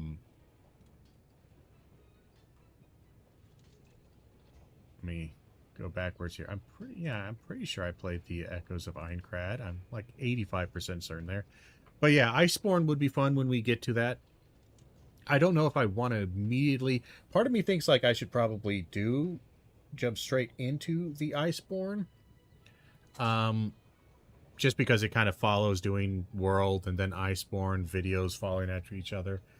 But I feel like I played a lot of World recently, and I kind of want to trade it up, and part of me also wants to maybe do a deep playthrough / review, overview, discussion, whatever analysis of Wild Hearts, because it's kind of interesting, again, doing stuff like that. For me, I find that interesting, is comparing the successful game versus the unsuccessful game, and kind of maybe explaining why didn't Wilds work. Which, again, the answer is actually pretty easy, but for anybody who's never played it or whatever, maybe it would give them a opportunity to look and understand Wild Hearts, and maybe even give it a chance, because I do feel like Wild Hearts should be given a chance. It won't, because it's an EA hell and it's dead for the world and it's never coming back. But I think it had so much good potential.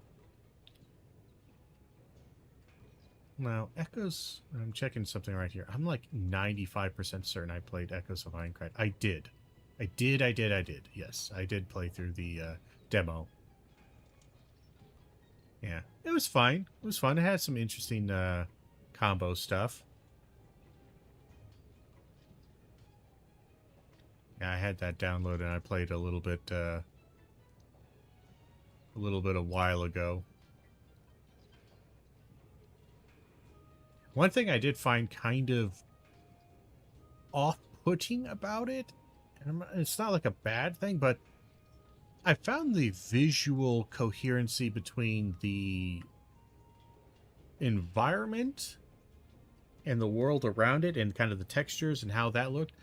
The contrast between that and the more animated cartoon style, I found that slightly off-putting. It's not terrible, and I've seen it before, but it felt really jarring in certain places. And it's kind of what I'm saying, for I kind of wish like you just go one or the other. If you're going to do kind of more realistic, quote unquote realistic, kind of graphics, go that way. If you want to do more cartoon anime, just make the other stuff cartoon and anime. I found like there's just even stuff just like the grass and the ground. I'm looking at and going, it just feels weird seeing this monster in this setting. I don't know. I was talking about it before, but yeah, it's not my favorite thing. Combat is decent so far. The combat's fine. Yeah, I think the combat's okay. Yeah, it's a little bit hectic and a little bit kind of you just hitting a monster and then spamming, your companion's combos one after another kind of stuff, or semi combos. But I think the combat's fine. I played through it fine enough. I played a bunch of. Bit of bummer when weapon proficiency is capped at 3. Yeah, the demo I think has a decent amount. The world looks great. I think the world does look pretty good. It did feel like it might suffer from what Dragon's Dogma 2 suffered from, which is a lot of open world that feels weird and not really...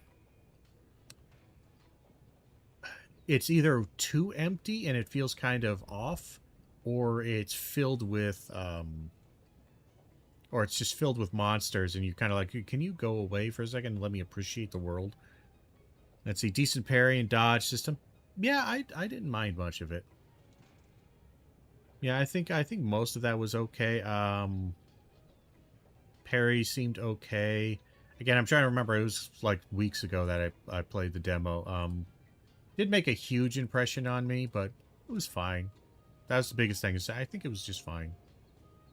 It's a solid game if you are really into that type of aesthetic. If you're into that sword art online kind of storytelling, I think it works pretty good.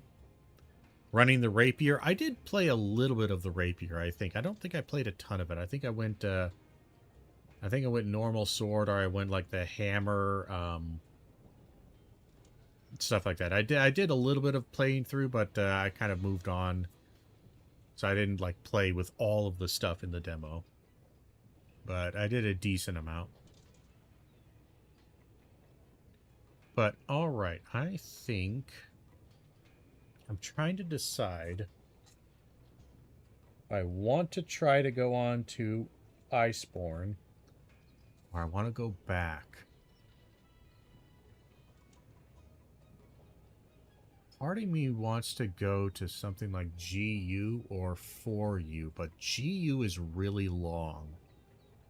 Monster Hunter Generations Ultimate is... It's a shitload of fighting. It's so much gameplay. It takes so long to get through. And honestly, 4U is going to be that way as well. Because the older games are such a nightmare to farm. And you kind of need to farm to get the gear so that you don't die fighting these monsters that are super powerful. And it takes forever. It takes so long to farm stuff in 4U. I know that. I haven't played through a ton of it, but low rank or high rank, it takes so goddamn long to get through. I'm really deciding here. I'm really kind of stuck. I'm gonna have to figure this out. Because I would like to start... Like, obviously, I'm going to start working on the video editing and stuff like that this week. And it'll probably take me, a couple of weeks to do that. Because there's a lot to go through. But I want to start the next thing either this week or next week.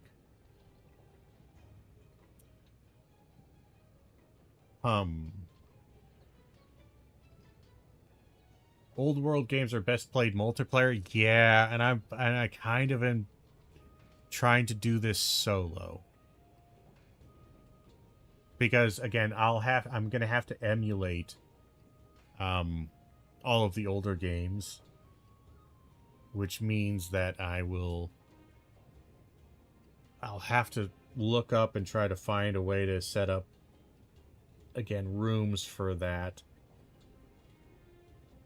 And it just kind of makes it a little extra bit of pain and annoyance that I have to deal with. I feel like I've done Wild Hearts so many times, like new playthroughs, trying to show that it off, because I keep trying to get people to play it. Nobody ends up playing it. And it's always sad. But also, like, again, we could do something completely different.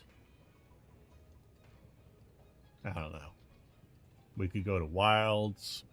Wilds is a pretty quick... Honestly, Wilds is probably the quickest and easiest one to get through.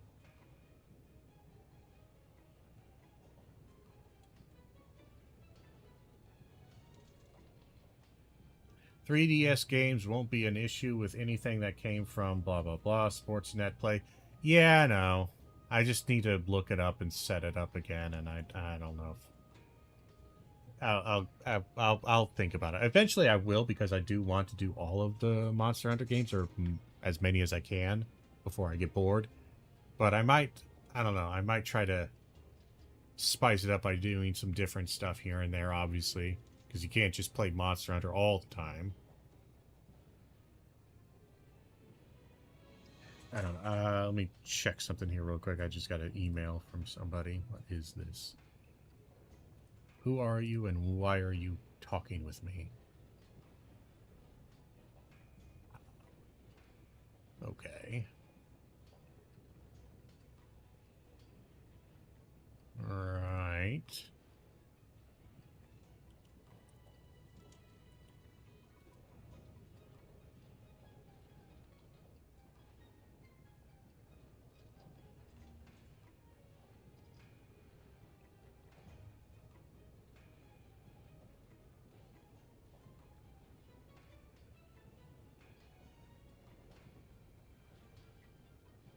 Okay.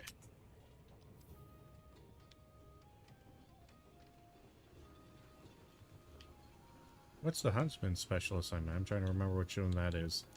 'Cause I know they added all these extra monsters. They added the Devil Joe and stuff like that. What did you add? Waiting for you. I have something to talk about, as you know. If you have some Taster calls, Reese. Oh, it's probably Lunastra. Is it, or what is it? Oh, that's just the Blazing Sun, that's right. But I think, yeah, eventually you get to Lunastra, which no thank you. You guys have the Final Fantasy thing. You have... Or somebody has a Final Fantasy thing. It's either you or you. One of these is the Final Fantasy collab, which is pretty fun. Behemoth is a son of a bitch, though. Boy, he's a real son of a bitch. Especially at this rank and with his armor stuff. Frick Lunastra? Yeah, no, I heartily agree. Lunastra is definitely an awful one. I don't like Lunastra at all. A lot of these later game monsters, like they're fun in a challenging kind of way, but a lot of them just have so much annoying mechanics to them that, God, I hate them. Like Lunastra definitely is up there with monsters that I have no desire to fight. I think I've probably killed a handful of them in all the 1,000+ hours I've done with these the games. I maybe have killed a handful of them. I hate Lunastra.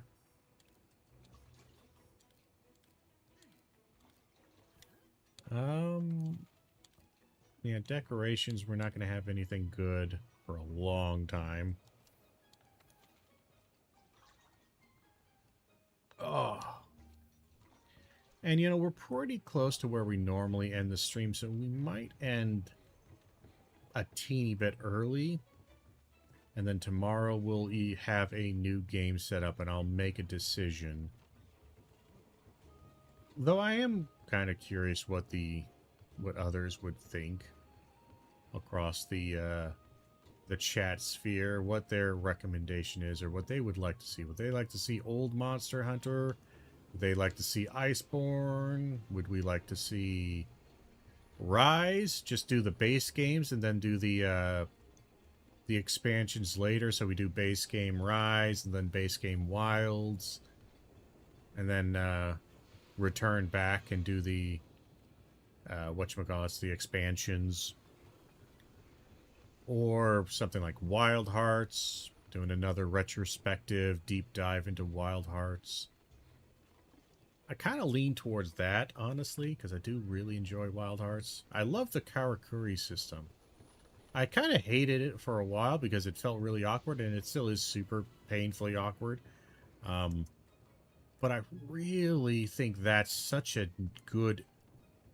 That's the kind of additions that I love to Monster Hunter, like games or action games, is stuff that gives you gameplay-changing combos and or integration.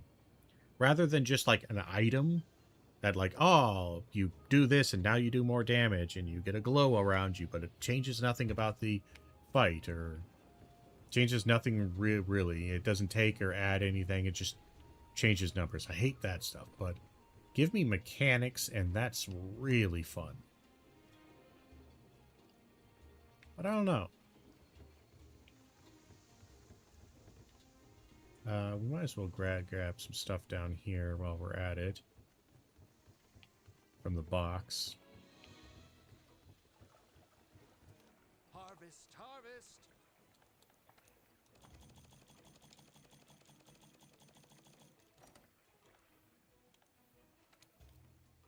And let's cultivate. Let's cultivate. What do we want?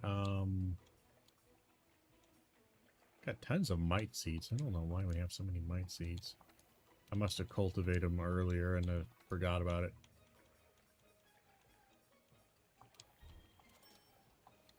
We'll do that. Get some adamant seeds for crafting purposes. But I don't know. I'm going to have to decide. Let's see. Do we have a die around here? Maybe we'll let fate. We'll let fate decide. Where are my dice? I know I have a dice somewhere around here. Oh, let's just grab this one. Alrighty then, and we'll grab our D20. Or whatever dice we get. That'll work. So let's see. We have GU on the table. I might take GU off because that's just too goddamn long. I love it. I love a lot of it, and I love the weapon arts because again, that gives you more gameplay style to work with, and that's always a favorite for me. Is more mechanics. It is so goddamn long. Maybe we would just do like village quests. Definitely, we would just do village quests. But even that's you have to do so. There's so many key quests you have to do to progress the story. We'll put it on the table still. So we got GU and 4U. Part of me also maybe even wants to go to 3U because poor 3U feels like it's kind of a forgotten one as far as modern Monster Hunter. Doesn't bring a lot of 3U back. Other than Legiacris, that was kind of it. And the water combat, which into high rank and G rank. Oh, I mean, definitely, I'm splitting all of the games for Monster Hunter high rank and G rank. Only one video, one major playthrough for high rank, and then we might move to something else. Then we might return for G rank, but that's a maybe. That's a maybe. That's definitely the plan on that one. Because we're gonna. So let's see here. All right, so we'll do Monster Hunter GU 4U, Iceborne, Wild Hearts, or Rise Wilds. All right, so how many was that? So that's GU 4U, Iceborne, Wilds, and Rise. Okay, so 5. So 1 through 5. We'll go newest to oldest. So let's roll our die, and so that's 4UGU Iceborne. That's a roll for Iceborne. That's a roll for GU. That's another roll for GU.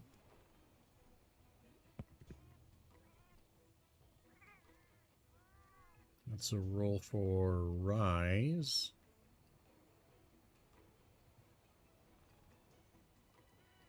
Right? 1 through 5 would be 4U.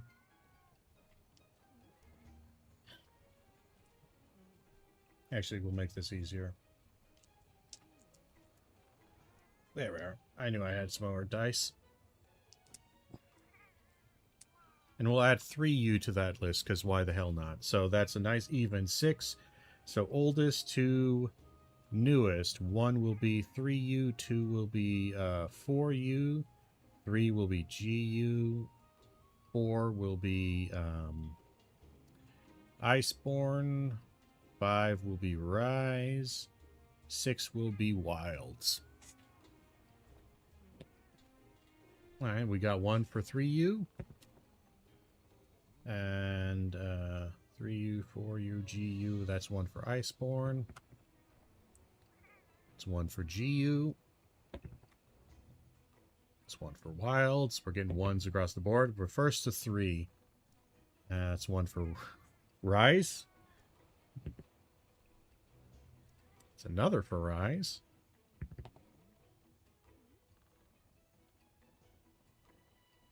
That's 1 for Iceborne. It's 1 for 3U. My god, it's coming down to the wire. It's another for Wilds.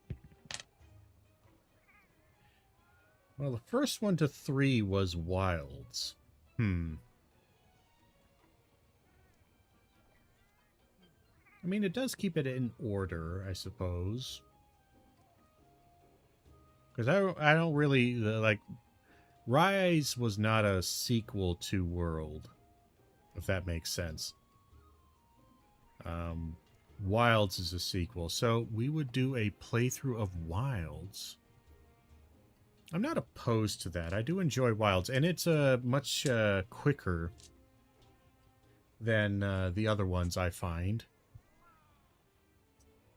So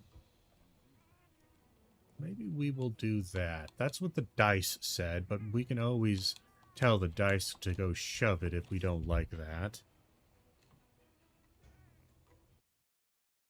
But let's go ahead and end that for a second.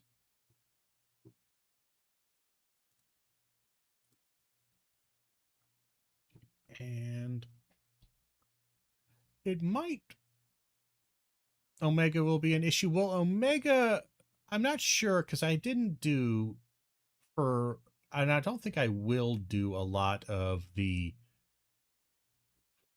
title update expanded content. I didn't do a ton of that for World.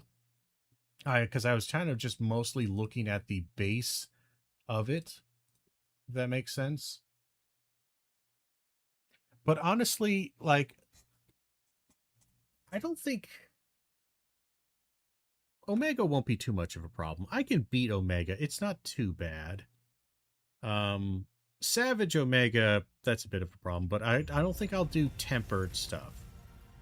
I think I'm going to do, if I do a playthrough of Wilds here, kind of a retrospective review playthrough of Wilds, I think what I'll do is I'll just do base game up to obviously high rank, ending of high rank, which I think it ends with what it ends with Xenojiva, right? No, that's low rank. What does it end with? Omega's Team 5 basic requires. I'll do that as online. That'll be fine. I don't mind doing that. Or an SOS or whatever. I don't mind doing that. I won't do that solo. Well, actually no. I will.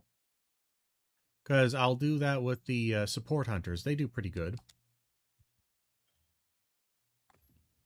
Especially on the regular Omega, they do fine.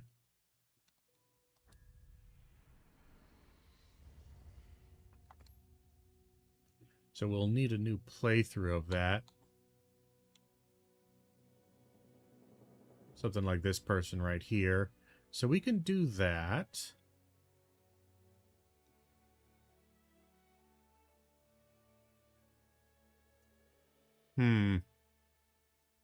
I just feel like I've played this a lot recently too.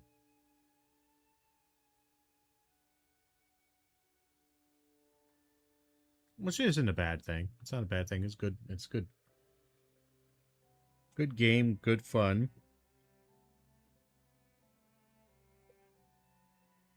I don't know. We'll have to decide. I think I'm going to go ahead and end the stream here. And we'll pick this up tomorrow, and we'll have a final decision then. We may start the next video series or recording for the next video series tomorrow, or we might try like a different game, like maybe a demo if something catches my eye. So just something to, you know, spice it up. Make sure I don't get too bored of the Monster Hunter, which is unlikely, but you never know. Just to keep me from getting too burnt out on it. But I think we'll go ahead and end it there. Yeah. Because we won't start the Wilds one. Even if we do Wilds tomorrow, we won't start it today because I'm not going to be streaming much longer anyway. So I figure it's a good enough place to stop.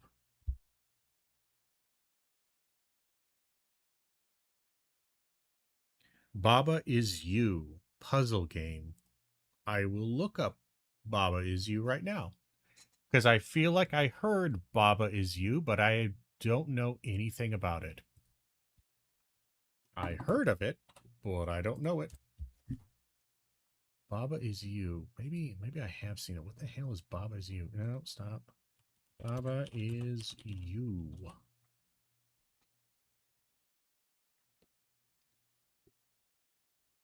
Kind of expensive for a puzzle game. Where you have follow pre. Baba is a puzzle game where the rules you have to follow are present as blocks you can interact with. By manipulating them, you can change how the game works, repurposing things you find in levels and cause surprising interactions. Okay. I'm looking at it right now. Tis an odd-looking game.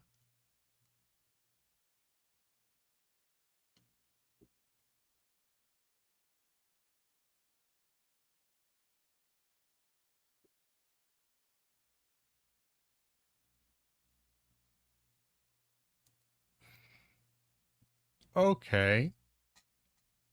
All right. I'm seeing the idea here. You're moving the blocks around to create different syntax and different statements of. Okay.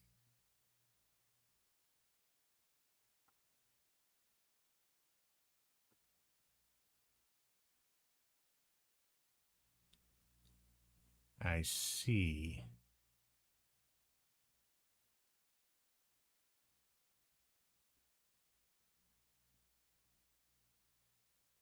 Weird. No demo for it, sadly. Okay. Looks kind of fun. Maybe if there's a sale on it, if I can find a sale on it, that looks like an interesting thing to play. I do enjoy kind of those smaller kind of puzzle games. I really enjoyed Inception, or not Inscription, not Inception, Inscription. I really enjoyed the hell out of that game. Thought that was a really fun little indie card game. Tons of fun little bits of story. The way you kind of kept redoing through the game, but it would change slightly. They advanced the rules with each kind of stage, from the first stage to the third stage. I think it did a solid job with that. So I don't know. We'll take a look. Maybe we'll do a fun demo tomorrow. We've been doing lots of demos too. But anyway, we're going to go ahead and end it there. Thank you all for being here. Thank you for hanging out. And until next time, and as always, I hope you have a good one.